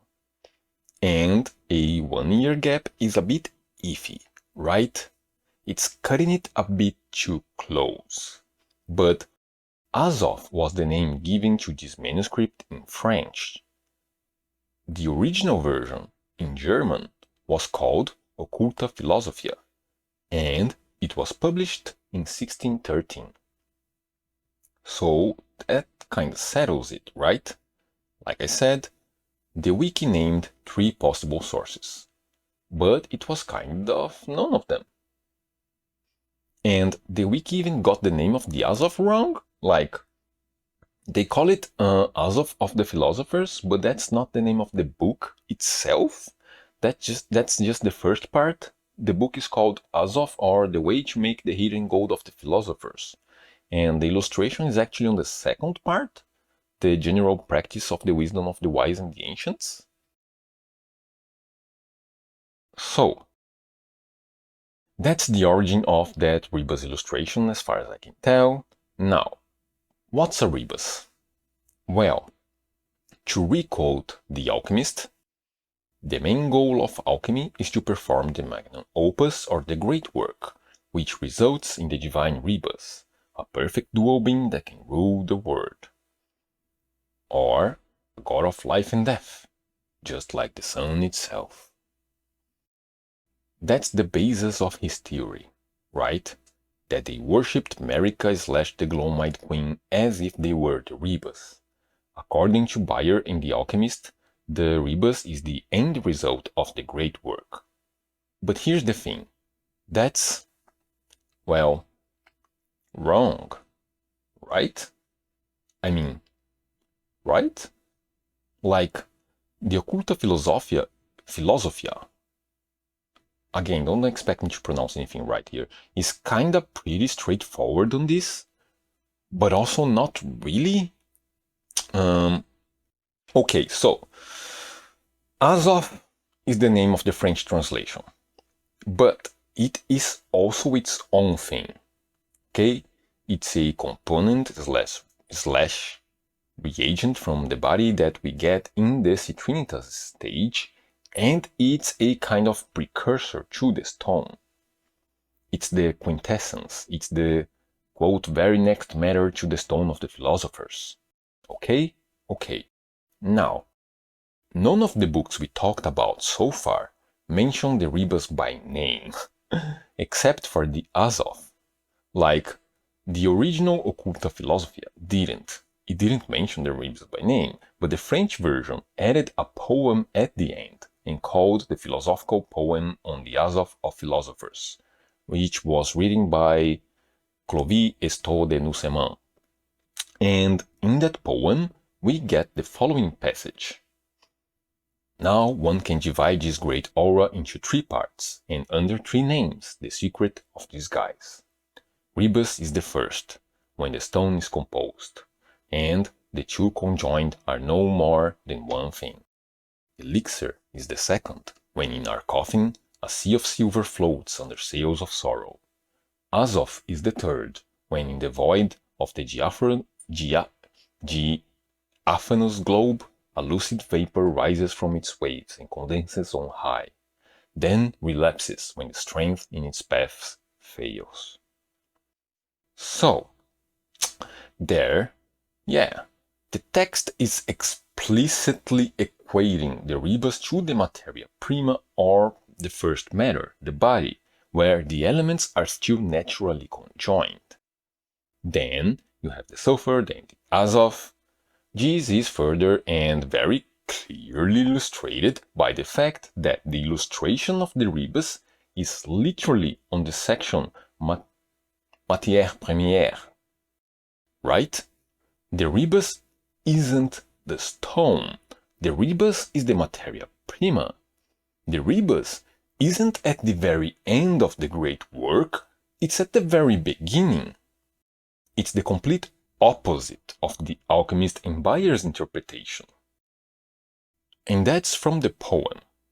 Now, let's look at the manuscript itself. And I'm sorry, I'm going to read the whole passage. Context matters. It's not that long, but yeah. I am an enraged dragon, being present and cheap in every way. The thing on which I rest, and which rests on me, will be found in me, who will search well and diligently for my water and my fire, destroyer and composer. You will extract from my body the green and red lion, that if you do not know me exactly, you take 500 of my fire. A venom comes out of my nostrils too soon ripe, which has brought harm to many. Separate then with artifice the subtle from hope, unless you rejoice in extreme poverty. Having enlarged the forces of males and likewise of females, and also of the heavens and the earth, the mysteries of my art must be treated courageously and magnanimously. If you desire that I overcome the force of fire, in which many have wasted time, wealth, and effort, I am the egg of nature, known only to wise men, who, pious and modest, engender from me the little word prepared by God, very good and very great for men, even though it is given to few people. Many, however, desire it in vain, so that they may do good to the poor of this treasure of mine, and that they do not put their minds and devote themselves to gold that must perish. The philosophers call me Mercury. My husband is philosophical gold. I am the old dragon presaged throughout the earth. I am father and mother, young and old, strong and weak, dead and alive, visible and indestructible, hard and soft, descending to earth and ascending to heaven, very large and very small, very light and very heavy. The order of nature is often changed in me into color, number, weight, and measure, containing natural light, dark and clear, coming from heaven and earth, known and being nothing at all, that is to say, stable, all colors shining in me, and all metals by the rays of the sun, the solar ruby, a very noble earth, clarified, by which you can transmute copper, iron, tin, and lead into gold. So, okay, that's the passage from that section with that illustration, talking about materia prima, the rebus. So, that's a lot, right? What do we have there? Well, the illustration is divided in 3 parts, the rebus, the dragon, and the egg. But they're all the same, kinda. I am an enraged dragon, the thing on which I rest, and which rests on me, will be found in me. Right? So, the primary message of the passage is the rebus as the materia prima. Why? Because not all matter is the same. From Splendor Solis, the second treatise, Matter and Nature of the Philosopher's Stone. You shall know that the whole work of this art ends in two operations hanging very close together, so that when the one is complete, the other may begin and finish, this perfecting the whole mastery. And also, those who will imitate nature are not to use mercury only, but mercury mixed with sulfur, but not the common mercury and sulfur, but those only which nature herself has mixed, well prepared and decocted into a sweet fluid. In such a mercury, nature has begun with primary action, and ended in a metallic nature, having thus done her part, leaving the rest for art to complete her work, into a perfect philosopher's stone. Which is to say, you need a suitable body in order to conclude the work, so that the one is complete, the other may begin and finish. The materia prima needs to be complete, like rebus means two things, but it's not just two things. In the illustration, we have the man and the woman, copper and iron, tin and lead, the sun and the moon, the instruments, mercury. And each one of those things don't just mean one thing, right?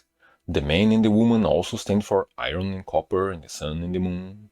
The sun and the moon also stand for earth and water and heat and coldness. The elements are constituent parts, but also reagents and also the stages themselves. Welcome to the Rule of Three. Trismegistus would like to have a word with you. So, the rebus is the materia prima, which isn't just any kind of matter, it's a stable or complete one. But the rebus is also the work itself, right? The three parts are one, but the rebus is also the work itself, which is performed on the materia prima, since in order for the natural matter to be a materia prima, it needs to be a part of the work. Mercury isn't just something you extract from the matter, it's also something you use on the matter. The same goes for the sun and the moon. The rebus is also holding man-made instruments, which would represent the work being performed, and which we'll come back to later. And remember the green and red reefs I mentioned before, talking about heat control? Well, I am an enraged dragon. You will extract from my body the green and red lion, that if you do not know me exactly, you take 500 of my fire. A venom comes out of my nostrils, too soon ripe, which has brought harm to many.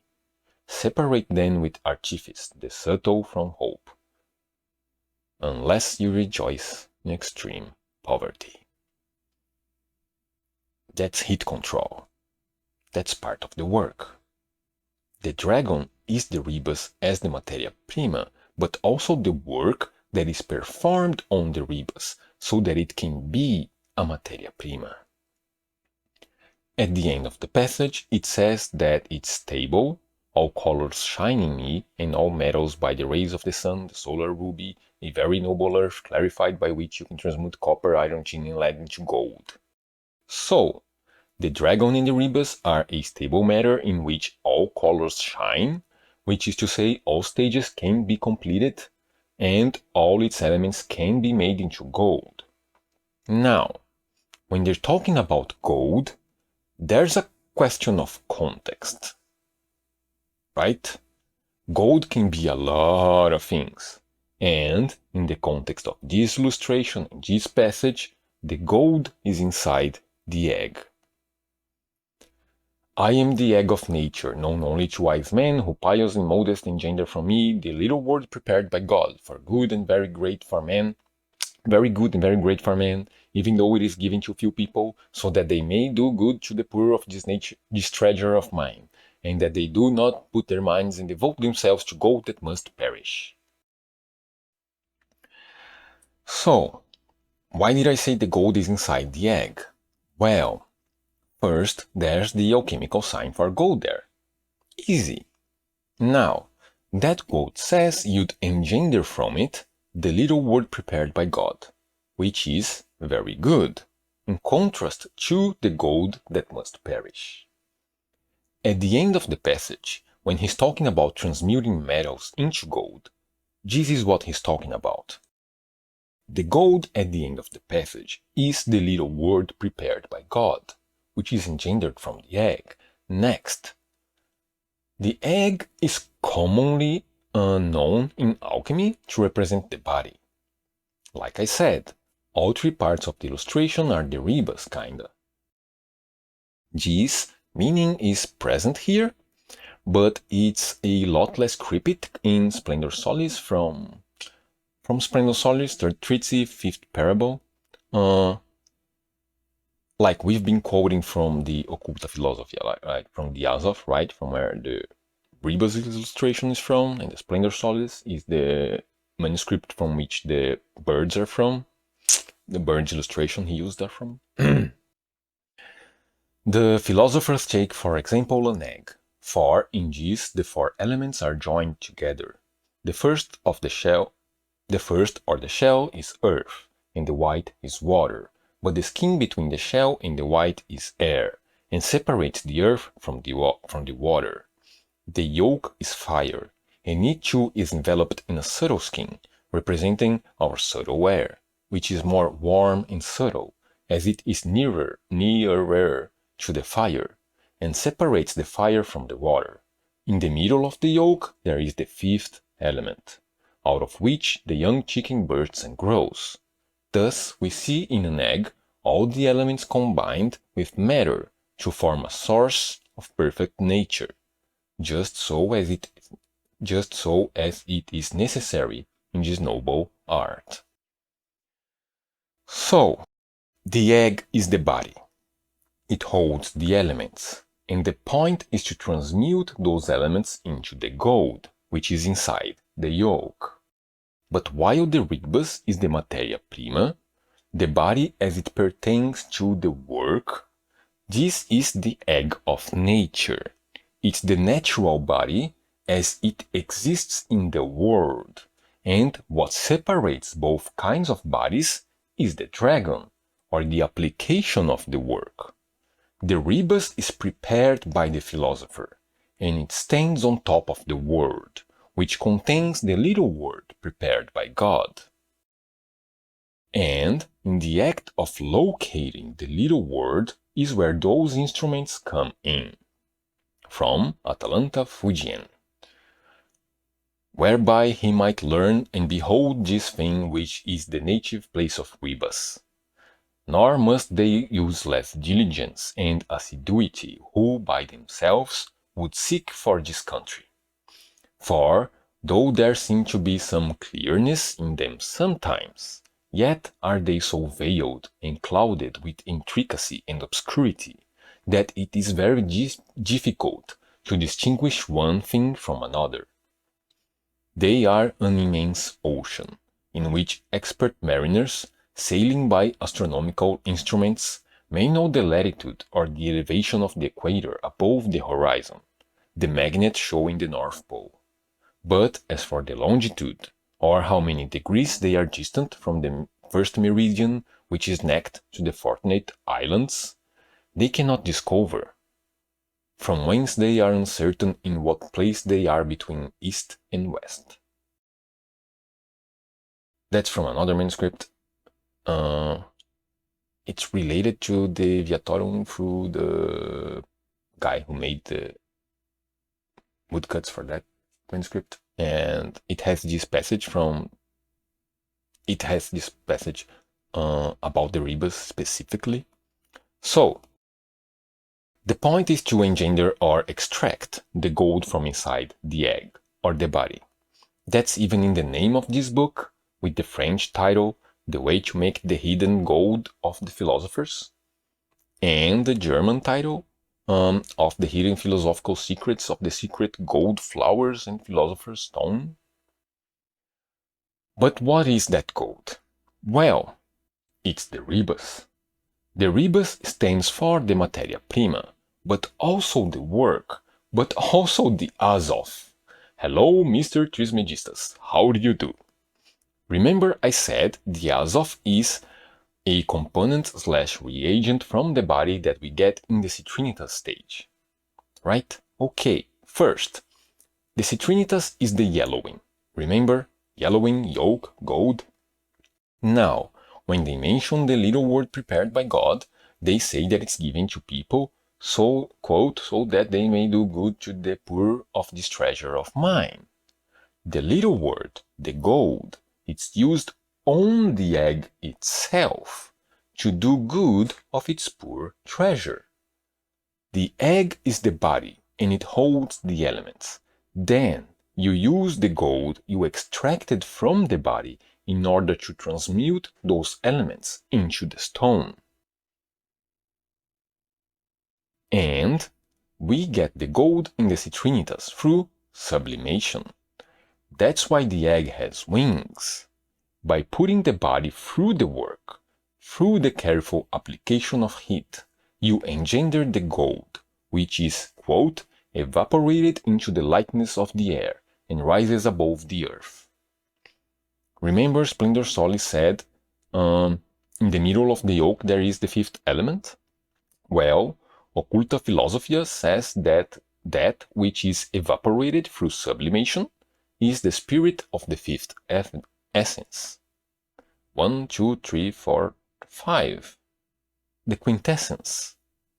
And since the Azov comes from the egg, and the rebus is also the Azov, then the rebus is also inside an egg. Oh, Jesus, and that's almost it. We're almost done with the rebus. There's just one more thing I need to mention because, of course, this can all be spiritual as well, which makes the rebus also the philosopher himself. The philosopher is the materia prima because he is the body that will be operated upon. The philosopher is the work, for he contains all the knowledge of the work. And the philosopher is the Azov, because he performs the work on the body, which is to say, on himself.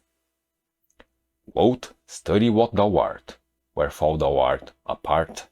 What thou knowest of this art, this is really what thou art.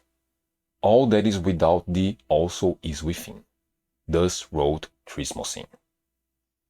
This is sometimes conveyed by the text through dialogue, this notion of the philosopher and the materia prima and whatnot. The first part of the Occulta, the book that became the Azov, from which we get the rebus illustration, is a conversation between two men, one old and one young, which symbolizes an internal dialogue, but also an external one, exalting the need for the learned to share their knowledge, the result of both being the growth of the philosopher. And the Atalanta Fugian, from which I got that quote about longitude and latitude regarding the rebus, has in that same passage a more direct connection between the philosopher and the rebus. Socrates, being asked what countryman he was, answered that he was cosmopolite, or a citizen of the world, by which his intention was to signify that, though he was born at Athens as to person, yet in his mind he could freely run through the whole world, all things contained in it, and look upon that as his country. For the wise man that lives well is at home everywhere. So, if any man ask the philosophers what countryman their hermaphrodite is, they answer that he belongs to the world, or is in all the corners of the world where the elements can be found as being the sons of the wise, and consequently has a country common with them. but in as one man is not born twice or oftener, nor enters into this light in diverse places, but in one only, as Socrates, the Athenian, is acknowledged to have done, so Rebus is thought to be the inhabitant of two mountains, to wit, of Mercury and Venus, from whence the name of hermaphrodite is derived to him, from both his parents. End quote. So, yeah, finally, this is the most complete interpretation of the rebus I can offer in this video. It directly conflicts with the alchemist's interpretation of this subject, which I think was lacking in context, and I think it also helps to shed some more light on the theme of duality mentioned by the Center Tarnished and echoed by the alchemist. Remember the Center Tarnished ended his video talking about the central theme of Soulsborne games being about duality and balance, and I disagreed with that interpretation, saying that there was never any balance to be found in the dualities of these games, and that the central themes of Soulsborne games, the way I see it, have always been the fight against oppression and the quest for truth. Well, we can expand on my interpretation using this alchemical discussion. And a quick side note before I finish this, fight against oppression, before I finish this section, fight against oppression and quest for truth are the two halves of the Soulsborne experience, right? It's gameplay and lore hunting. Okay, back to it.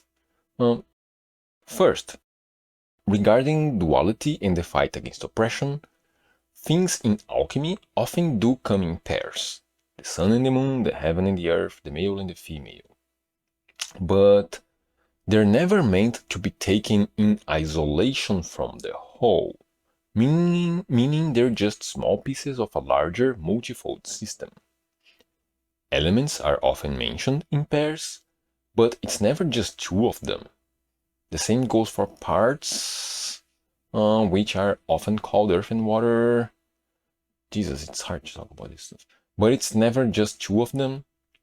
Even at the very end, when it's supposed to be the final union of two parts, it's still not just two. And even if you simplify the description to be just two, it's still crucial, and I do mean crucial, to understand that each of those parts isn't one thing only, but a multifold amalgamation of many different things in many different proportions and configurations. And the point of having pairs isn't that there needs to be a balance between them.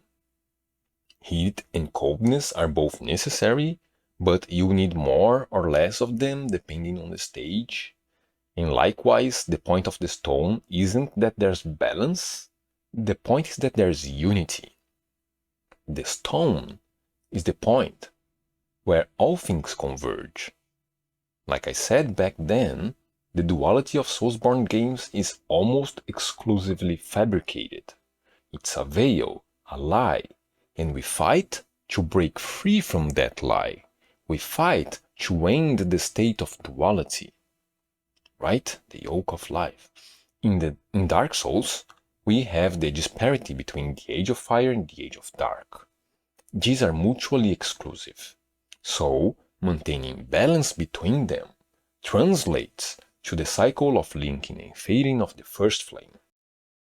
Balance, in that case, means a struggle unto eternity with never-ending death and despair. That's the balance between fire and dark, but the gods of Anor Londo came from the dark, same as everybody else, meaning the duality between gods and undead is fabricated. Maintaining this duality is a choice that the gods make. It doesn't have to be this way. They didn't have to curse the undead, and they don't have to rule the world. In theory, at least, they could just let the fire fade and diminish back into a state of undeath like the rest of us. But they chose not to. They chose to rule.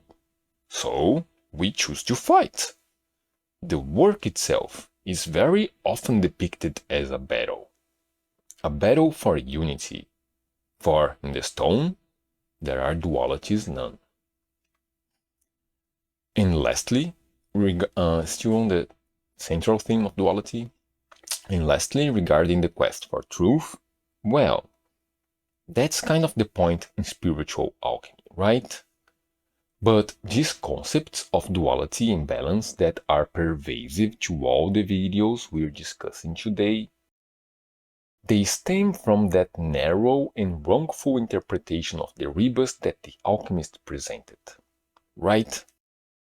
In the case of the alchemist, the thematic interpretation and the concept of the rebus are directly connected, and in the case of the other videos, they're not explicitly talking about alchemy, but not only are the themes they're exploring a direct reflection of the rebus interpretation, they also sometimes mention concepts that are taken directly from alchemy.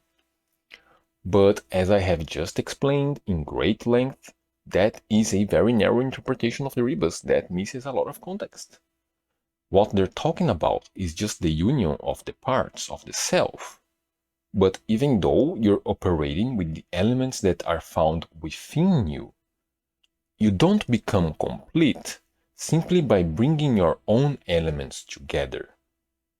The point of the work isn't communion with the self, it's communion with the cosmos. To put it plainly, we're all made of star stuff, right? There is a universal primordial substance that permeates all things. We can glimpse all of the truths of the universe by extracting them from that which we find within ourselves. What we need is insight, eyes on the inside. From the Emerald Tablet, as translated by Isaac Newton. 'Tis true without lying, certain and most true. That which is below is like that which is above, and that which is above is like that which is below. To do the miracle of one only thing. The sky and the cosmos are one.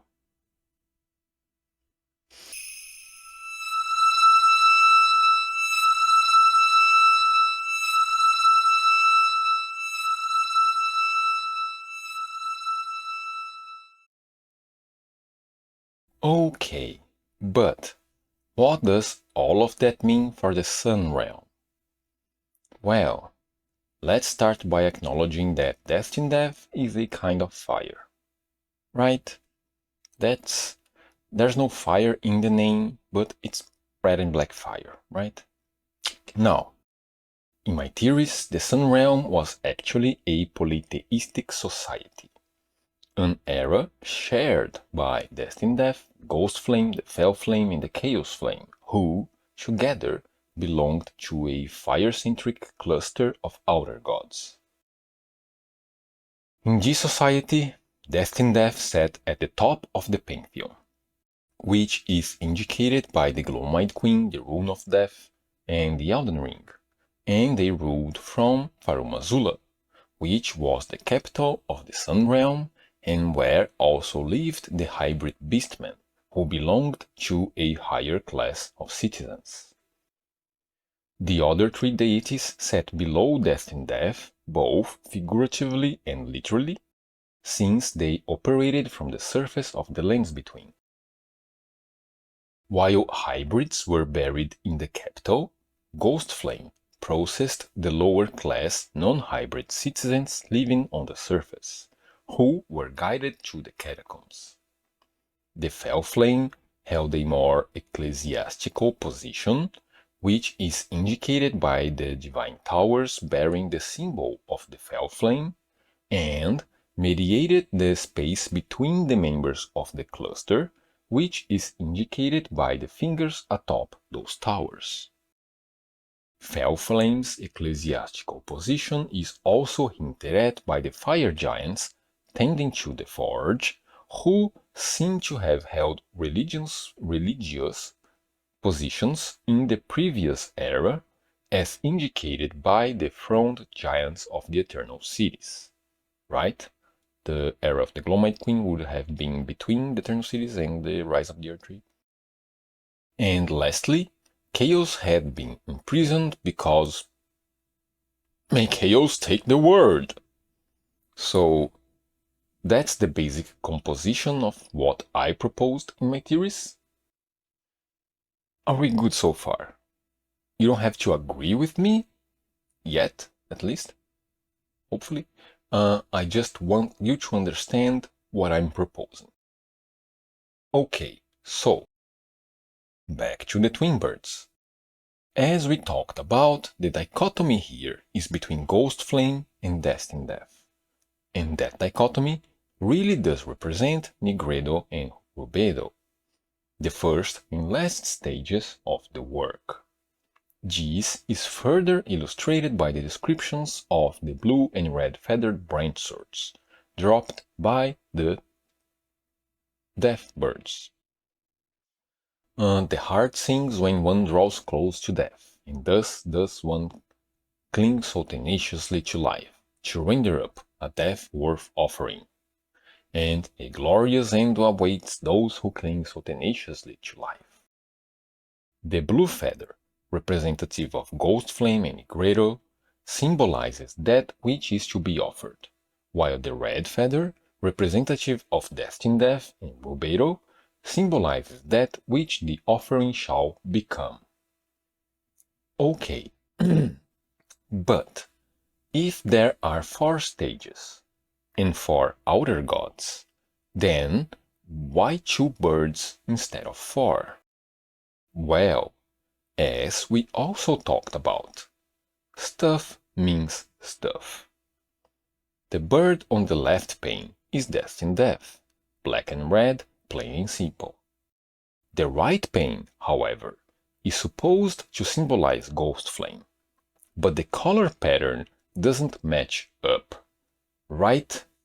But here's the thing, the right pane isn't just red and blue, it's red, blue and yellow. Destined Death, the head of their pantheon, gets its own pane on the left. The right pane is a 3-color illustration, symbolizing the 3 remaining outer gods. Now, let's talk about the colors. Blue represents Ghost Flame, which stands for the Nigredo stage. Red represents the Flail Flame, which stands for the Albedo stage. And yellow represents the Chaos Flame, which stands for the Citrinitas stage. And now, let's talk about the stages. Nigredo, as we've discussed, is the stage where the body is broken down into its constituent parts, and that's the domain of Ghost Flame. Ghost Flame guides the dead and the dying to the catacombs, a physical location for physical bodies. But not just any kind of body. Non-hybrid bodies. Lower class citizens' bodies. Impure bodies that need to be cleansed. Hybrids belonged to a higher strata because they already embodied the amalgamation principle found in alchemy, which is quite appropriately illustrated by the concept of the rebus the alchemist's theory draws upon. The hybrids, required no further purification and were thus allowed to offer their deaths directly unto Destined Death. And while Nigredo's primary color association is to black, blue can also be used to represent that stage of putrefaction. Come and see. In a flame ascending are 2 lights, one a white light, radiant, the other a light tinged with black or blue. The white light is above, ascending unswervingly, while beneath it is the blue or black light, a throne for the white, which rests upon it, each embracing the other, becoming one. This black light colored blue, below, is a throne of glory for the white. Here lies the mystery of the thread of blue. This blue-black throne is grasped by another substance below, so it can flame, arousing it to embrace the white light. Sometimes this blue-black turns red, while the white light above never wavers, constantly white. This blue one, though, changes color, sometimes blue or black, sometimes red. This is grasped in two directions. Above, by that white light, below, by what lies beneath, by which it is filled, primed to glow. This constantly consumes and devours what is placed beneath it, for the blue light consumes anything cleaving below, anything it rests upon, since by nature it consumes and devours. On it depends destruction and death of all. Zohar, the Book of Radiance. Then comes Albedo, right? That's the Nigredo, that's Ghost Flame. Then comes Albedo, the stage that cleanses the parts of impurities and reforms them back into the body. While Ghost Flame deals directly with the body, the Fel Flame's ecclesiastical position, indicated by the Divine Towers, means it concerned itself mostly with the spiritual. And, as we've learned from the DLC, the Furnace Golem's visage depicts, quote, the fell god of fire, whose, quote, flame burns away both body and soul. When impurity is thus expunged, one calls it cleansing. The catacombs were a house for the bones of the dead.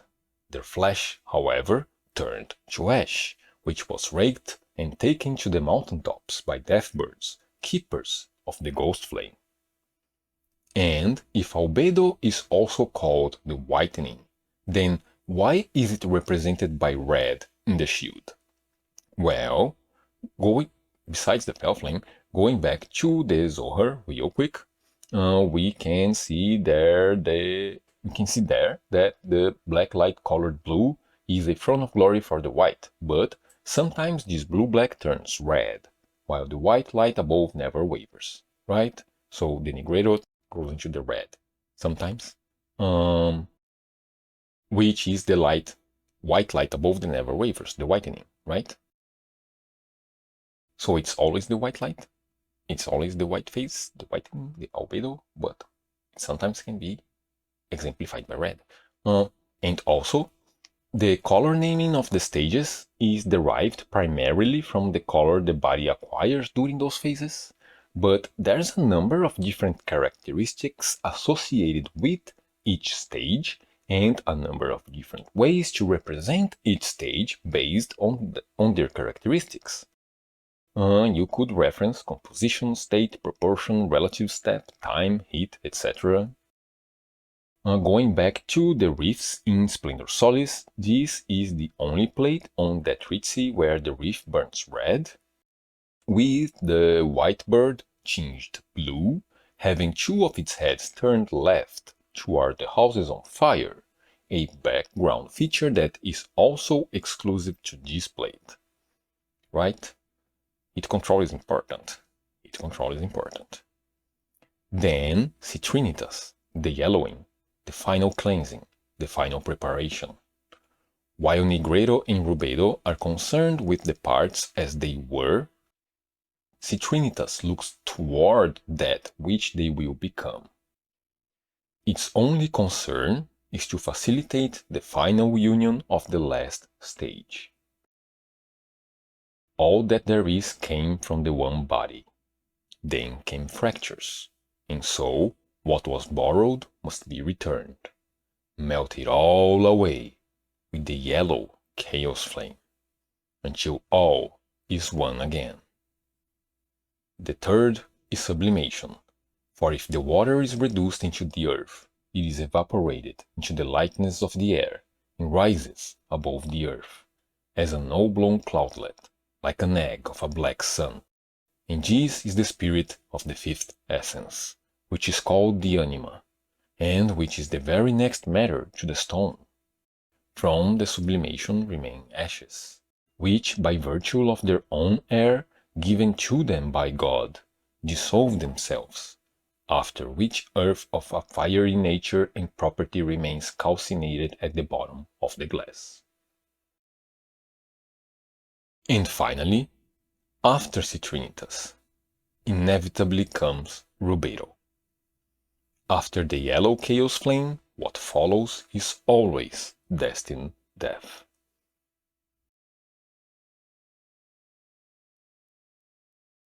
And so it is that we have 4 outer gods performing the work of the 4 stages.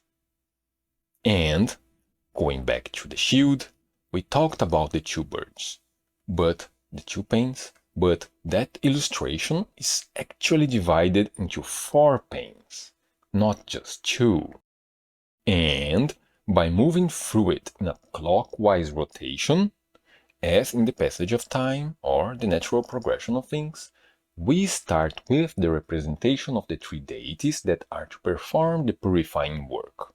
Then we have a blue and red pane representing Nigredo and Albedo, the first and second stages, then a red and yellow pane representing Albedo and Citrinitas, the second and third stages, and then the last pane representing Rubeiro and Destined Death, to whom all death is offered and unified under a single outer god. 4 panes, 4 stages, 4 outer gods. This is the true symbology of the twin birds during the era of the Sun Realm, as it pertains to alchemy. An era when different deities mingled and hybrid life forms ruled. The primordial crucible where all life was once blended together. Red tinged gold exemplifies the nature of primordial gold, and the crucible of life is the primordial form of the earth tree. So, before it became the golden tree, the great tree of the Sun Realm was red.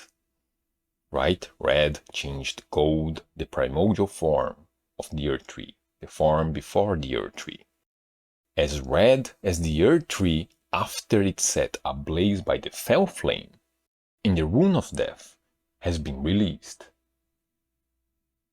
Right? And incidentally, this is why both one who has been imbued with the power of the Chaos Flame, and also Melina, whom I believe to have been the Glowmite Queen, can use the Forge of the Giants to access Farum Azula. And, before I finish this section, I'd like to make 2 more side notes. First, in theory, Rot also spawned from the same event that birthed the fire gods, and, in this scenario, it represents the corruption and impurities that get washed away from the matter. It it remains excluded from the fire-centric cycle and confined beneath the earth. And second, remember how I said sometimes Citrinitas can be lumped together with Albedo or Rubeiro, making for 3 stages? Well, the shield depicts the initial, traditional 4-stage configuration, but the Sun Realm did eventually move to a 3-stage work.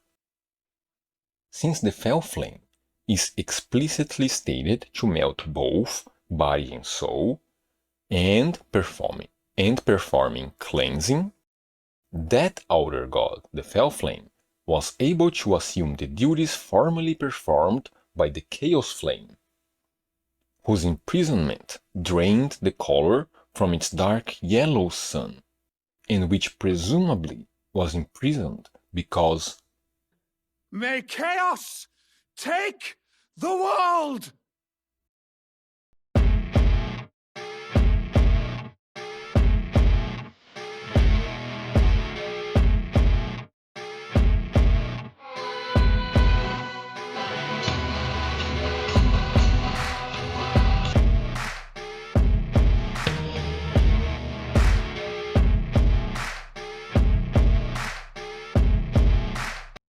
So, we talked about the outer gods of the Sun Realm, and I mentioned at the end there the event that birthed the fire gods. What's that about? In my theories, The Eternal Cities were a monotheistic society. Just like the Golden Order, they only worshipped a single outer god, whom they also called the Greater Will.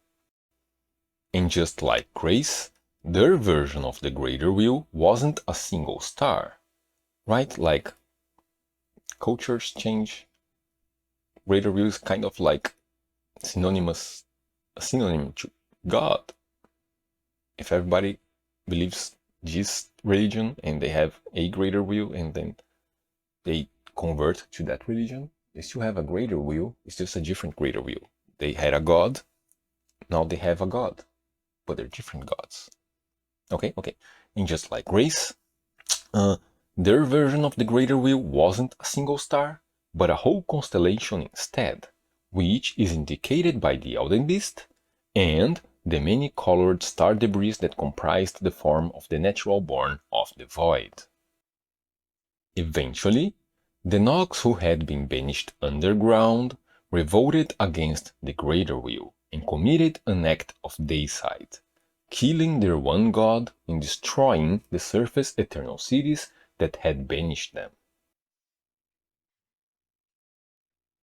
Eternal darkness symbolizes a space of darkness, the despair that brought about the ruin made manifest. And Meteorite of Astel, which also creates dark portals, is a manifestation of the power with which the Astels destroyed the Eternal Cities and took away their sky. Their sky is either a symbolic reference to the stars that govern their fate, or even the literal sky as it existed at the time, since the sky we get to witness at any given moment and place is affected by the forces governing that place we're standing on, right? The sky changes depending on who's calling the shots. The death of that outer god was witnessed, by the primeval sorcerers. Stars of Ruin depicts the moment of the outer god's death, saying, "When Lusat glimpsed into the primeval current, he beheld the final moments of a great star cluster." The final moments of a great star cluster, the death of their outer god. Comet Azur depicts the void that was left behind by that god's death, saying, "When Azur glimpsed into the primeval current, the same current, he saw darkness." Right? Because there used to be a god there, and now he's no more.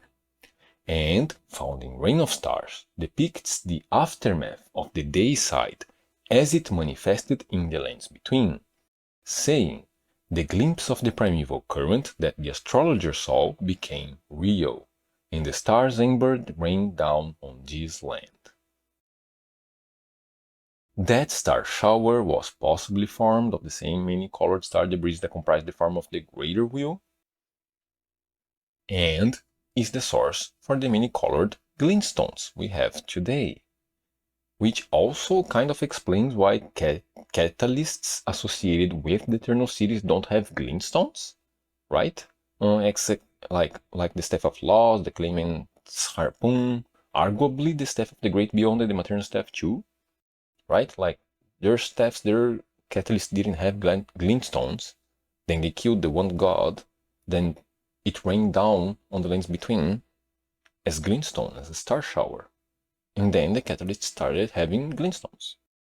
And finally, that star shower is also the event that birthed the fire gods, which I had mentioned before. The two Astels birthed the myth of the twin bird, mother of death birds, just like the one god of the Nox is the one great, whose fracture gave birth to the Chaos Flame. Right? Cultures change, interpretations change, in all its kindred fire-centric outer gods. The moon of Nokstella was the guide of countless stars, after all. Now, Destined Death believed it had achieved perfection, but it hadn't. The era of the Glowmite Queen was just a stage of the work, but not the whole work. Just like that plate with the birds isn't the whole work. It's just a stage. Microcosm and macrocosm. Little work, big work. The one god of the Nox, the one great, was the materia prima, the first matter of the magnum opus. The ritual of the side of the Nox was the Nigredo, which broke down the body into individual elements, and the Sun realm was the Albedo, a cycle inside another cycle, a chapter of a larger story. Destined Death was just a part of the whole, just another element, and even though it managed to complete the Albedo by bringing all the parts back together in the Elden Ring, it was either unwilling or unable to achieve the true amalgamation of Rubedo, since all the parts continued to exist as individual entities, the fire gods, right? Which also creates the precedent for secession from the Chaos Flame, whose sole purpose, as the Citrinitas, was to facilitate a true Rubedo by melting it all away, right? And that's when Marika comes into the story. Her bloodline traces back to the Shadow Realm. We can even see the shadows inside her body after it's been fractured. And she restarted the cycle when she plucked the Rune of Death from the Elden Ring, right? Removing the constituent parts. Blackbird.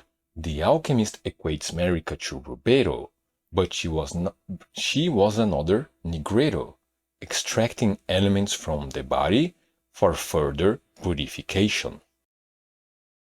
After the fall of the Glowmite Queen, Marika instituted the Golden Order, another Albedo, for all things are connected and yearn eternally to converge. Then she did another Nigredo when she shattered both the Elden Ring and her own bloodline.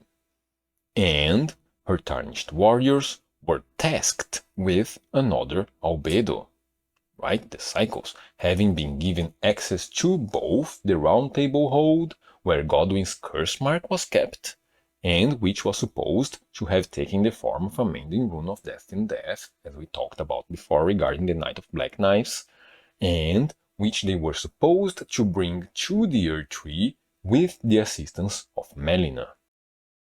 The Elden Ring itself is Citrinitas, the final purification of gold, where the parts are now brought closer together than ever before to a single unified whole, in preparation for the final state.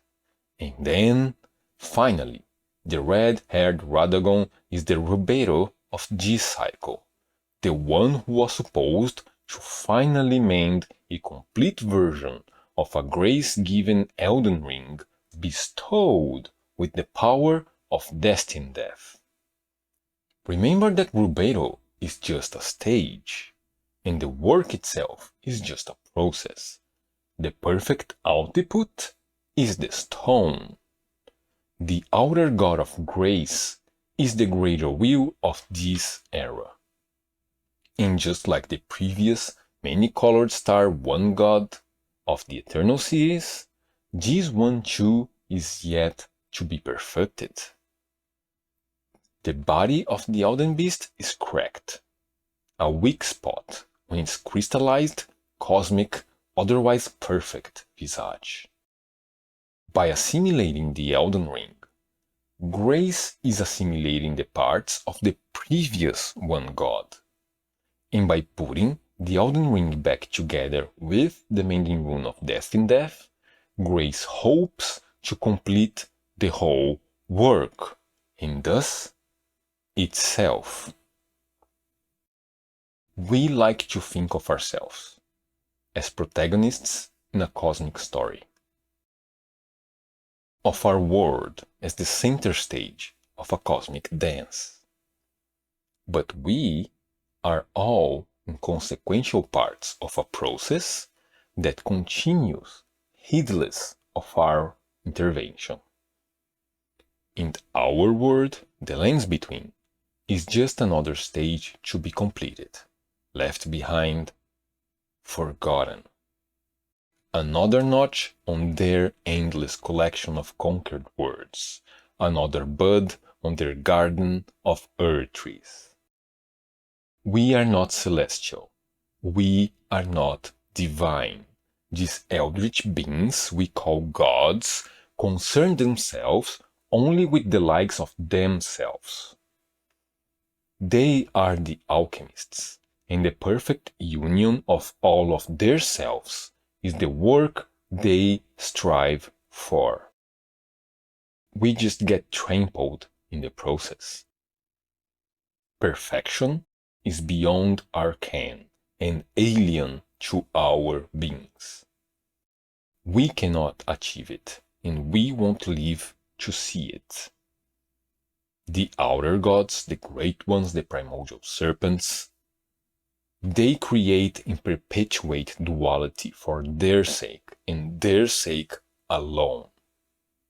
They exist in our world as systems of oppression, conflict, and control. The truth of the universe is that the universe doesn't care about us. The cosmos is indifferent to our plight, so the cosmos be fucking damned. We only have each other, and our fight is for either unity or death.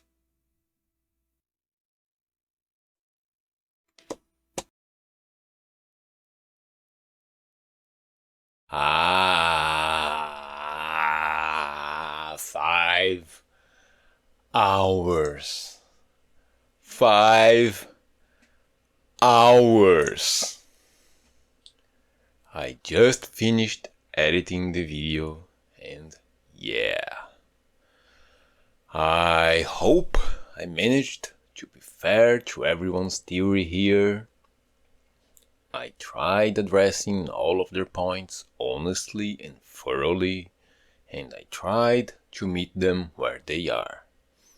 You were talking about themes, I talked about themes. You were talking about alchemy, I talked about alchemy.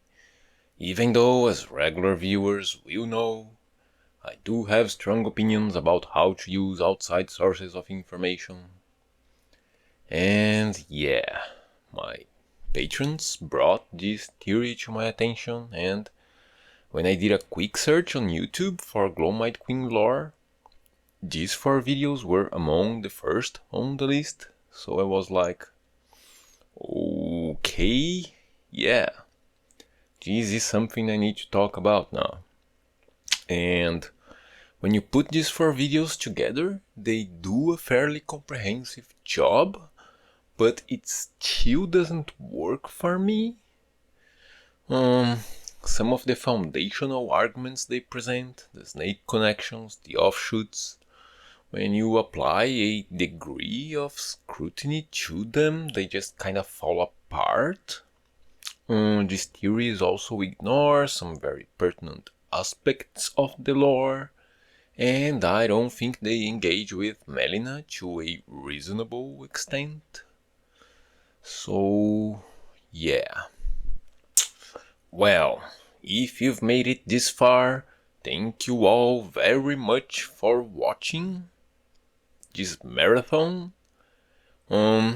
Thank you as always to my loving patrons: Sinclair Lore, Balan, Liu Vampire, Sam D, Hubal, Taylor Reed, Medium Hat Logan, Derp, Devo, Brain Douche, Mr. Pudding, Kyle Van Ripper, and Tom Sparks.